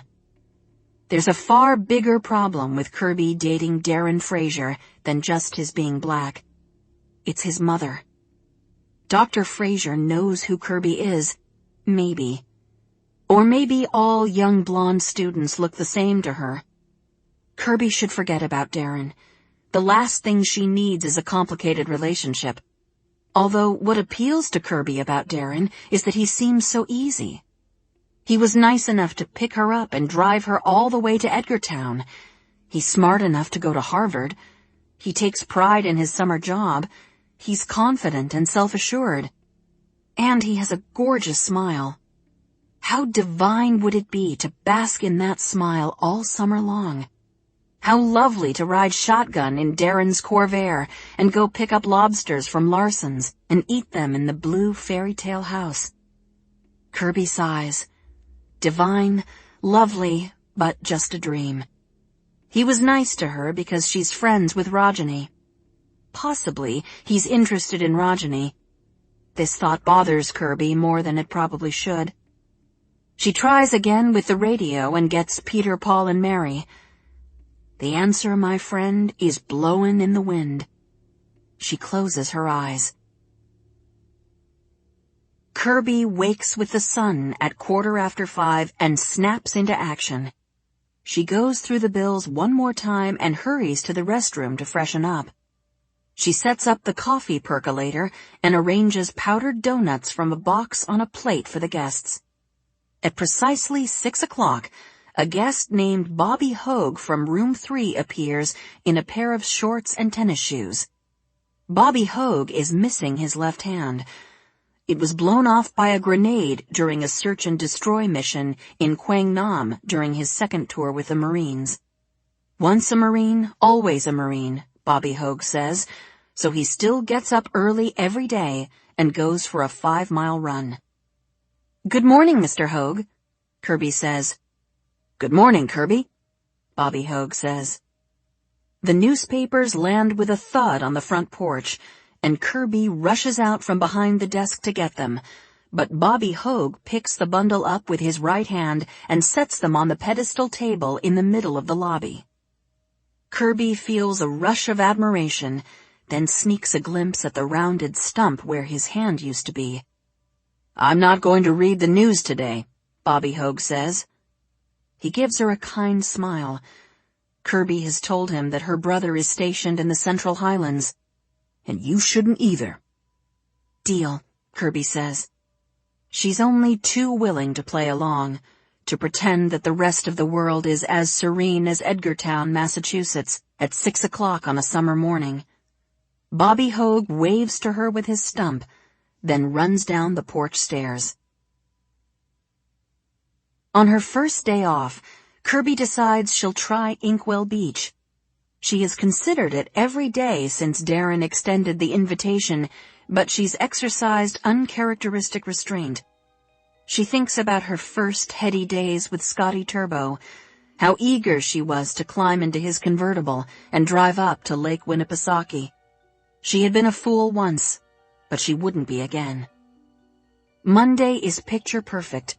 Warm sun, low humidity, a silken blue sky, a delicious breeze off the water that Kirby enjoys through the open window of Mr. Ames's pickup truck. Kirby had spent $6 precious of her disposable income on taxis to and from work before Mr. Ames saved the day by offering to drive her back to Oak Bluffs in the mornings, since they kept the same schedule. Normally, both Kirby and Mr. Ames are too tired for conversation, but on Monday morning, Kirby is excited about the day ahead. "I'm going to Inkwell Beach," Kirby says to Mr. Ames. "Do you ever go there?" "Used to when I was younger," Mr. Ames says, "with my wife's family." He pauses. "You and your friends might like Katama or the State Beach better." "I don't really have any friends yet," Kirby says. "I mean, I have one friend from college who's working as a nanny out in Chilmark, and I'm becoming friendly with a girl who lives in the house with me." "So what's the interest in Inkwell Beach?" Mr. Ames says, "if you don't mind my asking." "I met a boy who invited me," Kirby says. "Darren Fraser? He's a lifeguard at Inkwell." "Yes, I know Darren," Mr. Ames says. "My wife's sister is married to Judge Fraser's cousin." "Right on," Kirby says. Darren is the son of Dr. Fraser, who may or may not know about Kirby's unfortunate past, and of Judge Fraser, who may or may not have access to Kirby's arrest record. Darren Fraser is the last boy in Massachusetts that Kirby should be interested in. "Darren invited you to Inkwell?" Mr. Ames says. Kirby nods. "Well, okay then," Mr. Ames says. "Have fun." Kirby is too nervous to join the other girls for breakfast, and she is too agitated to sleep or even nap. She heads straight up to her room and puts a record on her Silvertone, Stand by Sly and the Family Stone, the album she brought for her hopeful moods. She turns the music up as loud as she dares. One of the Irish M's, Michaela, came storming upstairs a few evenings earlier when Kirby was playing Crosby, Stills and Nash, her introspective mood album, and said in her thick Irish accent, "Tearin' it doon," to which Kirby responded, "Sorry, I didn't know you were 50 years old." Kirby puts on her red bikini and over it an extra-long tie-dyed t-shirt that has a hand-painted peace sign on the front. She wore this t-shirt with jeans and a pair of fringed suede boots to the protest where Scotty arrested her. He had cherry-picked her out of that teeming crowd because she looked so good in that top, he'd said. Kirby ties a red bandana over her hair, out of its bun for the first time in a week, and puts on her sunglasses. She's ready to go. She needs a sidekick, an Ethel to her Lucy. Rajani nannies all day during the week, so she isn't an option. Kirby hurries down the stairs with her straw bag, which still contains sand from Madakisham Beach and a handful of shells that Jessie collected, and knocks on Patty's door. Patty is still in her pajamas. She's eating a payday bar. "I got drunk last night," she says, "with my brother's friends. I let one of them, this rich kid from New York City named Luke, get to second base." "Second base, huh?" Kirby says. "You liked him then?" She leans against the doorframe and watches Patty blush. She misses having girlfriends, she realizes. In a dorm at an all-girls school, there was no shortage of gossip like this. "He's cute," Patty says. "I couldn't believe he was interested in me. But he told me he likes full-figured girls with long hair he can pull." This makes Kirby laugh. "He probably just meant he likes beautiful girls like you." She pokes Patty in the arm. "Come to the beach with me today, will you?" "I need to go back to bed. I was up late and I work tonight," Patty says. "But maybe I'll meet you later." "Where are you going?" "Inkwell," Kirby says. Patty makes a sharp noise, a bark or a yelp. "Didn't anyone tell you?" "Tell me what?" Kirby says. Patty lowers her voice. "That's the Negro beach," she says. "Inkwell, meaning black. Get it?" Kirby feels her stomach lurch. "I know," she says. Suddenly, her cheeks are burning, and she can't decide if she wants to retreat or fight. Fight, she thinks. "I met someone who's a lifeguard there. He invited me." Patty stares at Kirby for a second, and Kirby wonders if her favorite of all the girls in this house, the one she pegged right away as a potential friend, is going to turn out to be a racist. She is suddenly 16 years old again, sitting in her civics class and overhearing Steve Willard and Roger Donnelly call Miss Carpenter, who was Kirby's favorite teacher, the N-word. Kirby had stood up and spat on Roger's desk, which had caused a giant brouhaha, and Kirby was the one who had been kept after class. When Miss Carpenter asked what on earth would cause Kirby to do something so beneath her, Kirby refused to say. She didn't have the heart to tell Miss Carpenter that she had been defending her. Miss Carpenter must have intuited this, however, because she said, "The best way to combat behavior or language that you find offensive is to peacefully protest. Do you understand me, Catherine?" Kirby said she did understand. She'd apologized and scrubbed Roger's desk, and the next week, Miss Carpenter asked Kirby to march alongside her with Dr. King. "I support the civil rights movement," Patty says, and Kirby exhales in relief. "My sister Sarah was one of Robert Kennedy's boiler room girls, but I still can't go with you." "Why not?" Kirby says. She's impressed that Patty's sister worked for Bobby Kennedy, but if Patty believes Inkwell is an inferior beach because it's frequented by Negroes, then she's a racist. "Because we don't belong there," Patty says. "They don't want white people there." "Darren invited me," Kirby says. "He didn't seem to think it was a big deal, and he knows what color I am. The times, they are a-changin'." "Not that much," Patty says with a wistful smile. "You'll see." Kirby marches off to Inkwell on her own, her head held high. She entertains some ungenerous thoughts about Patty. Patty must have loose morals if she let a boy she doesn't even know get to second base. And clearly, she has zero willpower.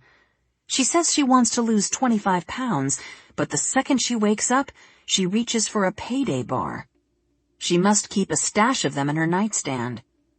And what kind of boy says he likes long hair that he can pull?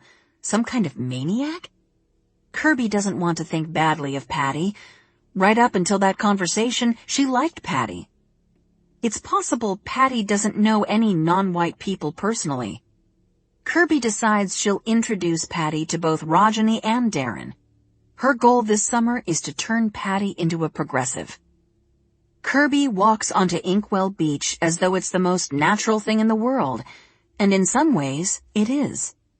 Summer for Kirby has always meant sun and sand. Her mother brought her to Steps Beach on Nantucket when she was a baby, and they returned to Steps each summer until their father died.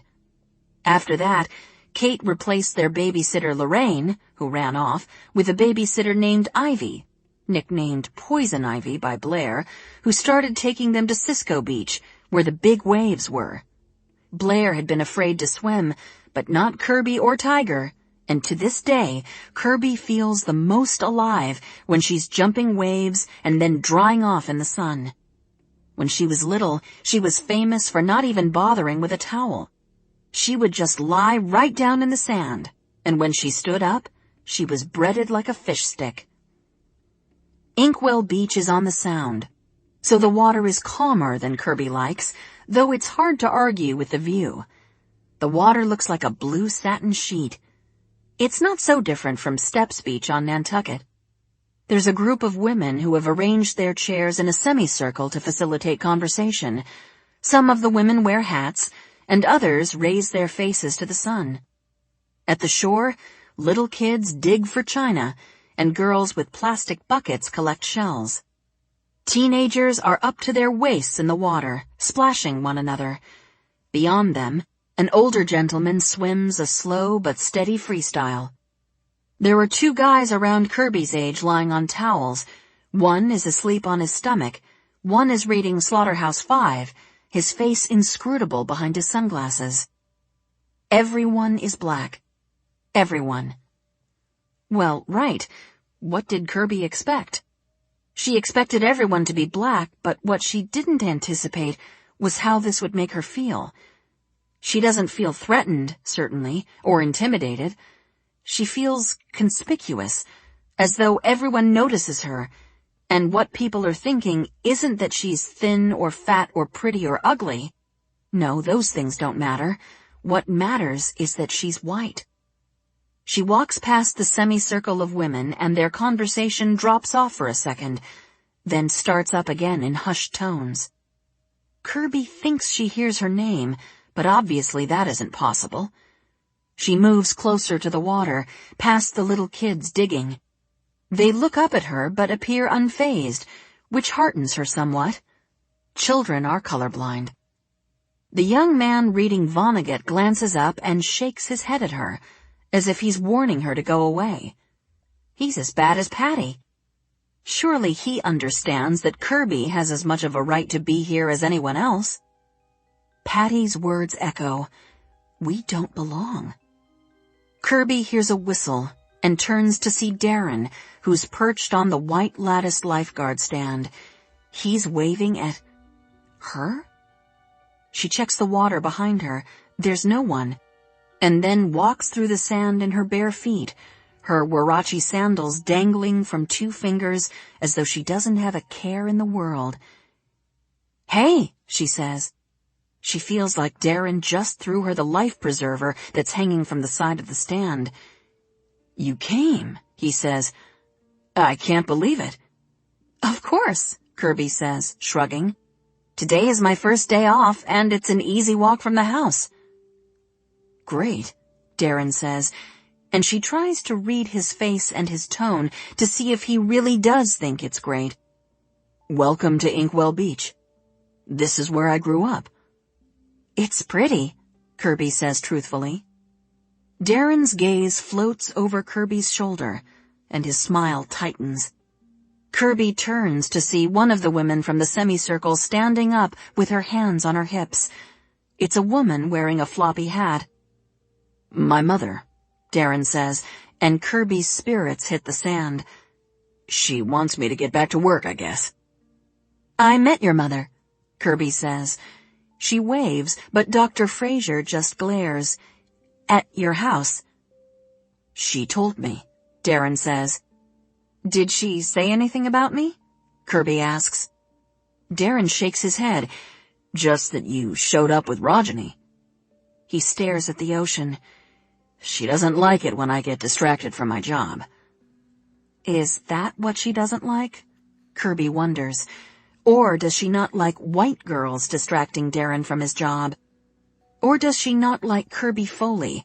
aka Clarissa Bouvier, the name Kirby made up back in Boston, distracting Darren from his job. Does Darren's mother know that Kirby is Clarissa Bouvier? "Thanks for coming to say hi," Darren says. He's leaning forward now in an active posture of lifeguarding, and Kirby can see he's eager for her to leave. "I'll swing by your house sometime this week and take you to the carousel. Would you like that?" She should say no. She isn't interested in riding the carousel, and even if she were, she shouldn't encourage Darren. A relationship between them wouldn't work. But, as usual, Kirby doesn't listen to her own good advice. "I'd love it," she says.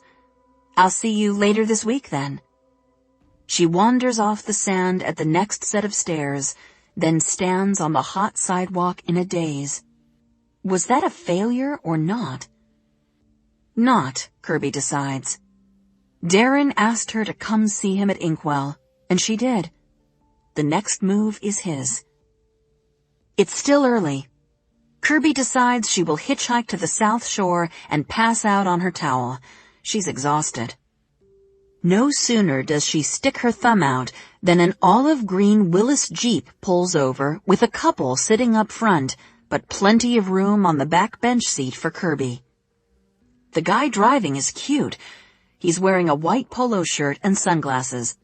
The girl has her long dark hair braided down her back. Then Kirby realizes the girl is Patty. "Hey, Kirby," Patty says. "Meet Luke." Kirby grins. "Hey, Luke," she says. "Glad to see somebody got this girl out of bed." She climbs into the Jeep and even feels a small surge of excitement when Patty lifts her hands in the air. "Katema, here we come." More today than yesterday. Sunday, June 22nd, 1969. Dear Tiger, I was hoping Dad would bring a letter from you when he came yesterday, but he said none had arrived, which put me in a bad mood, and Mom in an even worse mood. She got drunk last night at the Skipper, and not the kind of drunk where she came home singing, but the kind where she came home crying. Nani slept right through it because she started with her Hendrix and tonics at 4 o'clock instead of 5, even though she was supposed to be minding me while Mom and Dad were out. She went up to bed at 7 and put in earplugs. I made a peanut butter sandwich and watched My Three Sons in the den. I hate my tennis lessons. Jessie crosses this last line out. She will not complain about tennis lessons while her brother is loaded down with 40 pounds of gear and slogging through hip-deep water in the rice paddies. Jessie does hate her tennis lessons, but most of that hate is due to her experience with Garrison. Just walking into the field and oar makes Jessie queasy now. Exalta still refuses to let Jessie use the name Levin when she signs in or when she signs for something, like after her most recent lesson, when she went to the snack bar to get a chocolate frappe and a grilled cheese. "N3, Exalta had called out as Jessie headed to the snack bar. "Nichols!" Jessie had been so furious with her grandmother that while the grill boy's back was turned, she lifted a package of Twizzlers from the counter and slid it into her skirt pocket. Again, she'd waited for a hand to clamp on her shoulder, announcing she'd been caught, but none came. My tennis lessons started out badly, but have gotten better since I asked for a new instructor. Her name is Susie, short for Susan. She was named for Susan B. Anthony, who, in case you weren't paying attention in history class, fought for women's right to vote. The cool thing is that Susie is a feminist just like Susan B. Anthony. She told me on the first day that she only accepts female tennis students because the world has enough male tennis stars as it is. She also told me she found out she was being paid less than the male tennis instructors at Field and Orr, and she marched right up to Ollie Hayward, the head of tennis, and she threatened to quit if he didn't give her equal pay. Ollie said yes, probably not on principle, she says, but because Susie is the best player of all the instructors. Jessie stops there, though she could talk about Susie all day. Susie has short hair like a boy, bright red due to her Irish heritage, and pale, pale skin. She has to play tennis in a white long-sleeved shirt so her skin doesn't burn, and she paints her nose with zinc. When Jessie told Susie that Garrison Howe said she didn't have enough arm strength for a one-handed backhand, Susie said, "Let me tell you something about Garrison Howe." Jessie held her breath. She waited for Susie to confide that Garrison had rubbed his tumescence against her as well. "He's a half-witted sewer rat," Susie said. "He is?" Jessie said. "He is," Susie said. "But name-calling is for the weak. Actions are for the strong. Got it?" "Got it," Jessie said. "I've had 4 lessons so far, and I'm just starting to get the hang of it. I can hit a decent forehand, and my backhand clears the net at least half the time. I also know how to score the game. Love, 15, 30, 40, game. 6 games wins a set, but you have to win by 2 games. 2 sets wins a match for women, 3 for men. Susie feels it should be 3 sets for both sexes. Tennis is the most male-biased sport in the world, she says. Next week, I'll learn to serve. Susie says she's had great luck teaching kids to serve. The junior champion here was once her student. Other than that, nothing to report." This isn't precisely true. Jessie wants to tell Tiger what happened with Pick, but Tiger is her brother, and Jessie isn't sure how he would handle it. She has considered writing about it to Leslie or Doris, but it feels too new and too private to share. When Kate and David came home from dinner at the Skipper, Kate started crying and woke Jessie up. She knew her mother missed Tiger, that she worried every second of every day that he would be shot and killed, or worse, captured and tortured. Her baby, her only baby boy. Jessie lay in the dark listening to them talk in the kitchen, her eyes wide open as she, too, imagined the fates that might have befallen Tiger. Without a letter, it was impossible to know if he was okay. David said all the right things, that Tiger was strong and fast, and, despite his disappointing grades, he was smart. He had a good understanding of the physical world, how to take things apart and put them back together. Most of all, he was mentally tough. David's words put Jessie at ease, but Kate still cried, and David took her to their bedroom. Once the door was closed, all Jessie could hear was her mother's muffled sobs. Jessie realized she was starving. The peanut butter sandwich had been skimpy, and so she tiptoed downstairs for a snack. She saw a flash of white moving outside the window, and she froze for an instant, wondering if the house was haunted after all, if the ghost of Ebenezer Raymond or one of his children might be floating around.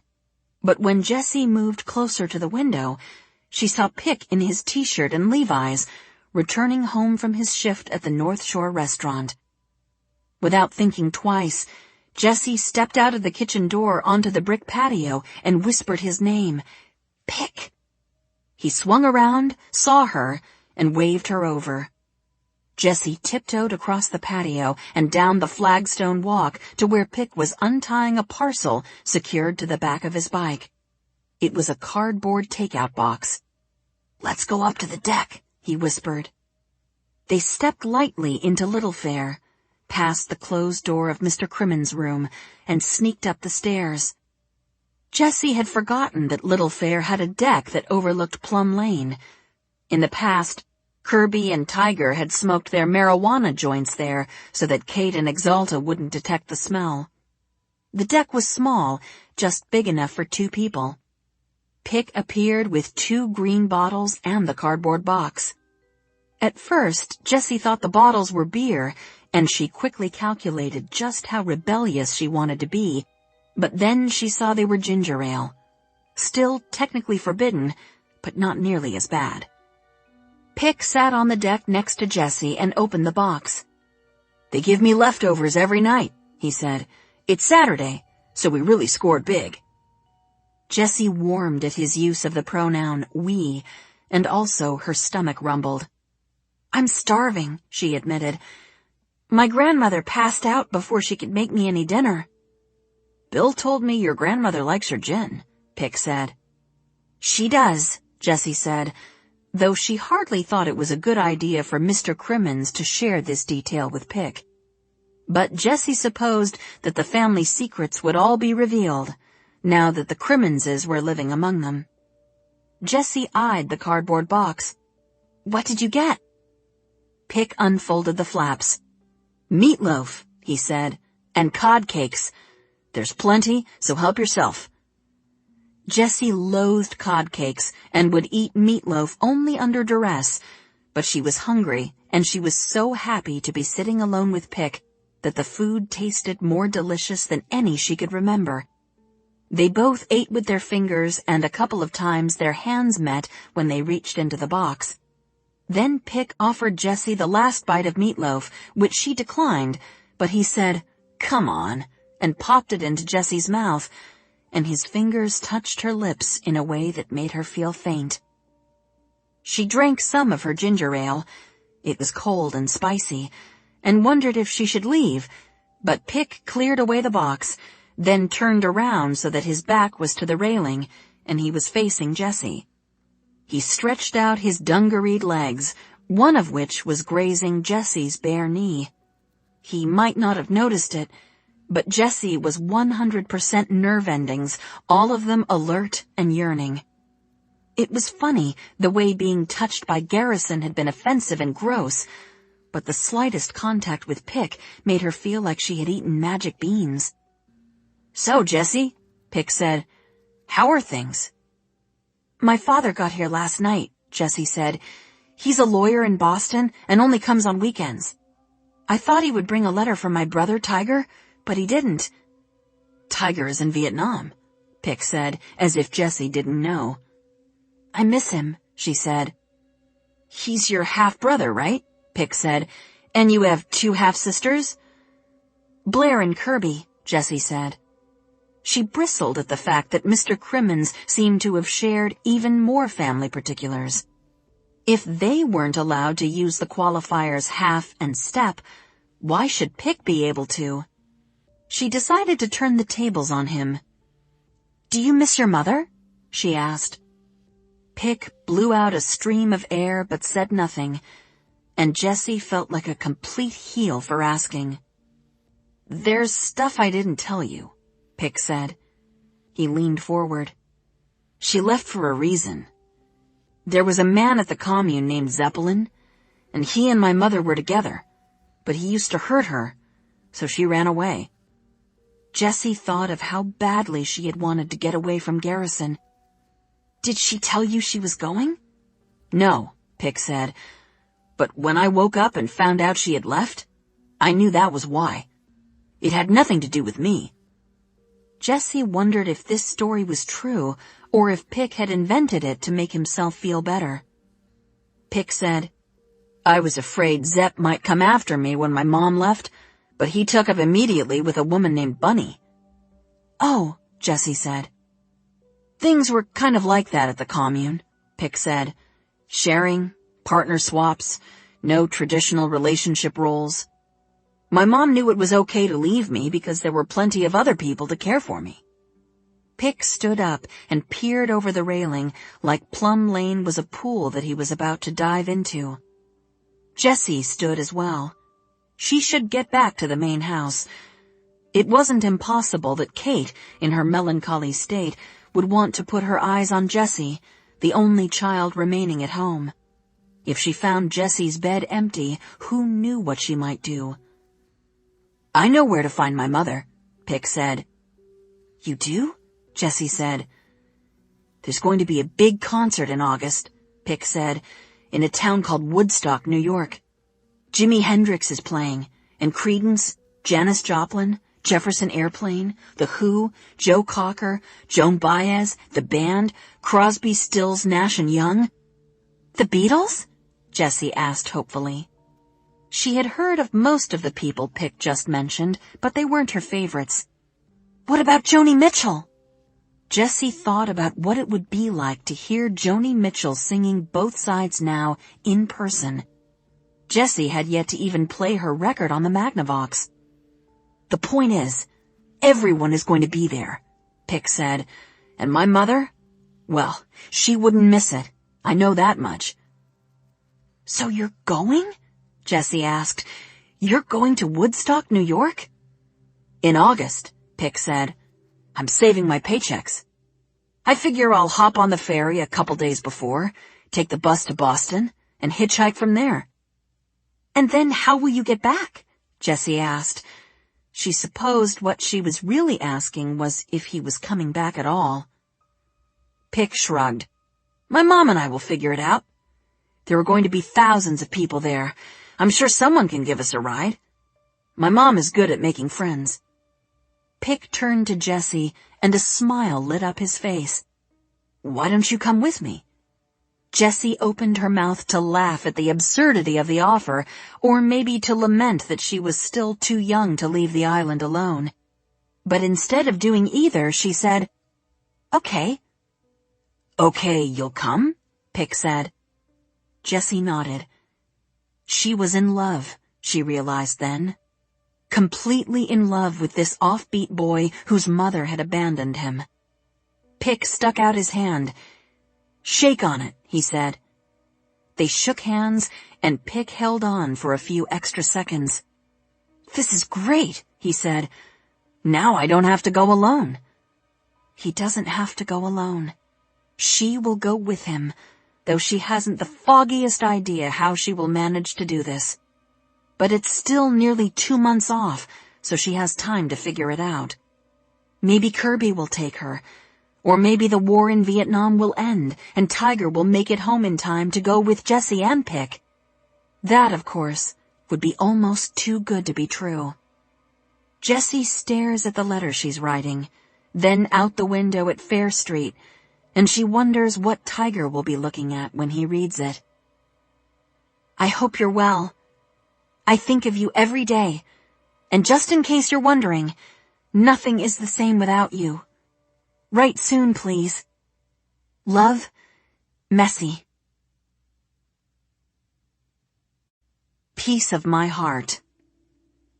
For the ride to the Cape in Joey Whalen's Lincoln Continental, Blair ties her Poochie scarf over her hair and puts on her round black sunglasses, a fashion statement she flat-out stole from former First Lady Jackie Kennedy Onassis. Joey wants to ride with the Lincoln's top down because it's a nice day, and Blair says fine. She's just happy the vehicle is spacious enough to accommodate her girth. Joey is wearing a blue suit and a pair of Wayfarers. They cruise down Route 3 toward Cape Cod with the radio blaring. Right now, it's Janis Joplin. Blair sneaks a glance at Joey through half-closed eyes. His expression is placid and carefree as he pretends to play the drums against the steering wheel. The scene that ensued when Angus caught Blair and Joey in flagrante was so harrowing that, in retrospect, Blair can't believe she didn't go into labor right then and there. She's incredulous that Angus, who hadn't surprised Blair at home even once since they'd been married, showed up at the exact moment that Blair succumbed to her desire for Joey Whalen. Angus had gaped at Blair and Joey, and then the bouquet of flowers, which he must have bought to celebrate news of the twins, dropped to the floor. "What the hell is going on?" he roared. Joey and Blair had tried to pull apart, but a string from Blair's rapidly deteriorating maternity dress had caught on one of the buttons of Joey's bespoke shirt, and so there was that awkwardness to contend with, which left time for Angus to storm over to the couch and loom above them. "How long has this been going on?" Blair let Joey speak. There was nothing going on, he said. Joey had stopped by and Blair was upset. Joey was only trying to comfort her, and they'd gotten carried away. "You expect me to believe that?" Angus said. He narrowed his eyes at Joey, and Blair was puzzled over how furious Angus seemed. She hadn't seen him show that much emotion since the summer of their wedding. When they'd returned to Boston that September and Angus went back to MIT, he had become more and more like a robot, programmed to move through life's daily routine. "You've had the hots for my wife from the beginning." "Well," Joey said, straightening up to stand at his full height. He was taller than Angus and broader. "She was my girlfriend first." Blair opened her mouth to protest, but before she could get a word out, Angus landed a punch under Joey's eye, and Joey delivered a blow to Angus's gut. Soon the brothers were engaged in a full-on brawl, circling each other, venting old grievances. Angus resented Joey for carrying a torch for Blair and for giving Blair such a suggestive wedding gift, the silver lighter engraved with the words, "I loved you first, eternally yours, Joey." Blair brought her hands to her mouth. Angus had actually noticed the lighter. Joey said that he resented Angus for stealing Blair away without a word of apology. They grabbed each other and tumbled to the ground. Their boxing became a sort of wrestling, and Blair wanted to yell at them to stop, but she was interested in what the brothers had to say. "You always get exactly what you want and then some," Joey said, "because supposedly you're a genius." "What about you?" Angus spit. "Coasting on your good looks, your charm, your athletic ability. People liked you better. I could never have gotten a girl like Blair if you hadn't brought her to me." "That's right," Joey said. "You married a woman who's too good for you and you're blowing it." Joey had Angus's arms pinned over his head, and he pulled his arm back to punch him. Angus steeled himself, and Blair let a cry escape. Joey seemed to reconsider, and then he let go of Angus and got to his feet. "She says you're having an affair." Angus sat up. "If that's not the pot calling the kettle black, I don't know what is."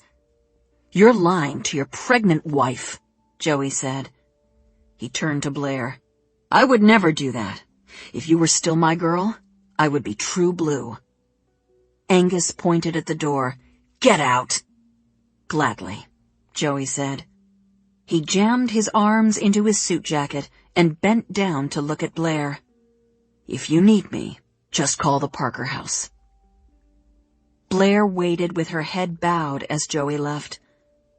Angus dusted himself off and disappeared into the kitchen. Blair remained on the couch, summoning the energy to get to her feet. She felt oddly glad that Angus had come home and caught her in Joey. She was a catch. She was desirable, even when pregnant. She hauled herself up and waddled to the kitchen. Angus's back was to her. "Who is Trixie?" Blair asked. "And how long have you been seeing her?" Angus stared at the wall behind the kitchen sink, where Blair kept a needlepoint sampler that said, "As ye sow, so shall ye reap." She nearly laughed at the irony of it. "You know what I think?" Blair said. "I think you've been seeing her since before we were married. I think you were talking to her on the phone on our honeymoon." She watched Angus's shoulders tense. He looked like he was thrumming with the things he wanted to say, a confession maybe. "And that day I came to your office? Dobbins told me you had a personal appointment." "We've been over this," Angus said. Blair tried for a haughty laugh like the one her grandmother had perfected, but it came out as a whinny. "I think you were with her. And then the other day on the phone, I heard the two of you, Angus. She said her name. You said you wanted to see her." Angus turned around. He was holding his glasses in his hands. They were in two pieces. Joey had broken them. Blair rarely got to look directly into her husband's eyes the way she did now. His irises were brown and flecked with green. As many times as Blair had cursed his name in the past year, she remained in his thrall. "You're right," he said. "I was on the phone with Trixie while we were in Bermuda, and I went to see her the day you came to my office." Blair felt like she'd been blindsided. Even though this was what she'd suspected, it came as a fresh pain to hear him say it. "Now, I've told you the truth, and I'd like you to return the favor, please." Have you been carrying a torch for Joey all this time?" Angus laughed unhappily. "I mean, I saw the two of you in the act, in our home. So obviously the answer is yes." Blair was at a loss for words. She didn't know where to start. Angus's confession was straightforward. Yes, he'd been with Trixie. But Blair wasn't sure what had just happened with Joey. Did she have feelings for him? There was no denying there was a physical connection, but Blair thought that was because she had been so lonely, and so angry. Angus had stripped away Blair's personhood bit by bit. He'd made her quit her job, and now, with this pregnancy, she'd lost not only her body, but also her autonomy. Angus expected her to stay home and keep house and prepare the meals. She had faithfully done that while also serving as an incubator for their children. But Angus had given Blair nothing in return. Not his time, not his affection, not an apology, not a word of praise or thanks. "You're never home," Blair said. The words sounded pale and limp, but that lay at the heart of the matter. She and Angus never did anything together anymore because Angus was always at work, or apparently with Trixie. Someone else was getting the best parts of him, either Trixie or his students or the U.S. government. "I think you should go to Nantucket and wait out the rest of your pregnancy there," Angus said. Blair was too proud to show him how this statement wounded her. "Nantucket," she said. "How do you propose I get there? I certainly can't drive in my condition." "I'm sure Joey will take you," Angus said. "Pack your things." Joey has taken the entire day off from work, and he even brought a picnic. It's in a basket on the back seat. Near the exit for Plymouth, they pass an older gentleman driving a cherry-red Mustang convertible. He honks at them and gives them the thumbs up, and Joey waves. Looking at Blair from the shoulders up, no one can tell she is pregnant. To the gentleman in the Mustang, Blair supposes, she and Joey look like any other young couple out for a ride. Joey puts a hand on Blair's knee, and she considers removing it. Is he being a sweet brother-in-law and a good guy by driving her to Hyannis, or is he claiming her? Has she been handed off like a baton from one brother to the other? Blair doesn't have to wonder what Betty Friedan would think about this. She already knows the answer. At Blair's suggestion, they don't stop for lunch until they're up over the Sagamore Bridge and on Cape Cod.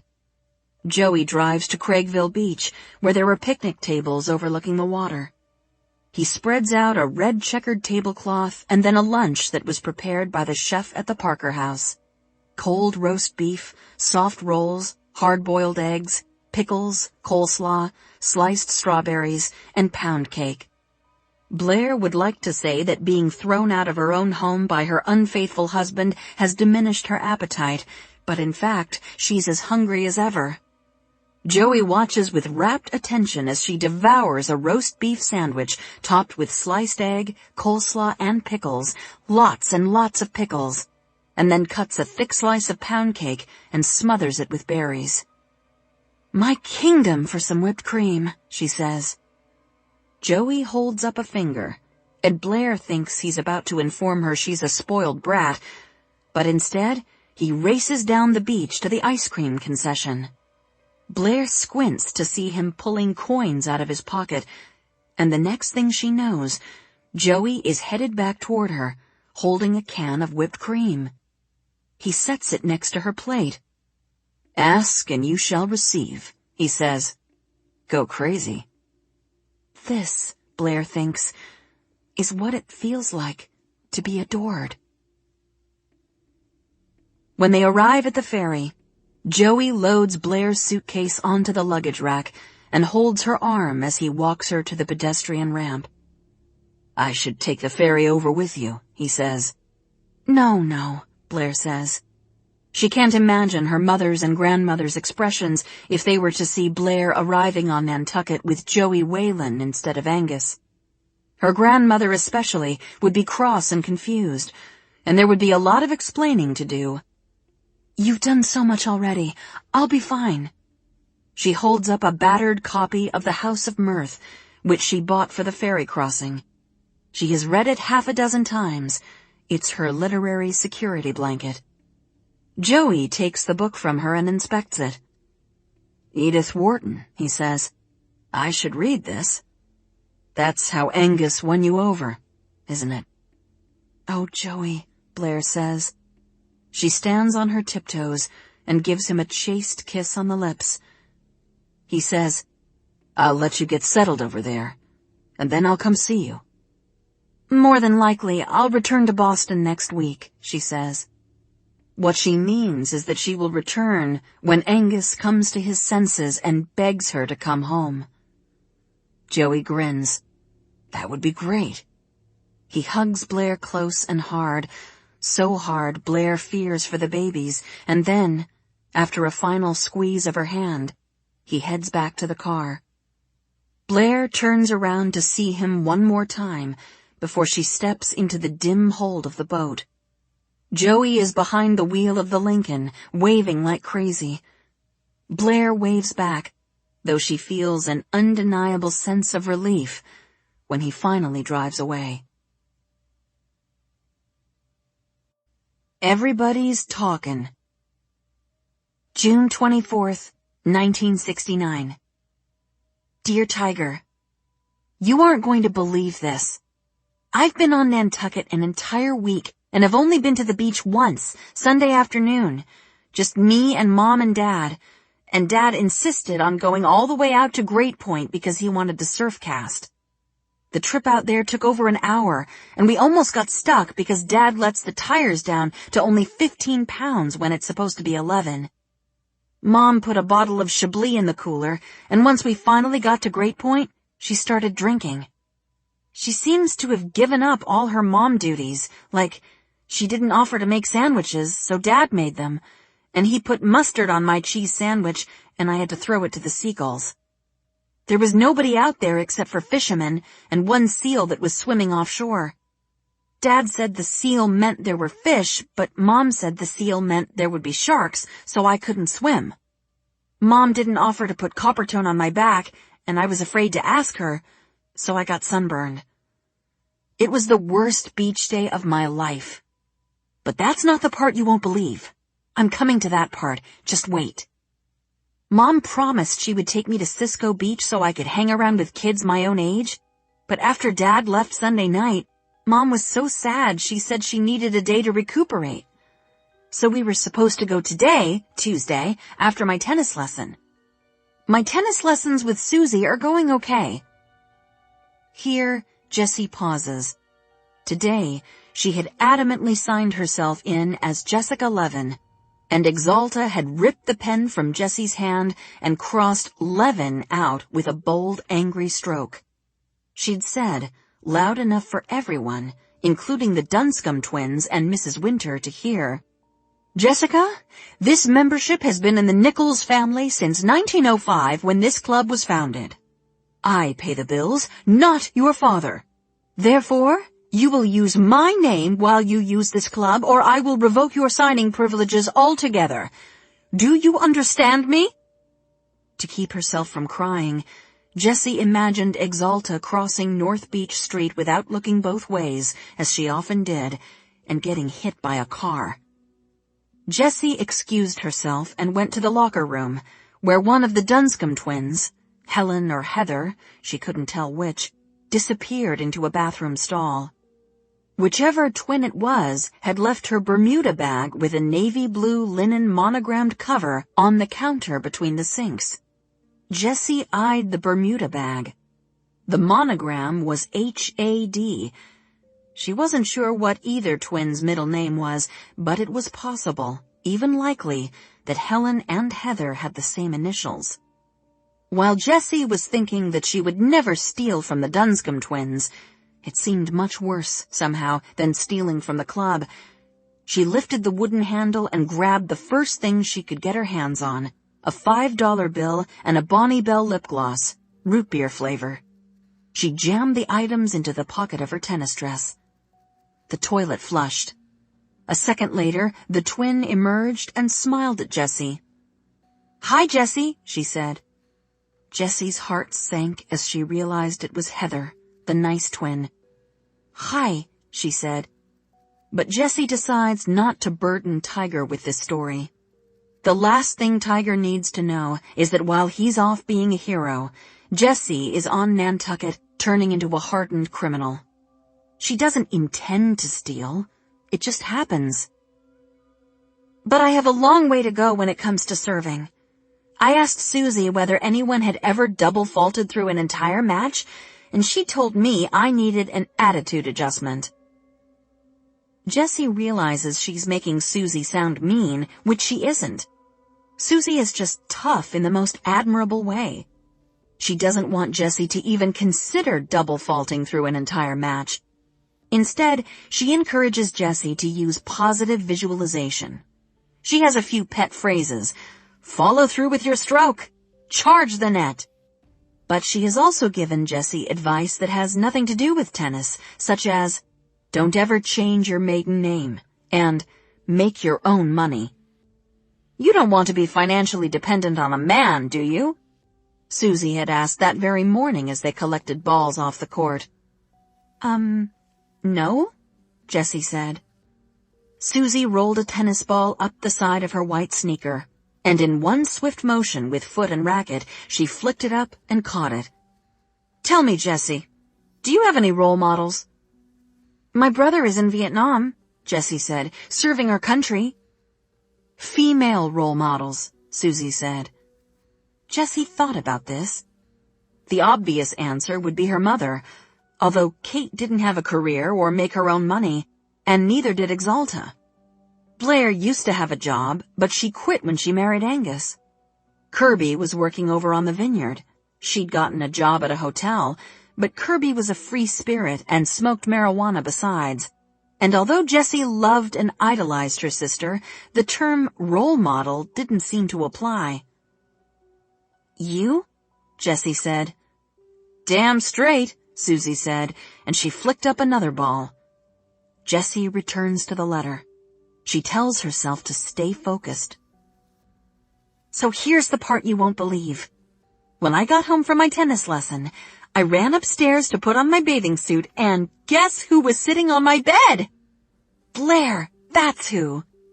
The story she told Mom and Nani is that she was lonely in Boston because Angus was always working, and she was afraid she would go into labor while she was in the apartment by herself, so she came to Nantucket. She's big, Tiger. She looks like she swallowed a Volkswagen bug. The real story... Here, Jessie stops. She promised Blair she wouldn't tell anyone the real story, but Tiger is far away, and she hasn't heard from him in weeks, so who knew if he was even getting her letters? She might as well be sticking them in bottles and tossing them into the ocean. Is that Angus is cheating on Blair with some woman named Trixie. Then, the day before yesterday, Joey Whalen came to visit. Blair told him about Angus's affair, and she started to cry. After that, Blair said, one thing led to another. You know how that can happen. As though Jessie might indeed know. And Angus walked into the apartment and caught Blair and Joey kissing. Then Angus threw Blair out. I'm happy she's here, except that Mom gave Blair my room, which means I have to go over to Little Fair and sleep in the second bedroom upstairs. I can't remember if I told you this, but Mr. Crimmins' grandson is staying in the other upstairs bedroom, and Mr. Crimmins himself is staying downstairs.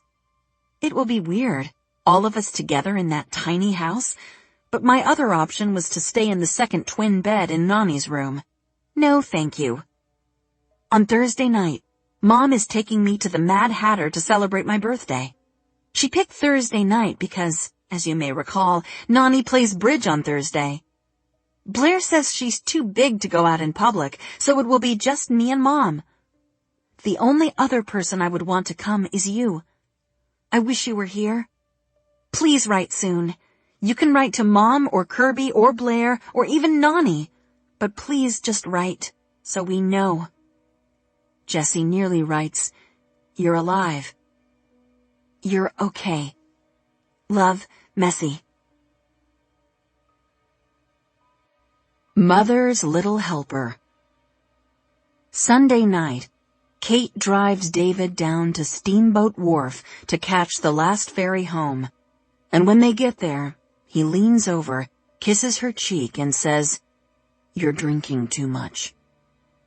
Kate opens her mouth to protest, but before she can say a word, David adds, "If you keep on like this, you'll turn into your mother. And neither of us wants that." He gets out of the car and joins the long line of people heading back to real life after a well-spent summer weekend. Kate waits to see if he'll wave, but the car behind her honks and she has to move along. David has made his point. He's right. She's drinking too much. The drinking started on Sunday, May 25th, the day after Tiger finished up his basic training and was deployed overseas to the central highlands of Vietnam. They went to brunch with Exalta, and Kate got so drunk that David had to carry her out of the Union Club. When she got home, she passed out in her darkened bedroom, even though it was only 3 p.m. She woke up at midnight, realized it was noon in Vietnam, and started to wail. Mothers all across America were standing strong, fortified by their love of country and their hatred of communism, but Kate couldn't muster those emotions. Tiger possessed good instincts and had an abundance of street smarts. He was everything you could ask for in a soldier, and his father had been a career military man. Kate should have felt confidence and pride, but all she could think was that she might never see him again. Alcohol is the only thing that helps, pathetic as that might sound. At home in Brookline, after David left for work and Jessie for school, Kate opened a bottle of Chablis, which she finished by lunchtime. She drank vodka and sodas all afternoon. Unlike gin, vodka had no smell. And then, when David got home, she poured a scotch for each of them, which they drank while watching Walter Cronkite. Then they opened a bottle of wine with dinner, and Kate finished her day with a nightcap of either cream sherry or blackberry brandy. It wasn't quite as bad as it sounded, Kate didn't think. It was only 9 or 10 drinks per day, less than 1 an hour, although some nights she drank martinis through dinner, as she had at the Skipper on Saturday night. They'd started that dinner with champagne to celebrate David's first weekend on the island, although really this was a farce. David hated Nantucket. He would argue that he loved Nantucket. What he hated was living under Exalta's roof. The house, even with the inclusion of little fare, was too small for all of them, and it was a trial to live by Exalta's rules. David also disliked the way their social lives revolved around the Field and Oar Club, a place he didn't feel included or even welcome. At dinner at the Skipper, David had said, "We had a banner year at the firm, and I'm due a good bonus. Let's buy our own house here." He went on to describe a listing he'd seen for a house out in Nantucket, a summer cottage that had uninterrupted views of the Atlantic. 6 bedrooms, he said, 4.5 baths, and a yard big enough for a tennis court, our own tennis court. Here, he'd reached for Kate's hand, but she lifted her champagne coupe and drained her glass. She understood David's desire for their own house, and it was tempting to dream of telling Exalta that they were moving out. But Nantucket? Nantucket was 6 miles to the west. It was the wilderness. How would Kate ever adjust to not being in town, not being able to walk to Charlie's Market or the club or the Skipper? And as for building their own tennis court, surely David was joking. That would be a gauche way for them to advertise the banner year David's firm had enjoyed, even worse than putting in a swimming pool.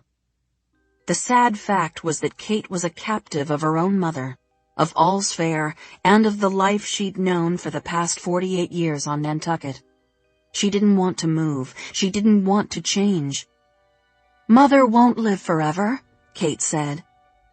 David, because he was a gentle, kind man and wouldn't argue with her even when she had summarily dismissed his hope for a new life here, smiled. "Wanna bet?" The night had deteriorated on the walk home. Kate hadn't yet told her husband that Bill Crimmins and his grandson were living in Little Fair. He knew nothing about the arrangement she'd made. She said, "I think I forgot to mention that Mother offered Little Fair to Bill Crimmins for the summer." David said, "Actually, Exalta told me you offered it to him, and his grandson." Kate nodded.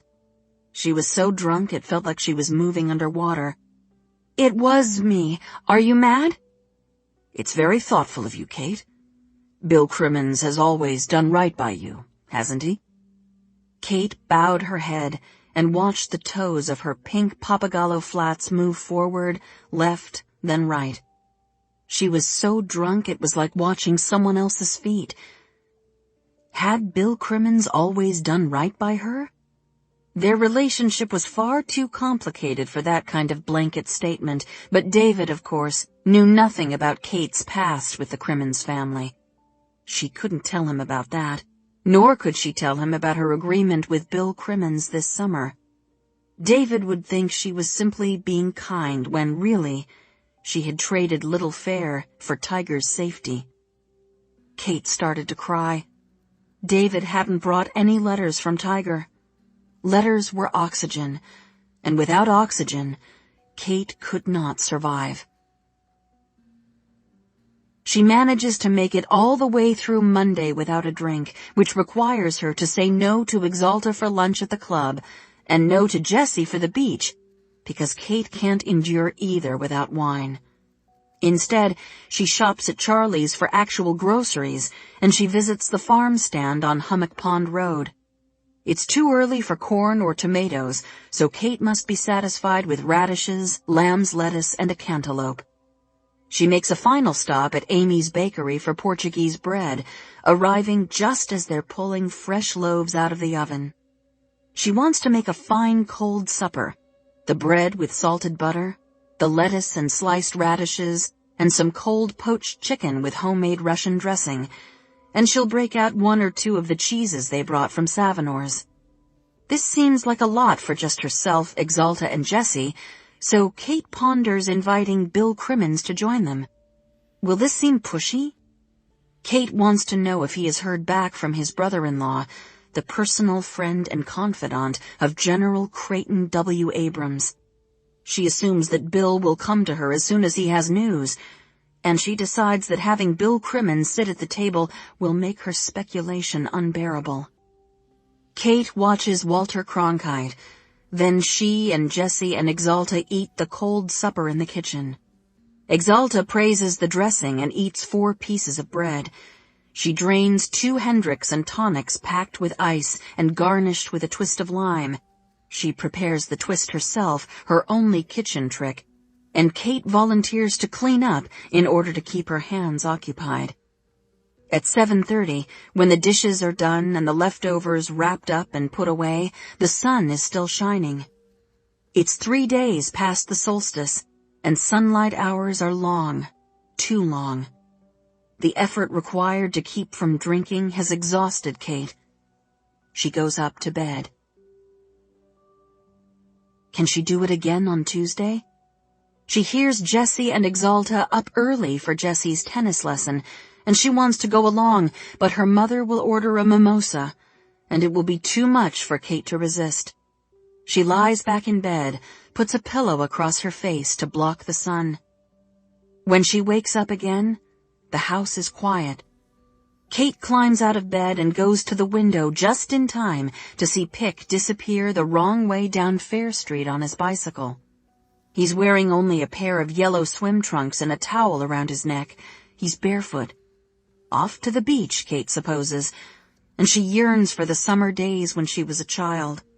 She has yet to be properly introduced to the boy. Bill Crimmins is probably avoiding it for the obvious reasons, but it will have to happen sooner or later. Kate waits until Pick has disappeared from view. Then she goes down to the kitchen to make herself a screwdriver, extra strong. She's halfway through her second drink when she hears someone coming in the back door. Kate has been sitting in the den, watching the summer breeze stir the moving parts of Exalta's whirligigs. The Indian chief in the canoe was always Tiger's favorite. It's too early for Jessie and Exalta to be back, which means it must be Bill Crimmins. Maybe he's been to the post office. Maybe he has her answer. She abandons the screwdriver in the den. If Bill tells her what she wants to hear, what she needs to hear, she promises God that she'll quit drinking forever. When Kate enters the kitchen, she cries out in surprise. It's not Bill Crimmins she finds. It's Blair.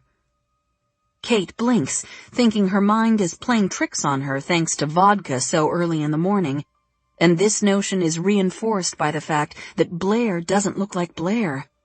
She looks like a cartoon rendering of herself, like Blair if someone pumped her with air to the point of almost popping. "Sweet pea?" Kate says. Blair bursts into tears. Kate makes 2 fresh screwdrivers and leads Blair up to her own bedroom, where she turns the air conditioning unit on high. Exalta doesn't like anyone to use the air conditioning until July, but it's already sweltering. Not only is poor Blair hysterical, she's shining with perspiration. She needs a cool room where they can talk privately. The noise of the air conditioner will mask their words should Exalta and Jessie come home.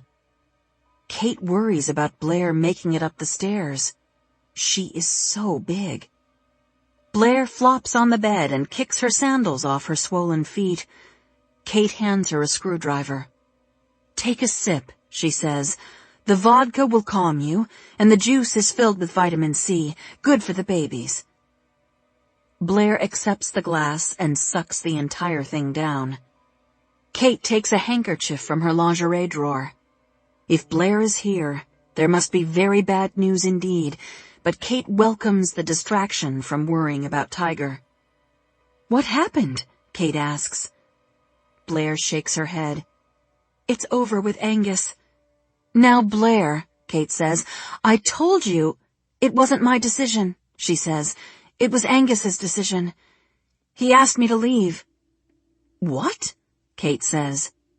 She considers Angus a little strange, a bit socially awkward, possibly due to his unusually high IQ, but she never imagined him to be the kind of man who would put his pregnant wife out on the street. It's barbaric, is what it is. And she's pregnant with twins. Is this because of that woman? Kate closes her eyes and bats away thoughts of Wilder and all the heartbreak she endured with him. "He admitted he was seeing her," Blair says, "and then he asked me to leave." I'm speechless," Kate says. "I can't fathom Angus being so cruel." Blair casts her eyes down at her prodigious midsection. "It wasn't entirely Angus's fault. Joey Whalen came for a visit and—" Dear God, Kate thinks, what is Blair going to say? "And I kissed him, Mother. Really kissed him. And Angus walked in on us." Blair starts weeping again. "Angus surprised me at home with flowers to celebrate the news about the twins, and I was necking with his brother." Oh dear, Kate thinks. She has long suspected that Blair still carries a torch for Joey, and vice versa. "Surely Angus understands that you were upset about his relationship with the other woman? And surely you explained that you aren't yourself because of your condition?" "He wouldn't hear any of that," Blair says. "Joey made it worse by proclaiming his love for me. They had a fist fight right in front of me, and then Angus told me he thought I would be happier with Joey anyway." "What?" Kate says. "Nonsense." "Joey drove me to the ferry," Blair says. "I think he still has feelings for me. In fact, I know he does." "How Joey Whalen feels is not our concern," Kate says. "Our concern is how you feel. And you love Angus, right?" Blair hesitates, but her answer to this question doesn't matter. She married Angus for better or for worse. Angus is the father of these babies, not Joey. Fatherhood isn't something you can just pass off to another man. Although Kate did just that, David raised her 3 children like they were his own. "Joey is thoughtful and dotes on me," Blair says. "I'm sure he would encourage me to work after the babies are born if I wanted to." "Work after the babies are born?" Kate says. "You're having twins, Sweet Pea. They'll provide plenty of work." "I wanted whipped cream on my cake, and Joey ran and bought some from the ice cream man," Blair says. Kate puts an arm around her daughter's shoulders. "You need to stop talking nonsense. You're married to Angus. You'll remain married to Angus, and you will stay home and raise those children just like I stayed home to raise you. Motherhood is a sacrifice. That's what makes it so rewarding." "But Angus will come around in a few days," Kate says, "a week at the most, and then we'll ship you home." While Blair sobs into the handkerchief, Kate considers the logistics of having Blair here for even a week. They'll need to call the cottage hospital that very afternoon to make certain there's a doctor who can deliver the babies in case of emergency. And where will Blair sleep? Kate can't put her in Little Fair with the Crimmonses. She'll have to take Jessie's room, and Jessie can go over to Little Fair. That's not optimal, but it's only a week. Jessie will survive. Poor Jessie. Kate promised her a beach day, and that's now out the window. Plus, she's being kicked out of her bedroom. Kate downs her screwdriver, and despite the chaos, a calm spreads through her. She'll take Jessie out to dinner Thursday night while Exalta is at bridge. And she'll start to give Jessie a little more freedom. That's what all kids want these days, Kate thinks. Freedom. Magic Carpet Ride. Reprise. Kirby spends her first days off being a third wheel with Patty and Luke, who have very quickly become a couple. Luke Winslow is a rising senior at Columbia University. He's majoring in business, and when he graduates, he will head straight to Wall Street, he says, to work for his father's investment firm, Drexel Harriman Ripley. In fact, Luke's parents own the house on the Vineyard where Patty's brother Tommy and his roommate Eugene live. Kirby expects something halfway between a flop house and a fraternity house, but when they pull into the driveway, after a beautiful, hilly, bucolic ride up island to Chilmark, Kirby sees a compound that overlooks Nashaquitsa Pond. There are 2 ranch houses sided with cedar shingles like most of the homes on Nantucket. The slightly smaller one is where the boys live. Luke's parents live in the other, though they come to the Vineyard only on the weekends. The house the boys live in blows Kirby's mind. Sliding screen doors open onto one long room with stark white walls and white beams. The furniture is modern and curvy. Against one wall is a lipstick red sofa that looks like a woman lying on her side. It's flanked by 2 shell chairs, one turquoise, one electric lime green. There are enormous canvases on the walls, all female nudes, modern, reminiscent of Matisse and Chagall.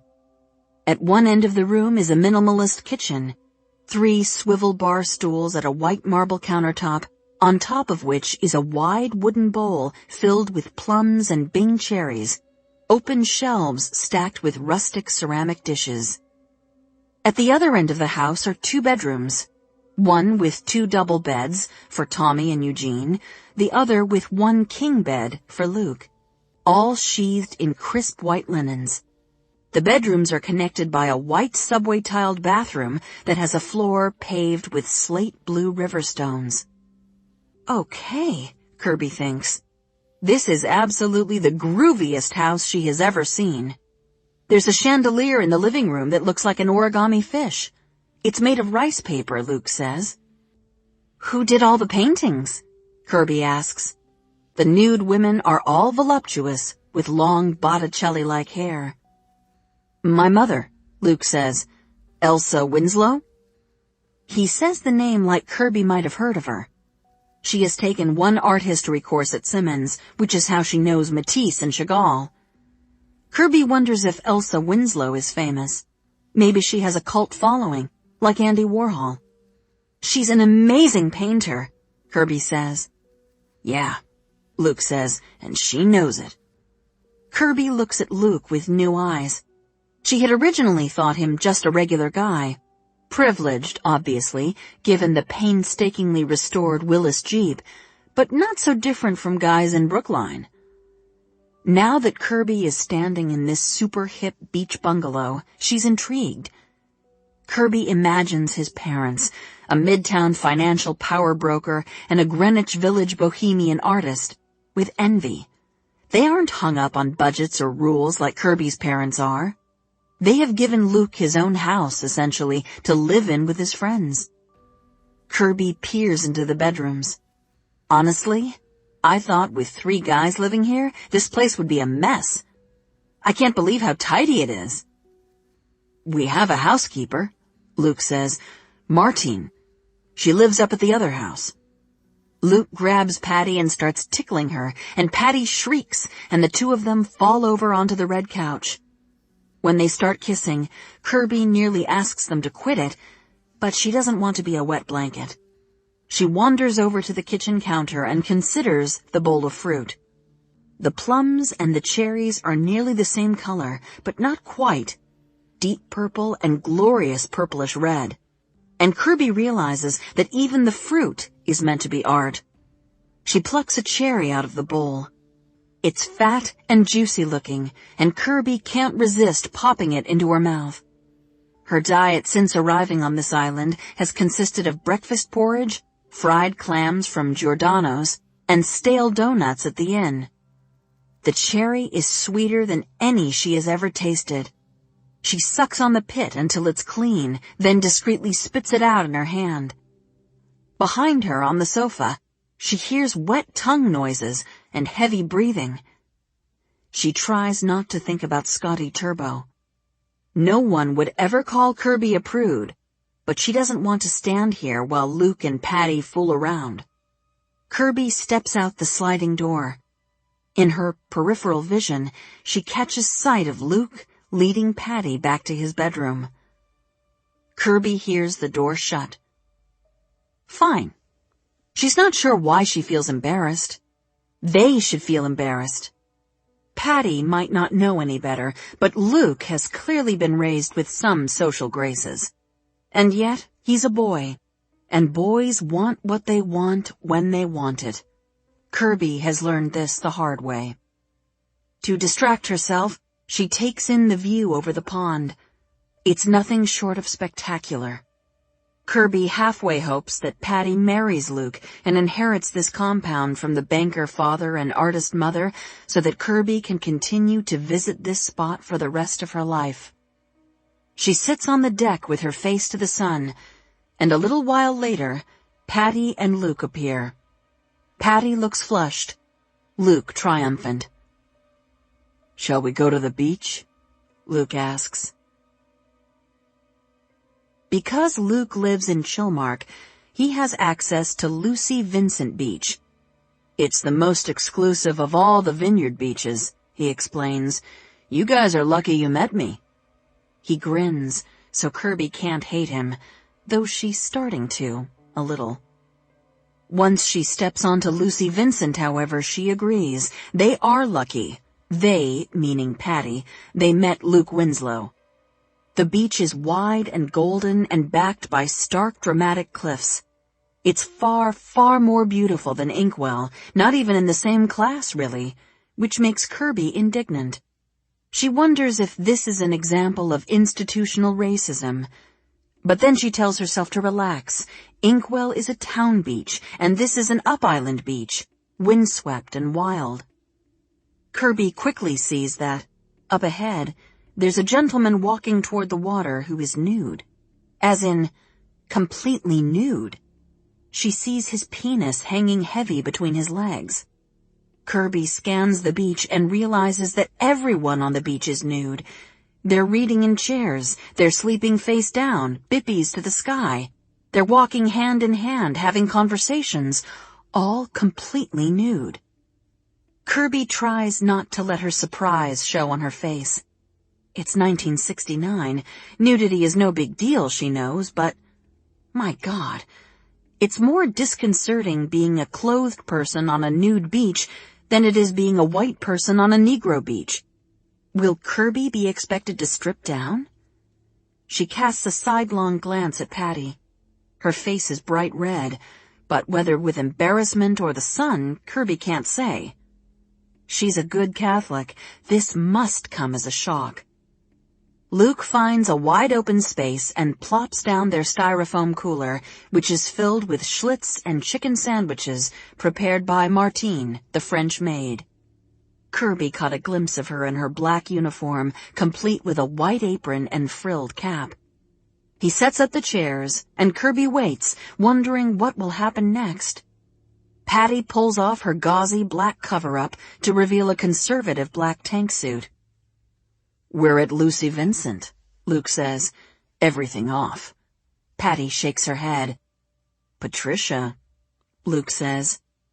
"She doesn't want to," Kirby says, "and I don't want to either." Kirby pulls off her denim cutoffs and peasant blouse, but decides her bikini is staying on. Patty, however, peels away her black suit until she is standing before them in the splendid altogether. Her flesh is plentiful. She looks like a woman in a Rubens painting. She looks, Kirby thinks, like a woman in an Elsa Winslow painting, with her round breasts and ruddy nipples, her generous thighs, and the curve of her belly that slopes down to her dark pubic hair. Kirby recognizes the romanticism before her. Luke has found his mother's art personified in Patty. But then Kirby notices that Patty is trembling. Kirby sees a pronounced red mark on Patty's haunches, a handprint. Luke shucks off his suit while facing away from Kirby, so all she can see is his white behind. She busies herself by laying out her towel. She lies on her stomach and unties the string of her bikini top, but that's as far as she'll go. She cranes her neck to see Luke leading Patty to the water, both of them naked as jaybirds. Kirby sets her head down on her folded arms. What she told her parents is proving to be true. Spending the summer on the Vineyard is quite educational. A few days later, the temperature soars to the mid-80s with 100% humidity. There's a breeze off the water early in the week, but by Friday, the sky is heavy, gray, and overcast. The air is hot and soupy. Naturally, the fan in Kirby's room picks this week to die a dramatic death. It stops spinning for no apparent reason, and when Kirby goes over to wiggle the plug, there is a sudden flash of electrical sparks, followed by an acrid smell. She can't live without a fan. Heat rises, and she's in the attic, and although there's a window, without the fan, the air is still. She corners Evan, Miss O'Rourke's nephew, who says he will go out and get her a new fan. It would be his pleasure.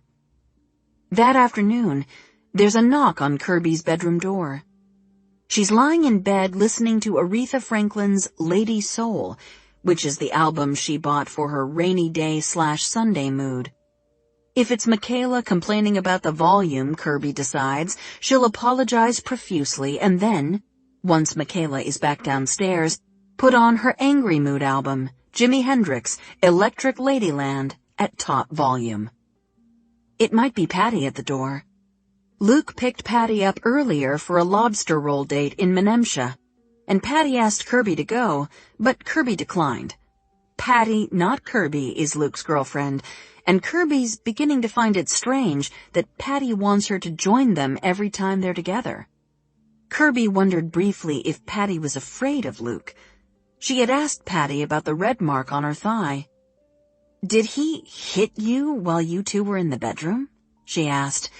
"Did he, I don't know, spank you?" Patty laughed uncomfortably. "It's a game," she said. "Role-playing." "Role-playing?" Kirby said. "I'm an actress," Patty said. When Kirby opens the door, she finds Barb standing before her. Kirby is surprised.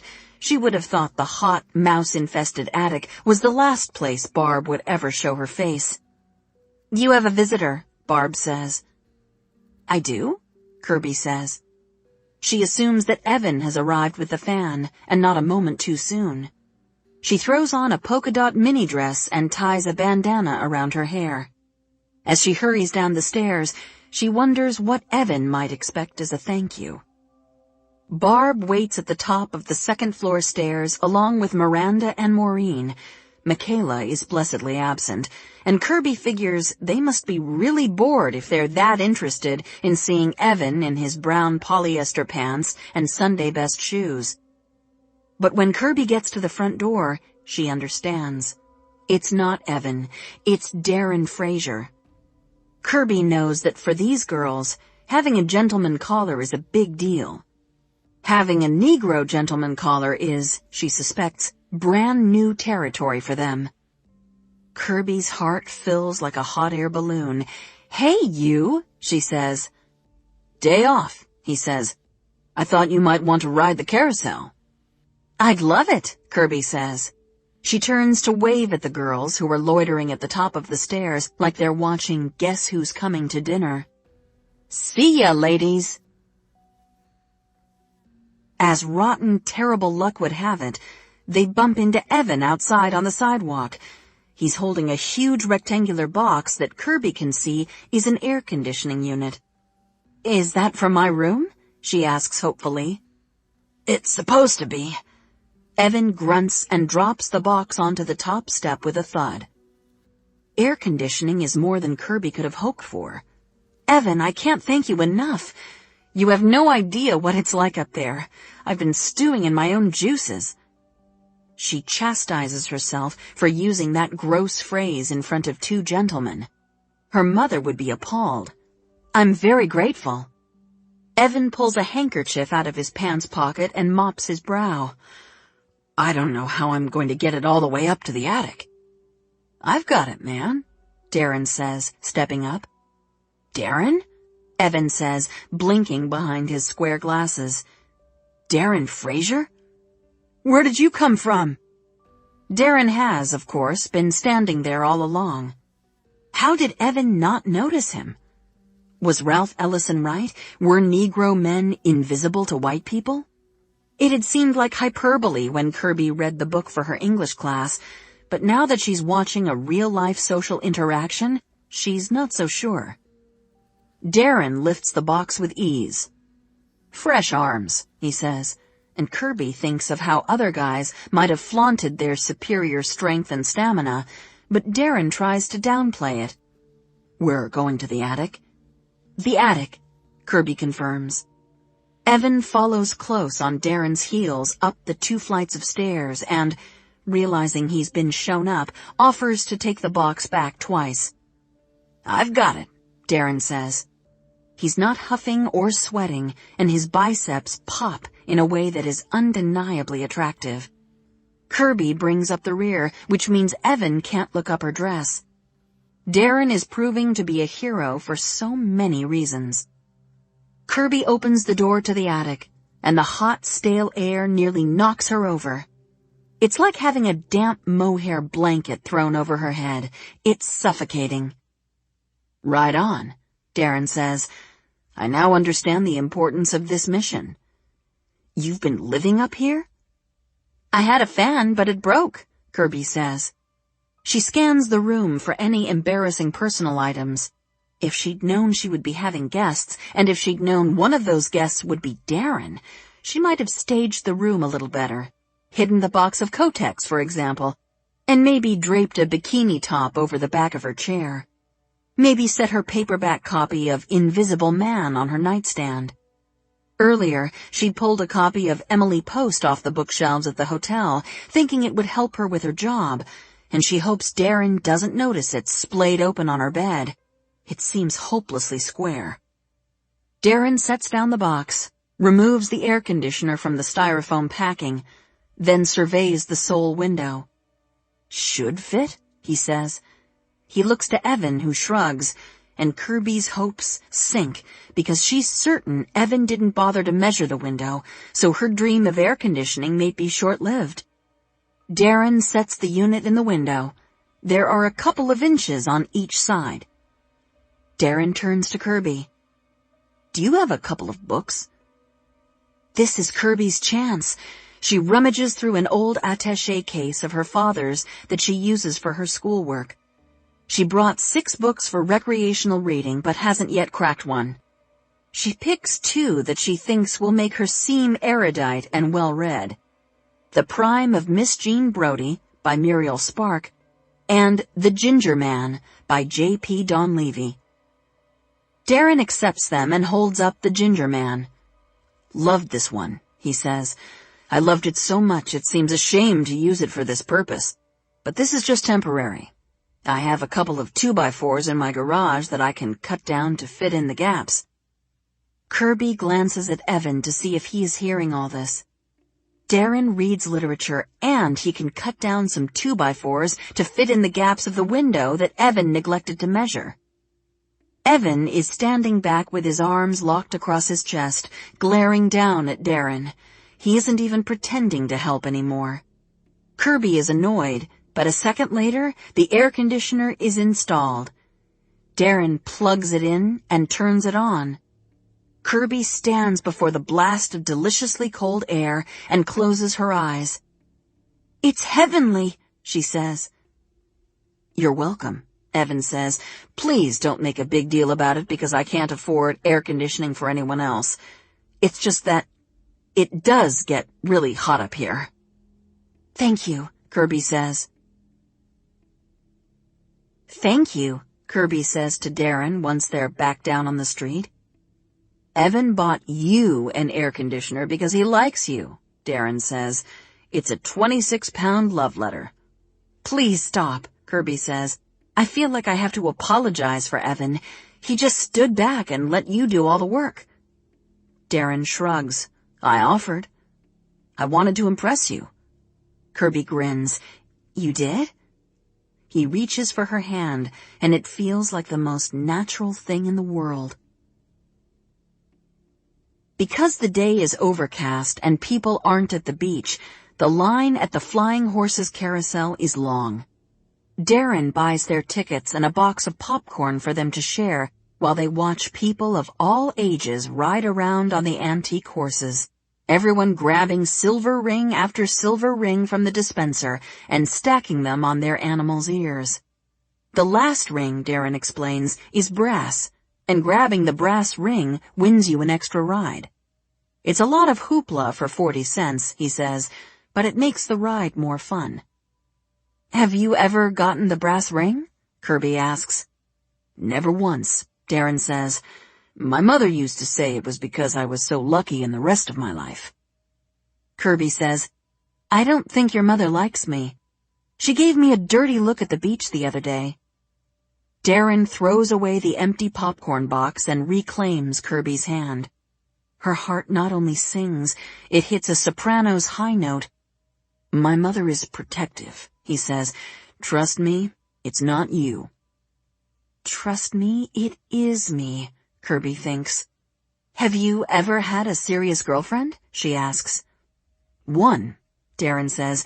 "My freshman year. Her name was Amanda." Amanda. She sounds white, but Kirby is afraid to ask. She finds she's jealous of Amanda, which is ridiculous. "Did your mother like Amanda?" Kirby asks. "Hated her," Darren says, and he laughs. "How about you? Have you had a serious boyfriend?" Officer Scotty Turbo, she thinks. But there's no way she's going to tell that story. However, she finds she can't discount it either. "One," she says. "He was older. A policeman." "A policeman?" Darren says. He whistles. "Damn, that's tough to compete with. I'm jealous." Kirby squeezes his hand. "You shouldn't be," she says. "It's over, and I mean over." When it's finally their turn to ride the carousel, they pick horses next to each other, Darren on the inside and Kirby on the outside. The carousel starts to spin, and Kirby raises her hands over her head. She has never felt this happy. Neither of them gets the brass ring. It goes to a little girl with custard-colored curls who looks like Buffy from Family Affair. But even so, Kirby gets off the carousel feeling like she's lucky in every part of her life. Darren walks Kirby back to the house on Narragansett Avenue and says, "I'll be by tomorrow with those 2x4s. And hey, why don't you come to my house for dinner on Sunday night? Sundays we always do steamers." "Are you sure?" Kirby says. She loves steamer clams. On Nantucket, she and Tiger harvested their own clams using rakes that had belonged to their grandfather. No matter how thoroughly they rinsed them, they always ended up with sand in the bowl, and that was what made them authentic. "Sure, I'm sure," Darren says. "Come at 5. That'll give us plenty of time to hang out before you have to go to work. You can get to know my mom a little better, and my dad is way easier than my mom." His mom is the real judge, Kirby thinks. "Okay," she says. "I'll see you Sunday." Darren leans over and kisses Kirby gently on the lips. Before she can register how good it feels, he's walking away with a wave. Kirby floats into the house. Darren Fraser kissed her. He invited her for dinner. And the truly transcendent thing is, she doesn't even think of him as black anymore. She only thinks of him as Darren. On a whim, Kirby knocks on Patty's door, and Patty calls out, "Enter at your own risk." Kirby finds Patty standing at her bureau, wearing only a slip and staring into the mirror. "Hey," Kirby says. She drops her voice to a whisper. "I have air conditioning now. Want to come upstairs and luxuriate?" "I have to go to work," Patty says. "Double feature, the Italian Job and True Grit." She tries for a light tone, but Kirby senses something is wrong. And then she sees the purple bruise on Patty's upper arm. "Hey," Kirby says, gently taking Patty's elbow so she can get a better look. "What's this?" Patty yanks her arm away. "I told you," she says, "role-playing." "Patty," Kirby says. She locks eyes with Patty in the mirror, which seems easier than talking to her face to face. "Is he hurting you?" "It's a game," Patty says. "Now, please leave." Help. It feels like Blair is being held hostage in her own body. She's 34 weeks pregnant. There are still 6 weeks to go until her due date. She has heard that twins often come early, but she has also heard that first children are often late. Early, she thinks, come early. Today, tomorrow, right now. Of course, the babies will have no father. Blair can't believe Angus asked her to leave.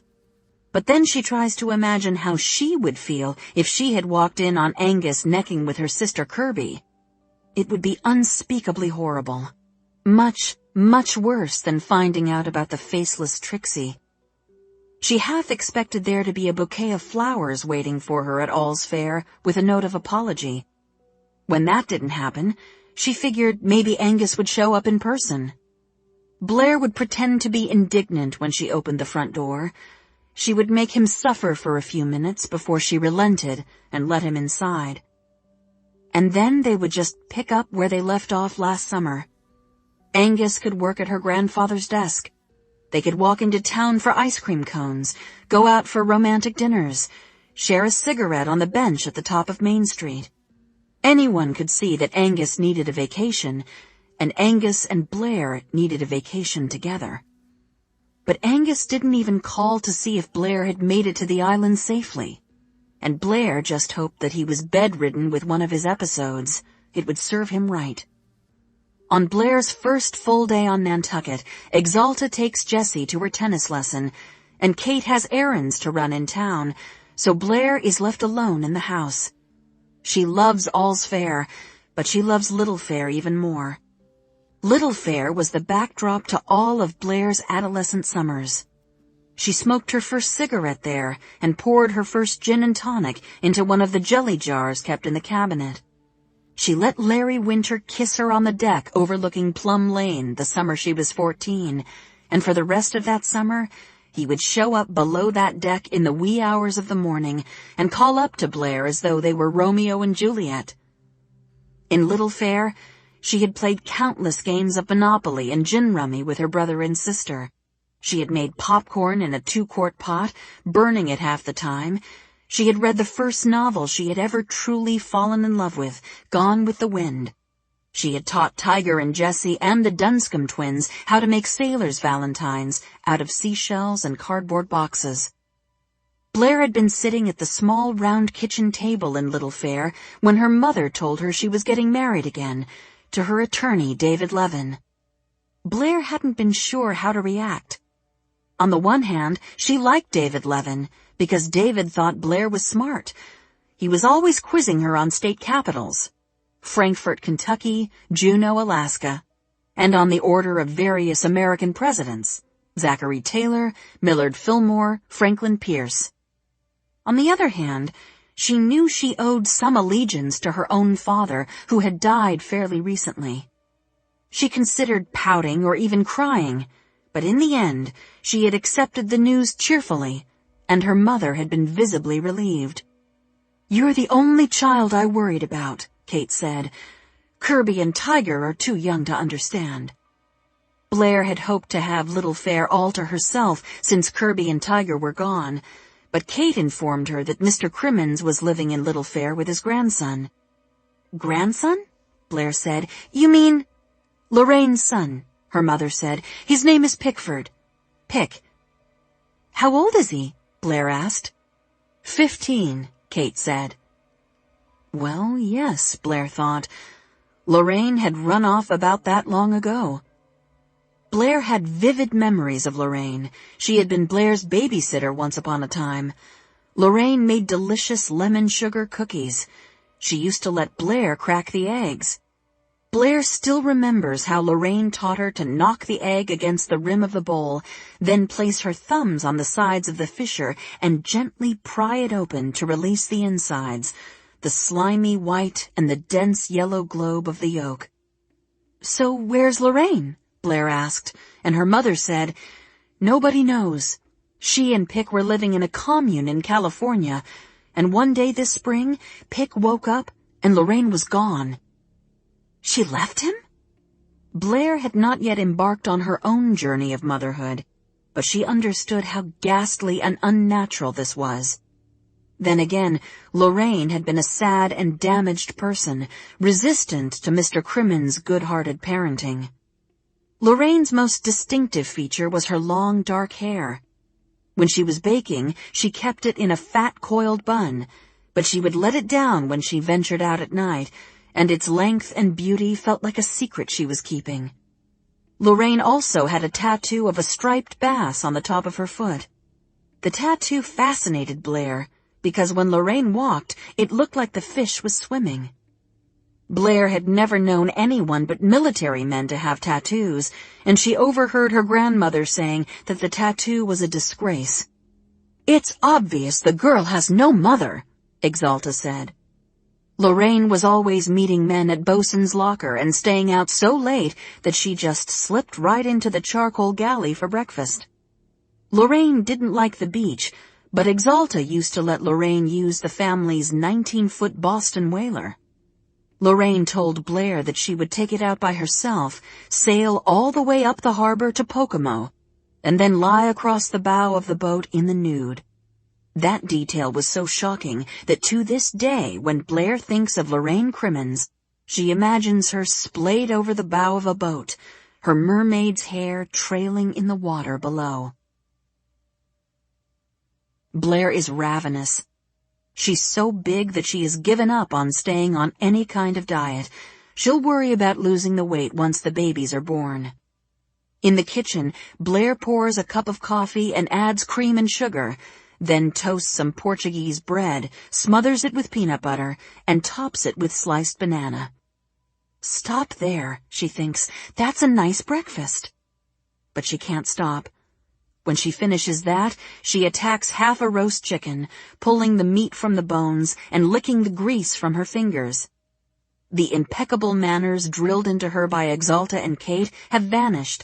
Now she eats like an animal.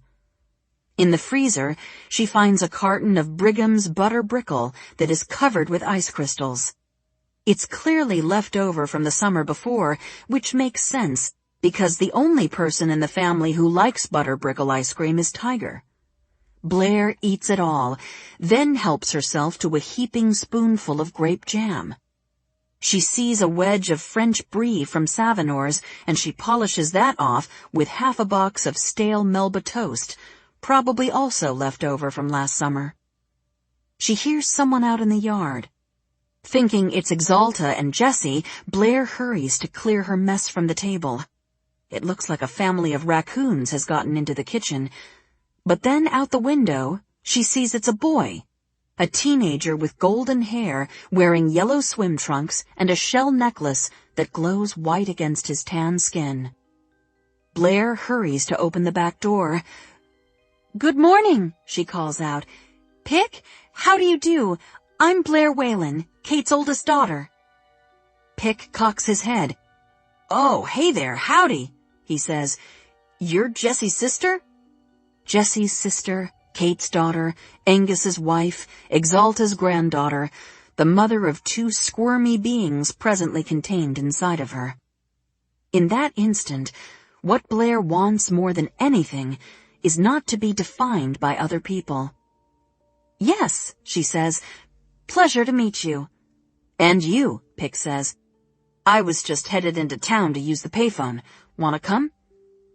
Blair hadn't planned on leaving the house. She's certain her mother and grandmother would frown on it, but for some reason, that suddenly makes it appealing. Blair has just eaten half the contents of the fridge. She could probably use a walk. And the idea of a payphone has allure. Perhaps she'll try calling Angus.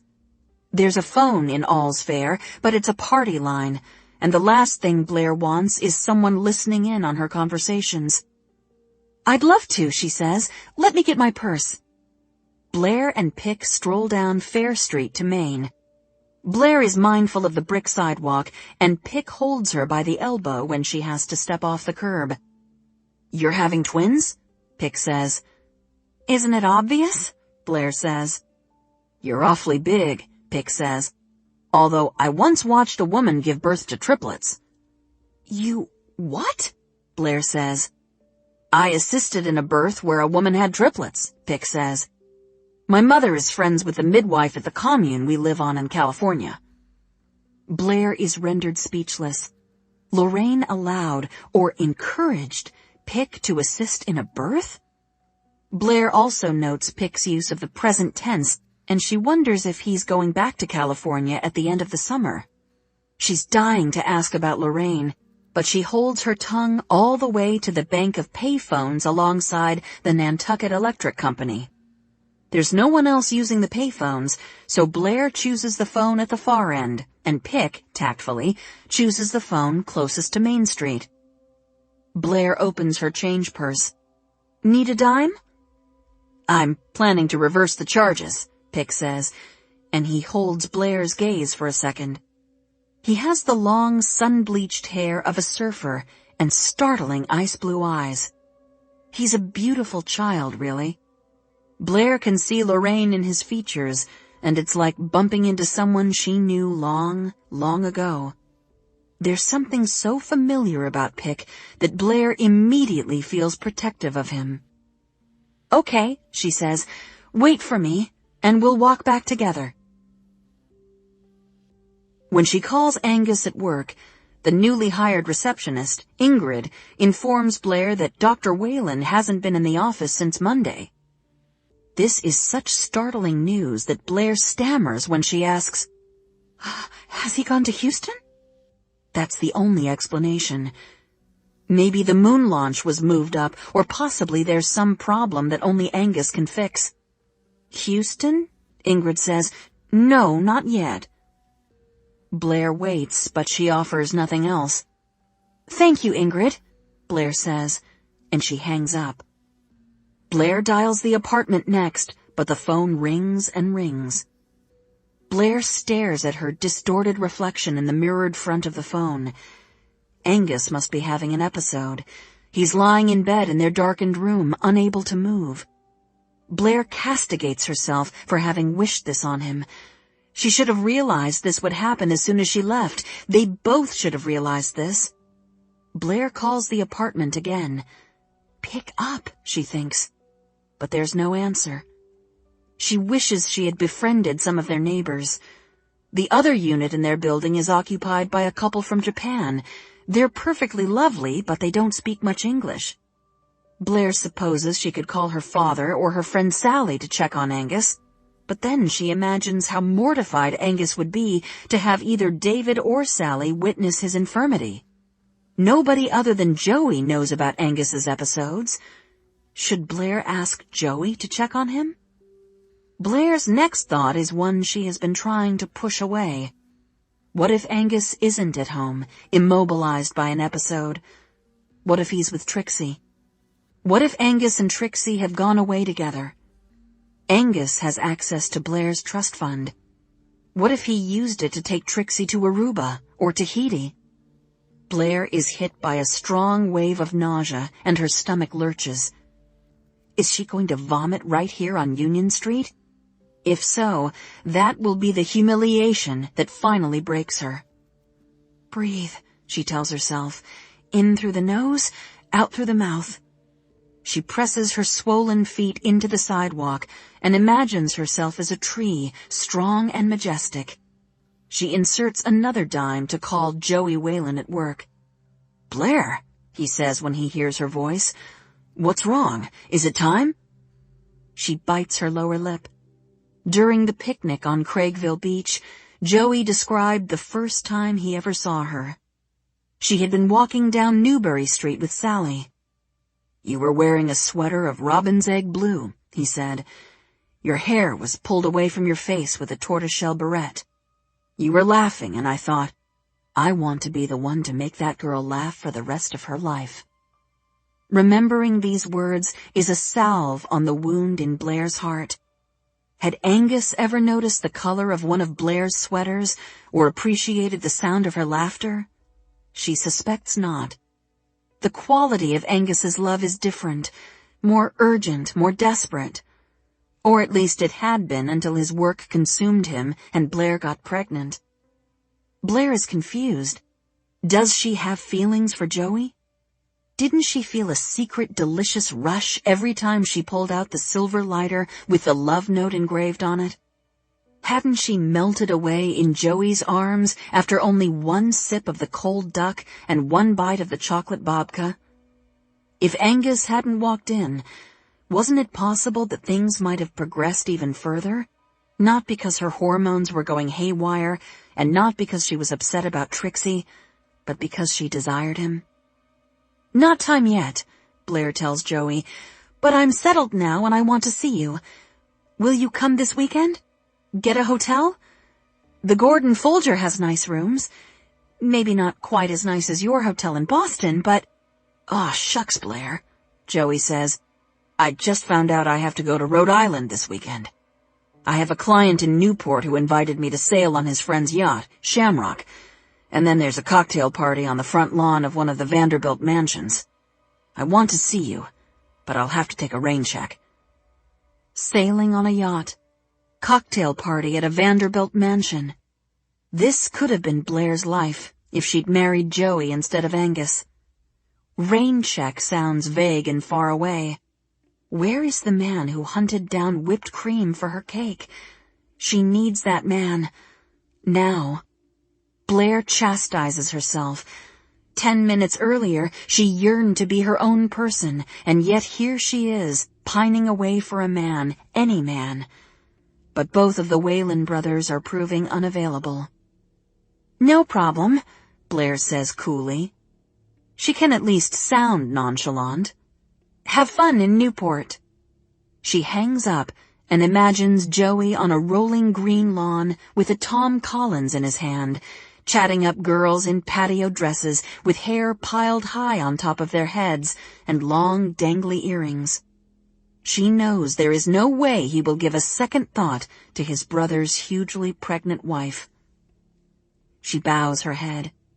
She has made such a mess of things. She should have listened to her mother and kept her mouth shut, let Angus's little affair run its course. She's so bewildered that she considers just giving the twins up for adoption.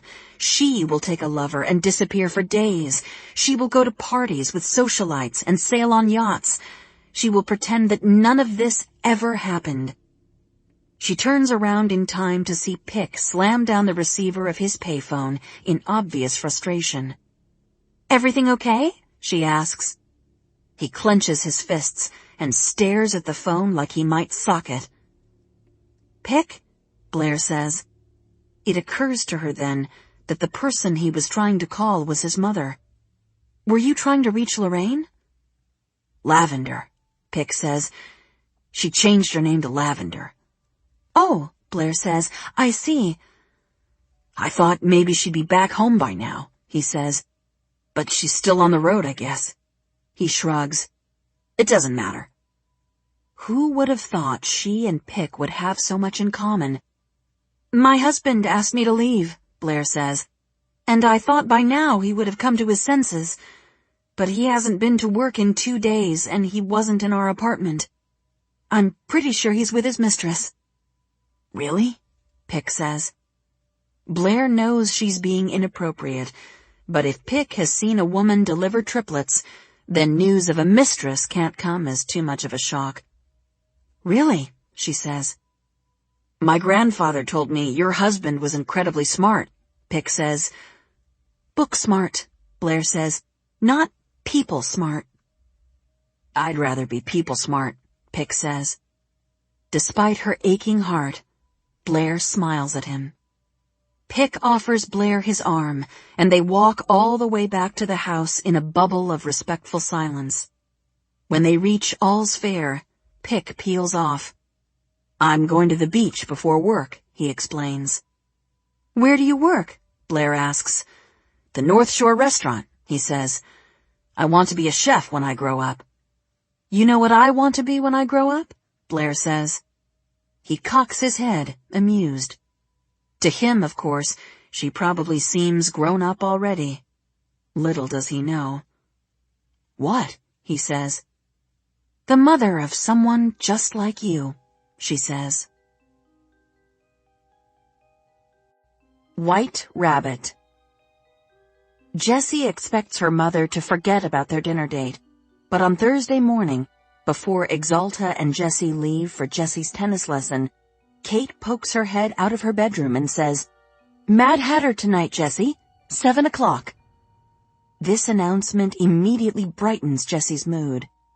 She and Exalta take their usual stroll down Main Street, past the charcoal galley and bosun's locker, but instead of crossing the street where they usually do, Exalta leads them down to Butner's department store and stops in front of the window. "How about we buy you a new sundress for tonight?" Exalta says. "We'll stop in after your lesson." Jessie tries not to let her surprise show on her face. "Thank you, Nani." "I love nothing more than a new dress," Nani says. "It cheers the soul. And everyone is so glum these days. Have you noticed?" Yes, Jessie has noticed. Blair is a basket case, alternately stuffing her face, sleeping the days away, and weeping in front of the soap operas on television. Search for Tomorrow is her favorite, followed by The Edge of Night. She has started talking about the characters as though they're friends of hers. Kate isn't much better.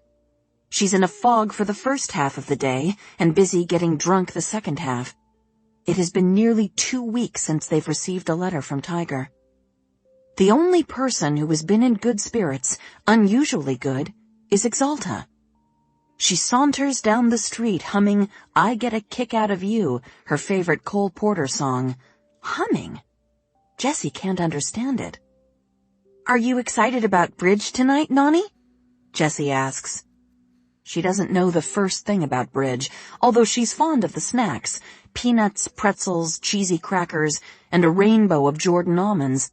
that Nani puts out in heart, diamond, club, and spade-shaped cut-glass dishes when she hosts bridge back home. Here on Nantucket, Exalta plays bridge at the Anglers Club, which is a dim, dark-paneled bar overlooking Strait Wharf and the docks of the boat basin. The Nantucket Anglers Club has mostly male members. Mr. Crimmins belongs to it, as Jessie's late grandfather did, but Nani is a member as well. However, if it weren't for Thursday night bridge, Nani says, she would quit the club. She has never fished a day in her life. No one gets excited for bridge, Nani says. No, Jessie says, but it's a game. It's mental calisthenics, Nani says. Keeps me sharp. She raises her sunglasses and looks Jessie in the eye. Nani's eyes are light blue, and she has fine wrinkles in the skin around them. Nani is so intimidating that Jessie usually avoids her direct gaze. I realize that you don't like your tennis lessons, Jessica, but it's important that you learn the basic skills and vocabulary of the game. What if, 10 years from now, you're invited to a house party on Hilton Head and your host suggests a game of mixed doubles and they need a fourth? You can volunteer confidently because you learned the game when you were young. When you find yourself in a situation such as that, you might think about your old Nani and be grateful. Jessie is taken aback by Exalta's words. She begins to wonder if Exalta's insistence on tennis lessons might come from a place of altruism, or even love. Half an hour later, Jessie experiences the attitude adjustment that Susie has been hoping for. When Susie informs Jessie that she's ready to play her first real games against another junior student, Jessie rises to the challenge instead of protesting. When Jessie discovers that she'll be playing against the loathsome Helen Dunscombe, she clutches her racket like a caveman would his club. Jessie wants to beat Helen Dunscombe, not least because Helen Dunscombe's instructor is Garrison Howe, the molester. Susie stands on Jessie's side of the court, while Garrison stands on Helen's side. Garrison murmurs something to Helen that Jessie can't hear, and Susie says, "Just keep a cool head and play your own game." Jessie takes this advice to heart. She doesn't let herself get caught up in emotion. She allows herself to think of Garrison's inappropriate touching and Helen Dunscombe's asking Jessie when she's getting a nose job only at the instant when the racket meets the ball. She follows through with a ferocity that surprises even Susie, and all of her shots clear the net with an inch or two to spare. Jessie's backhand is weaker than her forehand, but it's clean and technically sound. Her serves land in the far corner of the service box, making them challenging to return. Jessie wins 3 games in a row handily. As she's bouncing the ball in advance of serving a 4th game, Helen Dunscombe throws her racket in frustration, and Garrison shepherds her off the court. "We need more practice," he calls out to Susie. And then to Jessie he says, "Nice backhand." "I won!" Jessie announces to Exalta after the lesson is over, and after Susie has patted her on the back and said, "Strong play, Jessica." Jessie can't help herself. She's beaming. "I beat Helen Dunscombe, 3 games to love." Exalta is, as usual, sitting with Mrs. Winter, finishing her 2nd or 3rd or 10th mimosa. "You'll have to excuse my granddaughter," Exalta says to Mrs. Winter. Exalta signals for the chit and wobbles a little as she stands.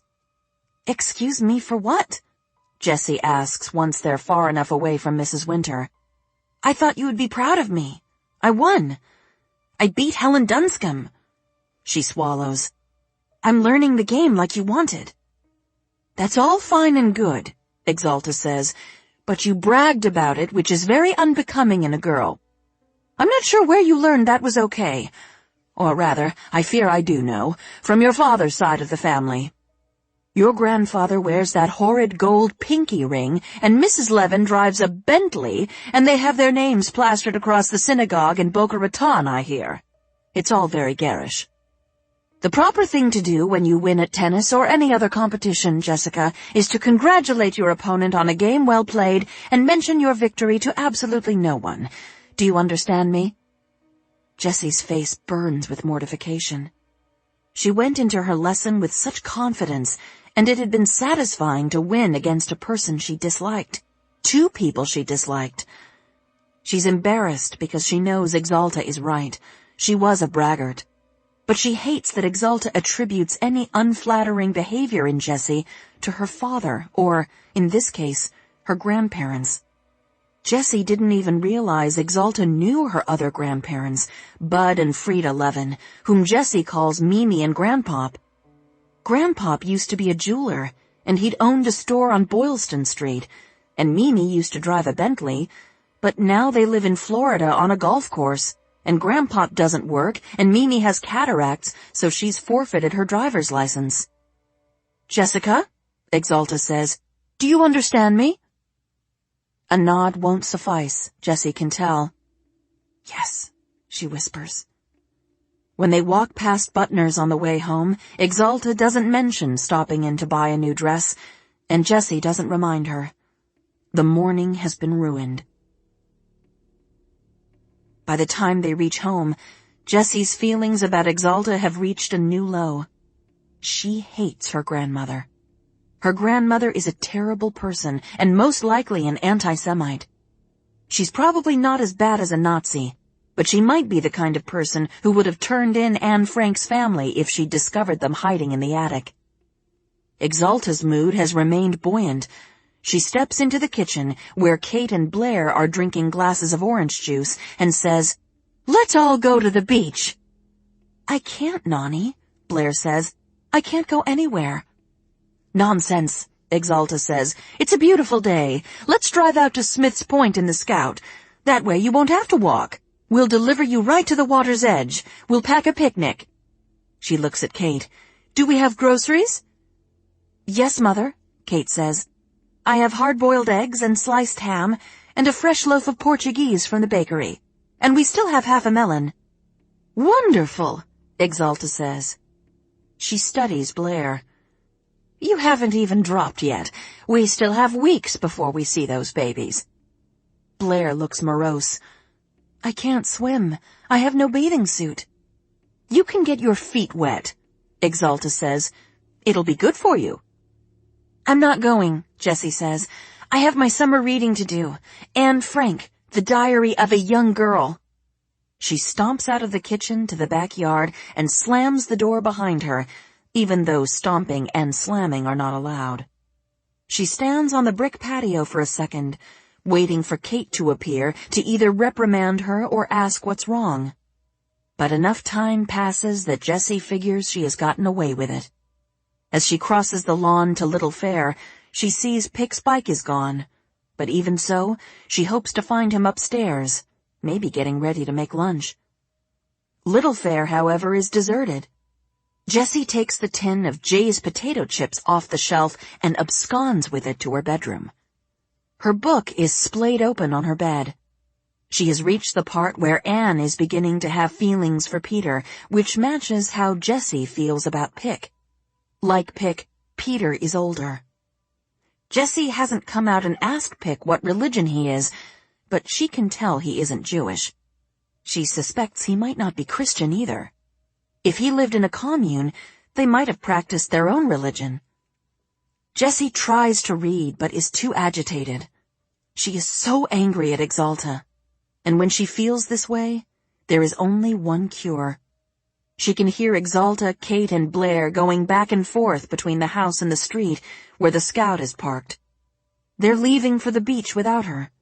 Jessie loves Smith's Point, not only because they can drive right onto it, but also because there are big, pounding waves on the ocean side and calmer water on the Sound side, and she can easily walk between the two.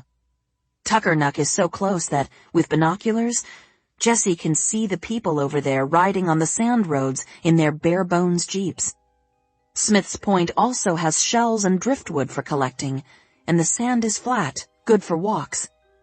Despite this, Jessie is glad they're leaving her behind. She waits until they all pile into the Scout with an umbrella, a stack of towels, the picnic basket, and a styrofoam cooler.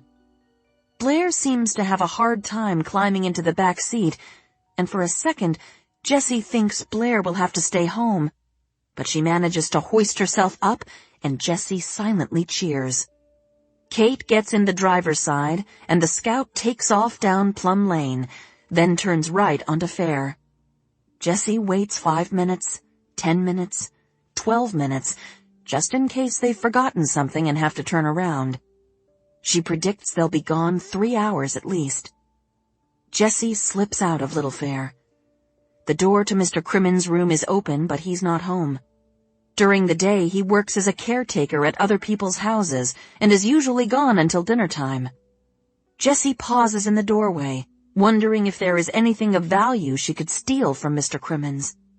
She sees only a novel, The Godfather, a drinking glass by the bed, and the clothes in the closet. None of it is appealing, and it's not Mr. Crimmen's she's after anyway.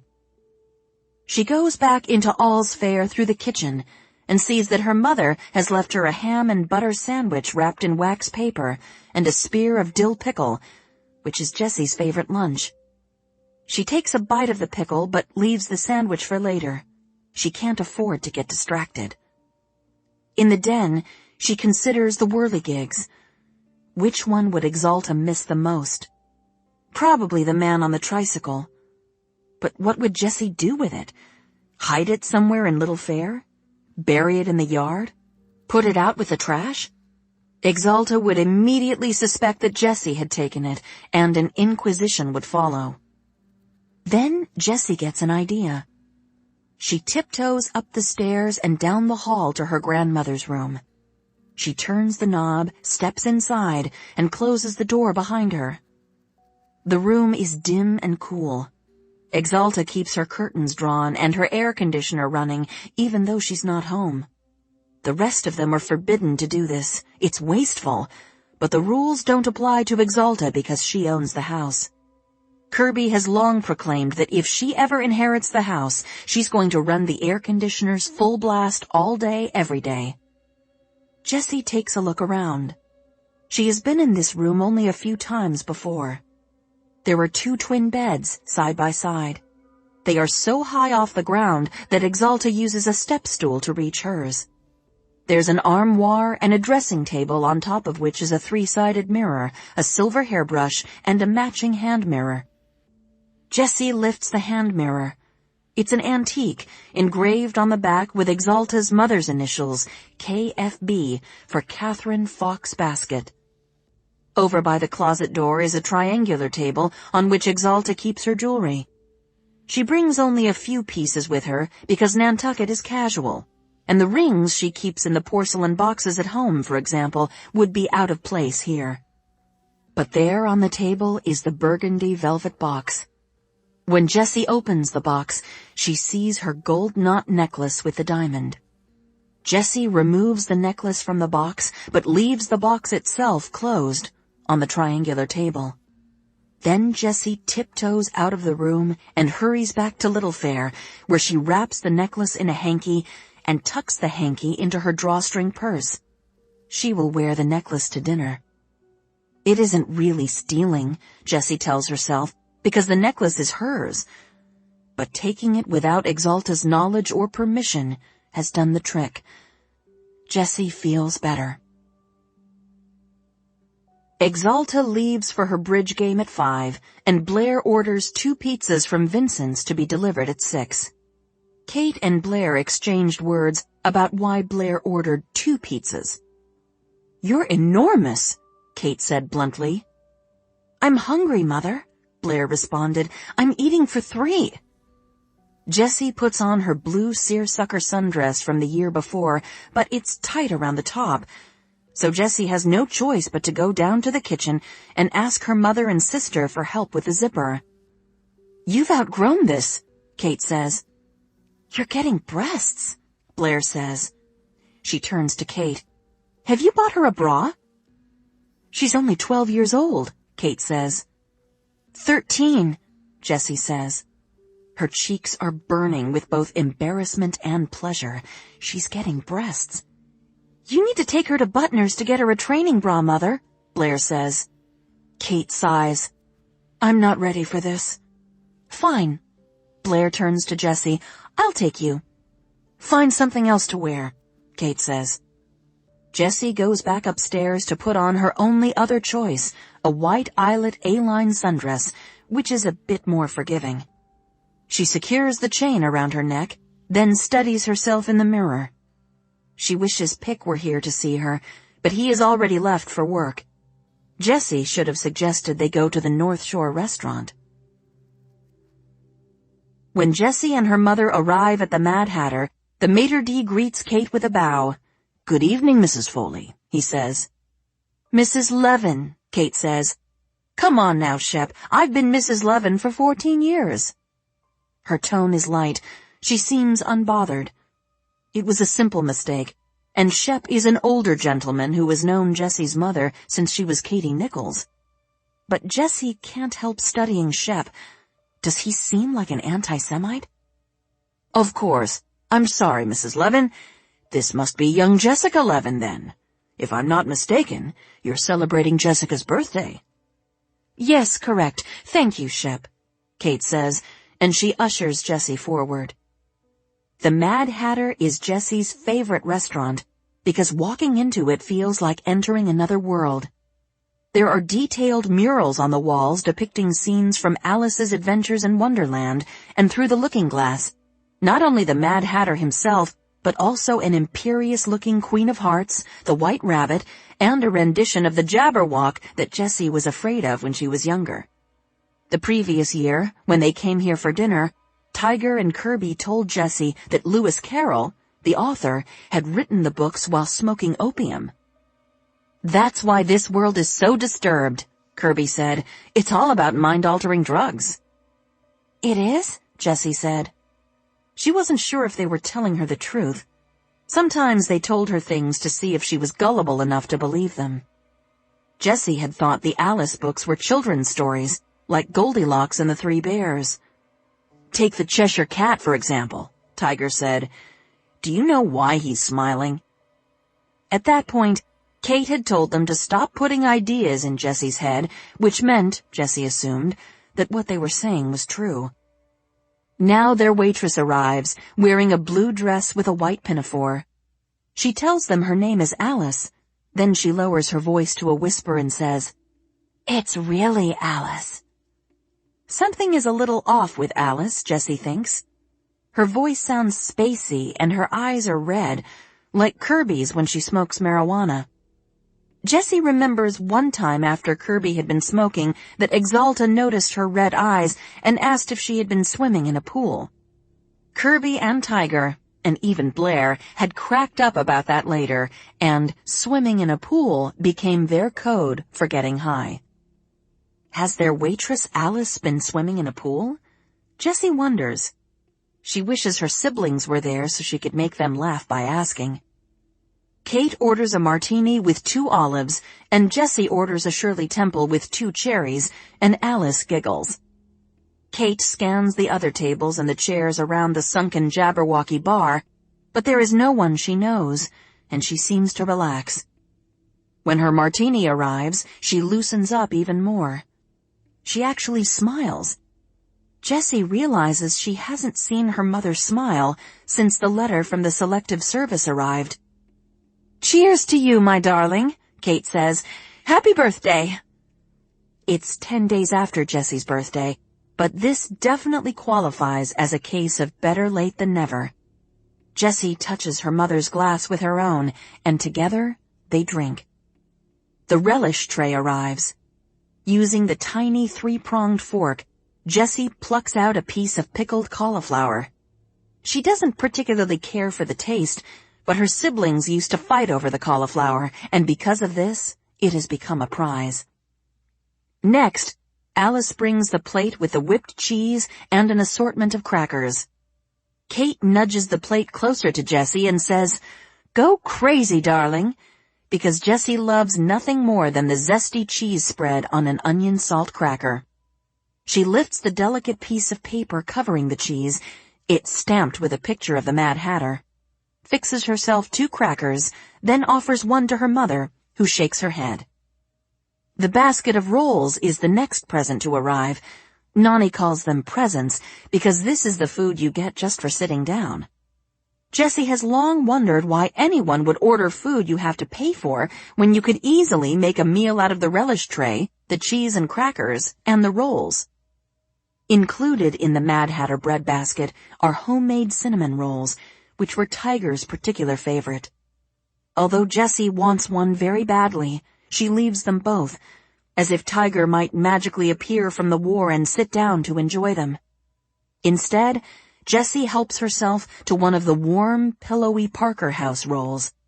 She pulls it apart, then breaks it into smaller pieces and butters each piece as she goes, just as Nani has taught her. She is showboating a little, willing Kate to notice her impeccable manners, but Kate is in a trance. She drains her first martini and orders a second, which Alice promptly delivers. Jessie's spirits sink because she senses her birthday dinner is going to end with her mother getting drunk and weepy and making a scene here at the Mad Hatter, and then they won't be able to return for the rest of the summer. But the second martini might have contained a shot of adrenaline because Kate perks up. "Darling," she says, "I want you to tell me everything." "Everything?" Jessie says. "Yes. Everything that's going on in that beautiful, brilliant mind of yours. Blair said you're getting breasts, and now I can see that's true." Kate gazes at Jessie's chest, and Jessie steels herself for questions about the necklace, but none come. "I never told your grandmother anything," her mother says. "I kept secrets all through growing up, even silly things like Timothy Whitby down the street teaching me to drive in his Studebaker. And do you know what that did? It made me good at keeping secrets." Kate picks the olives out of her martini and pulls one off the toothpick with her teeth. Jessie is glad to see her mother eating something because she hasn't touched the relish tray, the crackers, or the bread.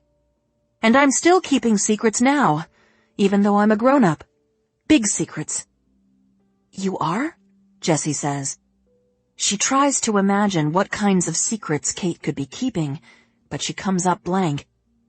Kate nods, eats the second olive. "That's why I want you to know you can tell me anything, and I mean anything, and I won't be angry. I'm still going to love you just as much as I already do. Blair and Kirby are like me, you know, they keep secrets. But Tiger tells me everything, and you will too, won't you?" She blinks rapidly. "Won't you please, Jessie, tell me everything?" Jessie thinks about what it would be like to tell her mother everything. Back home, in Brookline, Leslie made up a game where we all took something without paying for it. The game, Jessie knows, wasn't a game, it was stealing. And even though I knew it was wrong, I liked it. So now, whenever I'm upset, I steal. For example, when my tennis instructor, Garrison Howe, wrapped his arms around me and rubbed... Jessie feels her face grow warm even thinking the words. There is absolutely no way she can tell her mother about Garrison. Alice arrives with the blackboard menu, and Jessie pretends to consider the options. Veal Oscar, duck à l'orange, coquille Saint-Jacques, as does Kate, but they both know what they're ordering because they always order the same thing, a Caesar salad to share, the shrimp scampi for Kate, and the filet mignon with béarnaise sauce and a baked potato with sour cream and chives for Jessie. "One strawberry shortcake for dessert, please," Kate adds, because everyone knows the kitchen runs out of strawberry shortcake fast, so you have to call dibs on it right away. Alice writes down their order on her little pad, then reads it back. "Caesar, 2 forks, 1 scampi, 1 filet medium rare with baked, and 1 shortcake, 2 forks. She gives them an inscrutable smile. "Remember what the dormouse said?" "What?" Jessie asks. Alice breaks into a fit of giggles. Her tiny red eyes scrunch up and leak tears. "I'll have another martini," Kate says. Jessie finishes her roll and eats another cracker, even though she's getting full. She will never eat all of her steak, which is fine. She'll have it boxed up to go, and maybe she can share it with Pick later. I have a crush on Pick. Jessie thinks about telling her mother this, but decides against it. If Jessie admits to having grown-up feelings, she suspects she will be whisked right out of Little Fair and forced to sleep next to Nani. Jessie realizes it's fine if she doesn't tell her mother everything or even anything, because after Alice drops off the third martini, Kate smiles at Jessie in a dreamy way that lets Jessie know she's forgotten she even asked. For some reason, however, Jessie decides she doesn't want to be let off the hook. "I do have something to tell you," Jessie says. Kate snaps to attention and leans over the table. "Have you gotten your period, darling?" "No." Jessie can't believe what she's about to say, but yes, she must say it. The words are collecting at the back of her throat like an angry crowd. 13, she reminds herself, is an age of maturity and responsibility. "Nani won't let me sign the name Levin at the club," Jessie says, "because she's anti-Semitic." Jessie isn't sure what she expected. Shocked indignation, anger, incredulousness. But it isn't her mother laughing. Kate throws her head back to expose her neck and her pearls. "Ha ha ha ha ha!" A lump rises in Jessie's throat. "Mom," she says in a wavering voice, "it's my name." "It's your name too," she wants to say, but Kate, of course, has other names to choose from, so she might not feel as attached to Levin as Jessie does. Kate notes Jessie's tone, or perhaps the expression on her face, and sobers. "Yes, darling, it's your name. You should be very proud of it, and I will have a chat with your grandmother. I wouldn't go so far as to say your grandmother is an anti-Semite, although it's true she's not fond of your father." Jessie is aghast to hear the words spoken so plainly. "But why not? Dad is the most wonderful man in the world," Kate says. "You and I agree on that. But your grandmother was partial to Wilder." Jessie sinks into herself. Alice shows up with a wide wooden bowl and the ingredients for the Caesar salad. With a heavy heart, Jessie watches her surprisingly adept performance. Alice crushes the garlic and anchovies into a paste, streams the olive oil from a dramatic height, cracks a pepper grinder that's as long as Jessie's arm, adds an egg yolk and a teaspoon of French mustard, then tosses the crisp romaine lettuce until the leaves are evenly coated. For the finale, she shaves near-translucent pieces of Parmesan on top. The tableside preparation of the Caesar is one of the reasons Jessie loves the Mad Hatter more than any other restaurant, and yet tonight she is too preoccupied to enjoy it. Exalta was partial to Wilder Foley. So where does that leave Jessie? Nowhere good. Once Alice goes, Kate regards the plate of salad before her. Of course, Nani had no idea what Wilder was really like. He was a bastard is what he was. Jessie tries not to be shocked at the swear word. She has never heard anyone in the family say one bad thing about Wilder Foley. He was a career soldier, an infantryman in World War II, a lieutenant in Korea, and that automatically made him a hero.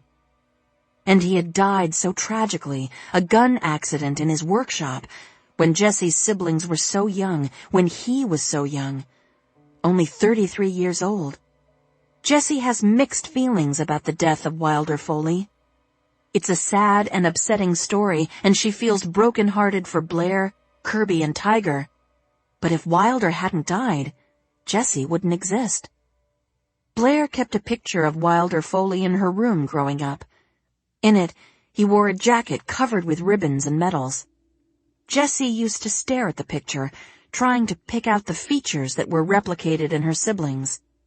Wilder Foley was very, very handsome, much handsomer than David Levin, and so Jessie had always imagined that Kate had merely settled for the soulful, dark-eyed attorney after losing her gorgeous first husband. To hear her call Wilder a bastard is eye-opening, to say the very least. "What did he do?" Jessie asks. Kate sucks back the rest of her martini. "What didn't he do?" she asks. And then she nods at Jessie's plate. "Eat up." They walk home with 3 to-go boxes, the scampi, the steak and potato, and the strawberry shortcake. Jessie decides she will wait up for Pick. Kate will forget all about the food, and Jessie can stash it in the fridge at Little Fair. Jessie isn't sure if her birthday dinner was a success or not. She's just glad they made it out of the restaurant without incident. When they turn onto Fair Street, Kate says, "I know what you're thinking." Jessie hopes this isn't true. "You're thinking I didn't get you a birthday present," Kate says. "I don't want anything," Jessie says. She touches her grandmother's necklace and thinks about her Tree of Life pendant and about the record album she has yet to listen to. The gifts themselves don't mean as much as the thoughts behind them. Jessie knows her mother loves her. Jessie also knows her mother is sad. All Jessie wants is for Tiger to come home, but if she says this, her mother will cry. "I'm going to give you the gift of freedom," Kate says. They are now standing in front of St. Paul's Episcopal, their church, so the sidewalk is lit. She turns to face Jessie and takes both of her hands. "As long as you continue to go to tennis lessons with Nani, I'll let you ride your bike to the beach by yourself in the afternoons." "You will?" Jessie says. "I will." Jessie can't believe it. No more afternoons sitting home with Anne Frank. She can go meet Pick. That's all she's thinking. She can be with Pick. When they get home, Kate goes up to bed, and Jessie heads over to Little Fair with the bag of leftovers. She's dizzy with excitement. It's 9:30 already, so there's only an hour left until Pick gets home from work. Jessie is relieved to see the door to Mr. Crimmin's bedroom is closed. This means he's asleep, or he's reading his novel and will soon be asleep. Jessie climbs the stairs quietly, and turns on only one light, the light over the sink, which is a 40-watt bulb that bathes the upstairs in twilight.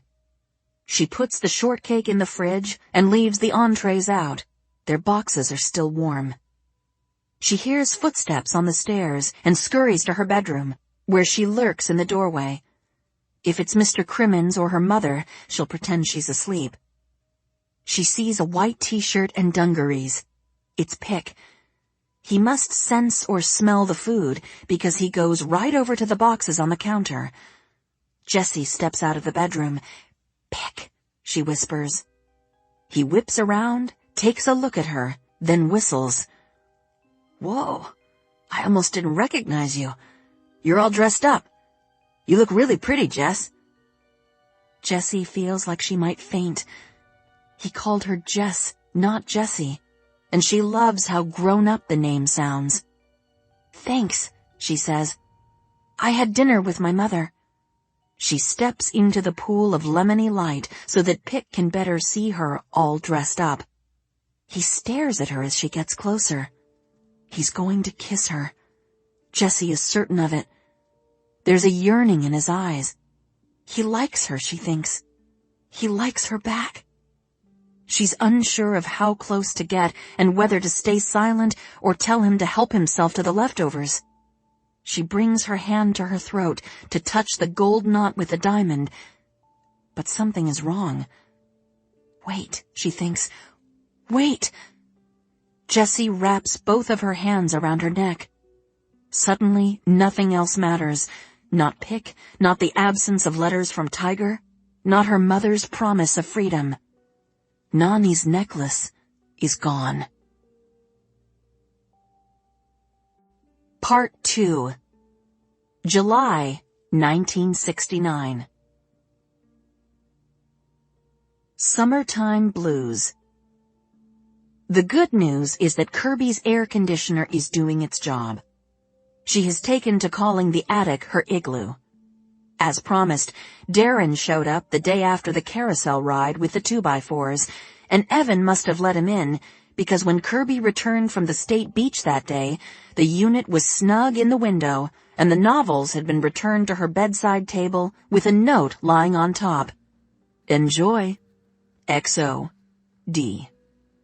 The bad news is that this was nearly a week ago, and Kirby hasn't heard from Darren since. She had thought the invitation over to his house for steamers was all set, but when Sunday evening rolled around, he hadn't called or stopped by to confirm the time. Even so, Kirby had gotten dressed and spent a torturous hour waiting on the front porch and listening for the phone to ring inside.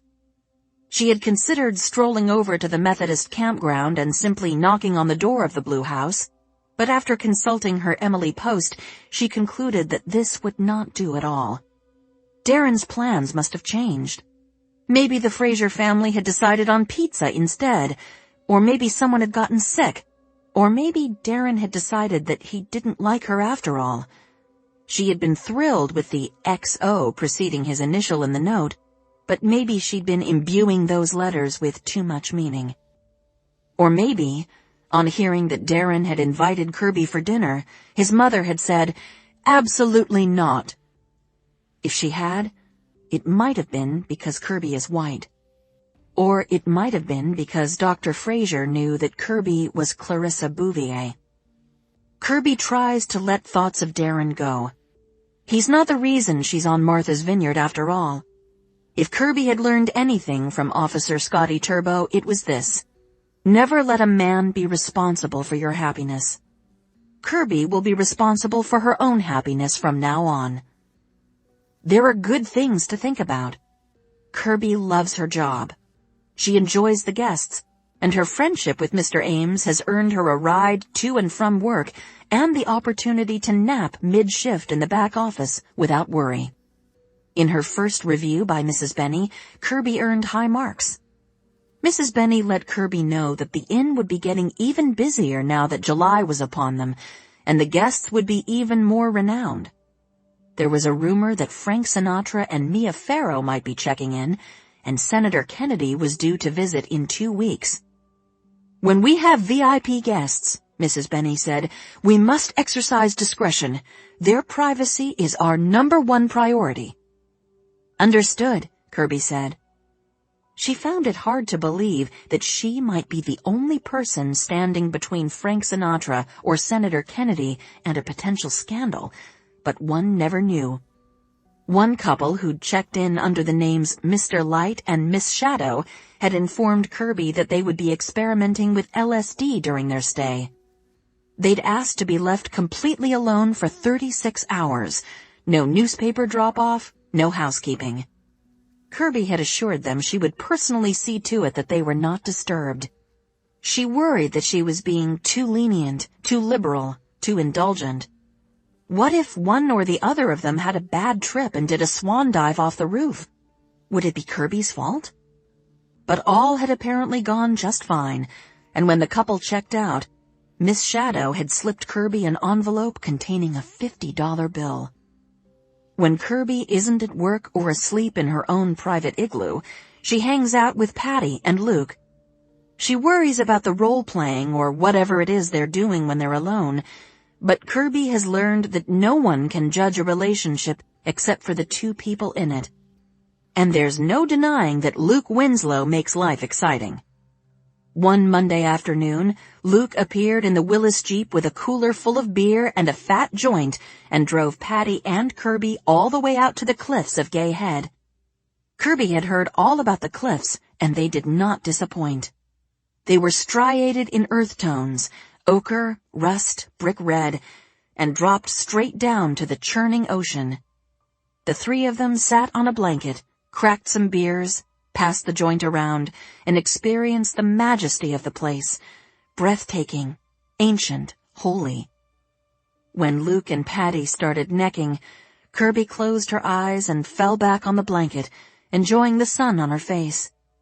She was nearly asleep when she heard them sneak off, and she was envious, not only because they were having sex in the great outdoors with an unparalleled view of Mother Nature, but also because they had each other, and she had no one. Being responsible for her own happiness, she has realized, is a lonely proposition. Patty must sense Kirby's loneliness because the following night she invites Kirby out for dinner and dancing with herself, Luke, and her brother Tommy. They go to the Dunes restaurant at the Katama Shores Motor Inn. It's an old army barracks that has been converted into a modern, low-slung motel overlooking the ocean. The Dunes has a curved wall of windows, delicious finger foods, and live music, all of which makes Kirby feel like she's walking into a sophisticated cocktail party. Kirby loves the vibe. She thinks, I'm fine. I'm happy. Luke gets them a table for 4, and Tommy sits next to Kirby and pulls his chair close to hers. Tommy is a male version of Patty. He's a little overweight with a mop of dark hair and freckles. He's not bad-looking or good-looking. He's just a regular guy whose night has clearly been made by meeting Kirby. "You're a knockout," he says. His mouth is right at Kirby's ear, which Kirby thinks is a bit forward, although it's difficult to hear with the music. There's a 4-person band playing songs by the Beatles, the Turtles, and the Circle. "Oh, thanks," Kirby says. For no good reason, the compliment sends her into a downward spiral of Darren thought. After Scotty Turbo, Kirby was sure she would never like anyone again, but she likes Darren, and she thought Darren liked her. Until his disappearing act. Kirby has gone over every word of their last conversation hundreds of times, wondering what she misconstrued, and she can't figure it out. Maybe she isn't meant for someone as quality as Darren. Maybe her life will be populated by ho-hum fellows like Tommy O'Callahan. Across the table, Patty and Luke are enclosed in their usual love bubble. Luke summons the waitress in her high white patent leather boots and orders something. Kirby can't hear what it is, but she hopes it's potent. Her only hope is to get drunk. The band plays Red Rubber Ball. "Wanna dance?" Tommy asks. "Sure," Kirby says, though she doesn't at all. The song is neither fast nor slow, though Tommy, of course, chooses to dance slowly. He encircles Kirby with his beefy arms and pulls her close. She makes space between them the way her mother taught her to when she was 11 years old. She regrets agreeing to dance. She should have had a drink first. "So," Kirby says. She isn't sure what to ask Tommy O'Callahan. She knows he's Patty's brother, 2 years older, 7th in line behind Joseph, Claire, Matthew, John, Kevin, and Sarah, and ahead of Rose and Patty. She knows he grew up in South Boston and attended UMass Boston before coming to the Vineyard to manage the Strand movie theater. She considers asking about his political views. What does he think about the war? How does he feel about Nixon? Because his answers will either rule him out as a boyfriend entirely or make her more kindly disposed toward him. But the setting is too convivial for such dreary questions, and Kirby is in such a fragile state of mind that talking about the war might break her. "How did you meet Luke?" "Dumb luck," Tommy says. "I was on my way over on the ferry and Luke approached me and said he was looking for roommates. So me and my buddy Eugene took a look at the place, and I mean, there was no question. $15 a week for that house? With a maid? It's too good to be true. I pinch myself every day." Luke makes only $30 a week in rent, Kirby thinks. She wonders if he gives the money to his parents or pockets it. It's odd that Luke picked 2 strangers off the boat to be his roommates, isn't it? Doesn't he have friends? He's wealthy, good-looking, a man of leisure. Something doesn't add up. "Is he a nice guy?" Kirby asks. Tommy shrugs. "Sure." The song ends and Kirby couldn't be happier. They head back to the table, where 4 enormous electric blue cocktails are waiting. Kirby sits down and takes a healthy slug of hers. A platter of shrimp arrives, and another of Swedish meatballs. Patty locks eyes with Kirby and cocks her head toward Tommy, unmistakably asking, "Do you like him?" Kirby casts her eyes down at her cocktail. She would like to swim in it. 3 cocktails, 4 shrimp, and 6 meatballs later, Kirby is in a better frame of mind. The band plays I Am the Walrus, and Kirby gets up to dance without checking to see if Tommy is following her, though of course he is, and he gamely tries to imitate her moves, which include floating her arms over her head one at a time as if they were tentacles. She also spins and dips, covering large swaths of the dance floor, leaving the other dancers bemused and Tommy visibly frustrated. He eventually gives up and skulks off, and Kirby finishes the dance by herself up front. When she returns to the table, Tommy is gone and Patty looks miffed. "He went for a walk on the beach," Patty says. "He told me you were ignoring him." A fresh round of drinks arrives, and all Kirby wants to do is sit down and enjoy hers. She watches Luke feed Patty a meatball off a toothpick and decides she can't stay and watch that kind of grotesque display, so she goes outside to hunt down Tommy and apologize. She finds him at the entrance to Katama Beach, lighting a cigarette. "I'd love one, thanks," Kirby says, as flirtatiously as possible. Tommy adds a second cigarette to his mouth and lights both without comment. Kirby instantly likes him better. "Want to walk?" she asks as he gives her the cigarette. He nods and kicks off his loafers. Kirby puts a hand on his shoulder as she pries the straps of her sandals off her heels. Then they trudge through the cool sand to the beach. Kirby loves the beach at night. Always has. On Nantucket, she would go to bonfires out in Nantucket, pulling on jeans and an Irish fisherman sweater over her bikini. She and her friends would drink beer, roast hot dogs on sticks, sing along as their friend Lincoln played corny old songs on his guitar. Michael row the boat ashore. They passed joints around, then bags of chips or paper sacks of snickerdoodles from Amy's bakery. Always, someone would strip down and dash for the water, and Kirby was never far behind. You'd think the water would be colder at night, but in fact it felt warmer. It was also scary. She couldn't see the size of the waves coming up, or her own legs, or what lurked beneath. There was a very real fear of sharks, who were rumored to feed at night. But this only heightened Kirby's sense of exhilaration. There was nothing quite like floating on her back, gazing up at the stars and moon. She misses those nights, so much so that she considers asking Tommy to swim. They'd have to go in their underwear, she supposes, or go nude. She dismisses the idea. Instead, they walk, to the right, which is west.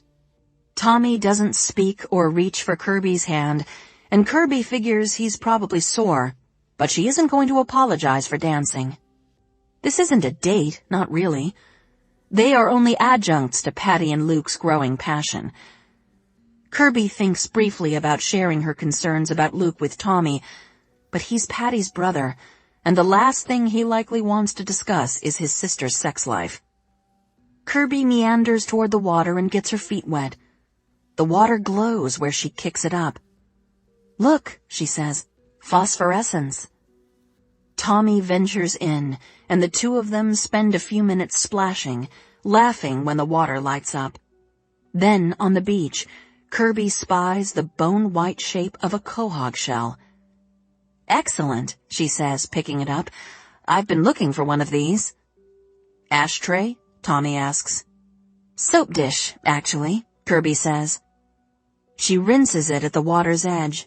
It's perfectly intact, with a swirl of blue and white, like the ocean itself inside the shell. "I'm on a tight budget." Tommy laughs at this, and Kirby knows she's forgiven. He takes her hand and pulls her to him, and she knows what's coming. Sure enough, when she lifts her face, he kisses her. His timing isn't bad. It's dark, they're on the beach with their ankles awash in sparkling water. Things couldn't really get any more romantic. It's his execution that's the problem. His mouth is open too wide, his tongue is thick and meaty, and he seems intent on choking Kirby with it. She tolerates a second or two of this, wondering if things will magically improve, ruminating on the mystery of human chemistry.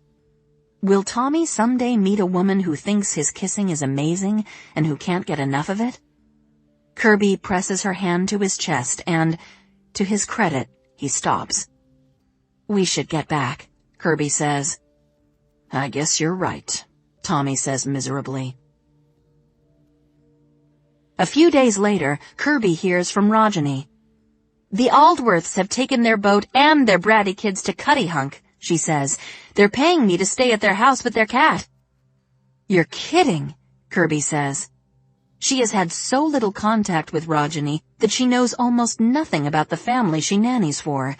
She didn't know they owned a boat, that their kids were bratty, or that they had a cat. All she knew was that they lived in Chilmark. Why don't you come over? Rajani says. We can swim at their private beach and then go to Menemsha for lunch. They left me the keys to their Porsche. Kirby doesn't have to be asked twice. She borrows Patty's bike and rides all the way out to the address Rajani gave her on Tea Lane. It's farther away than she thought, but it's pretty along State Road. She passes rolling farmland and stone walls, ponds and big trees. The landscape is different from Nantucket, where the bush is low and windswept, and most of the trees are scrub pines. Finally, Kirby turns onto Tea Lane and pedals all the way out to the water. At the end of a shell driveway, the house number she's looking for is carved into a stone. A little farther down, the house itself comes into view. It's palatial, 3 stories, with a turret at one end. Around the side is a swimming pool and tennis court. As Kirby is kickstanding her bike, Rajani appears in the entrance, her arms spread wide. Welcome to my home, she says. Away from home. The house is grand. There's a white piano and leopard skin rugs, and what Kirby thinks is an Andy Warhol hanging in the kitchen next to the fridge, in the same place that another family might hang their children's crayon drawings. The kitchen is modern. All of the appliances are avocado green, a color that pops against the white tile floor and the pink and orange mosaic backsplash. Kirby follows Rajani outside to the deck. The pool is off to the left. Down 3 steps and over one small dune is the ocean. Are you kidding me? Kirby says. You work here every day? Why didn't you tell me? Too busy running after Eric and Randy, she says, the demon twins. Kirby is stunned. She was wowed by Luke Winslow's place on Nashaquitsa Pond, and in some ways she prefers it to this. Who needs a grand piano and leopard skin rugs and a Warhol in a summer home? Kirby always felt privileged growing up because of their house on Fair Street, right in town, and the mural in the living room, and their long legacy at the Field and Oar Club. But now that she has seen this house and Luke's house, she understands that Fair Street is nothing special. Want to swim? Rajani asks. Kirby strips down to her bikini and races for the water. At lunchtime, Rajani plucks the car keys out of a ruby-colored glass bowl. I think the Aldworths have key parties, she whispers, and they climb into Mrs. Aldworth's Porsche 911 and zip across Chilmark to Menemsha. Menemsha has been built up in Kirby's mind because she's been told it's a can't-miss destination. But when they arrive, she finds it's a teeny-tiny fishing village, a working fishing village. There's a small harbor crammed with fishing vessels. All of the boats now at midday are unloading their catches. The avalanches of slippery silver fish look like quarters running out of a slot machine. There are enormous wooden traps bursting with lobsters. Kirby blinks behind her cat's eye sunglasses. Who is going to eat all those lobsters? We are, Rajani says. Come on. She pulls Kirby into a nondescript building with a sign that says Homeport. Guests at the inn rave about the Homeport, and Kirby loves how understated it is. If people aren't coming for the decor, they must be coming for the food. Rajani marches up to the counter and orders 2 lobster lunches. Kirby marvels at how confident her friend sounds and how beautiful she looks with her bronzed skin and dark hair and hazel eyes. She's so much more relaxed now that it's summertime, and she's away from the pressure cooker of the college.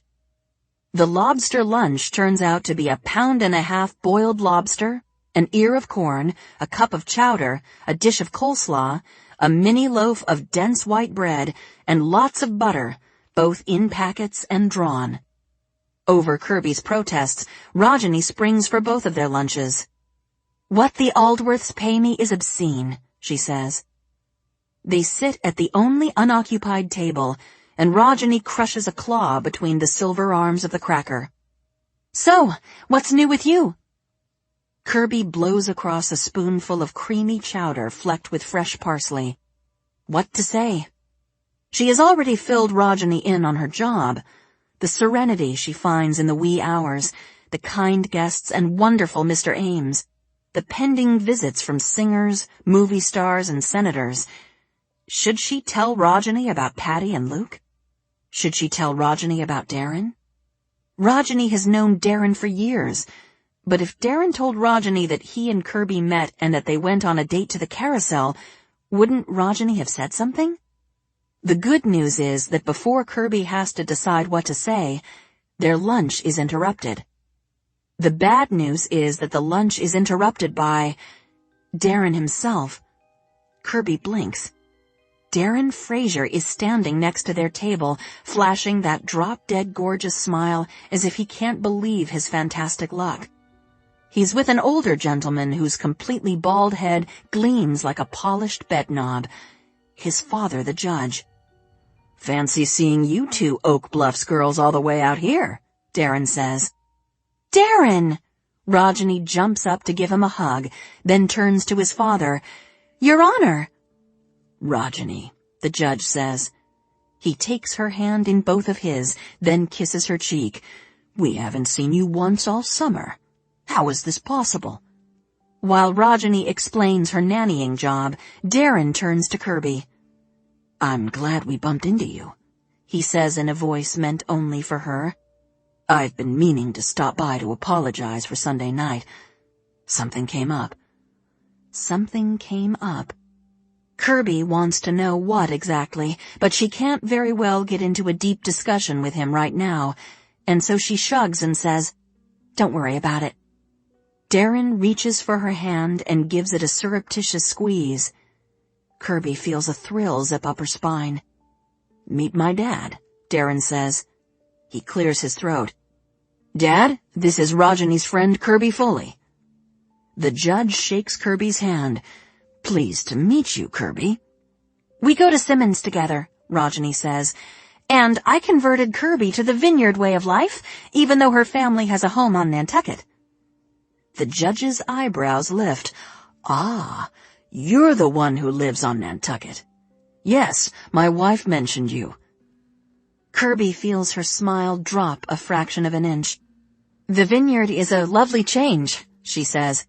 "I'm working the front desk at the Shiretown Inn." "Well, please give Mrs. Benny our best," the judge says.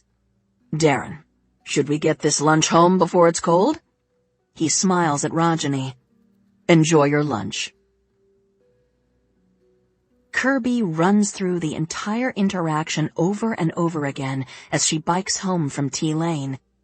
The judge was perfectly amiable, she thinks, until he figured out who Kirby was. Then he cut things short. Or maybe Kirby is being paranoid. A paper bag holding the remains of her lunch swings from her handlebars. The bad news is that, after Darren and his father left the home port, Kirby was unable to eat a bite of food. The good news is that Rajani was so caught up in describing what happens at the Aldworths' key parties that she didn't even notice. The next morning, when there is only a scant half-hour left in Kirby's shift, Mr. Ames comes into the back office holding a red rose surrounded by greens and baby's breath and wrapped in cellophane. "For me?" Kirby asks. She knows the flower can't be from Mr. Ames himself. He's married and has never shown anything more than an avuncular interest in Kirby. But she worries it might be from Mr. Rochester in room 3. Mr. Rochester is a rotund, bespectacled, bald man of at least 30 who has been sent by AAA to rate the hotel. Mr. Rochester had leered at Kirby upon his return from what must have been a Chianti and Sambuca-soaked evening at Giordano's and invited Kirby up to his room for a nightcap, which Kirby had naturally refused, even though she realized that it might sabotage their chances for a respectable rating. "Not Mr. Rochester?"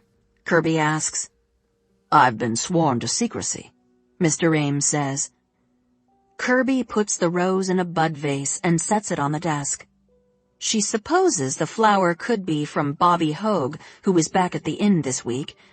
He's such a nice man, though even older than Scotty Turbo, and Kirby wonders whether she could be in a relationship with a man with a missing hand. Yes, she decides, if Darren were missing a hand, she would still like him. When it's time to leave work and head home, Mr. Ames tells Kirby to go on out front. He has to check in with Mrs. Benny for a moment. Kirby thinks this is strange. They don't usually overlap with Mrs. Benny, who arrives at 9, but she steps outside anyway. There, idling at the front curb, is Darren in his red Corvair. When he sees Kirby, he hops out of the car and races around to open the passenger door. "Ride home?" he says. She can't believe this is happening. Darren is here at the inn at 7 o'clock in the morning to take her home. He's not wearing his white t-shirt and shorts, which means he isn't on his way to work. He came only to see her. And Mr. Ames is in on it. Darren is the one who brought Kirby the rose. Kirby keeps her cool. "I'd love it," she says, as she folds her legs gracefully into the front seat. "Thank you." I heard it through the grapevine.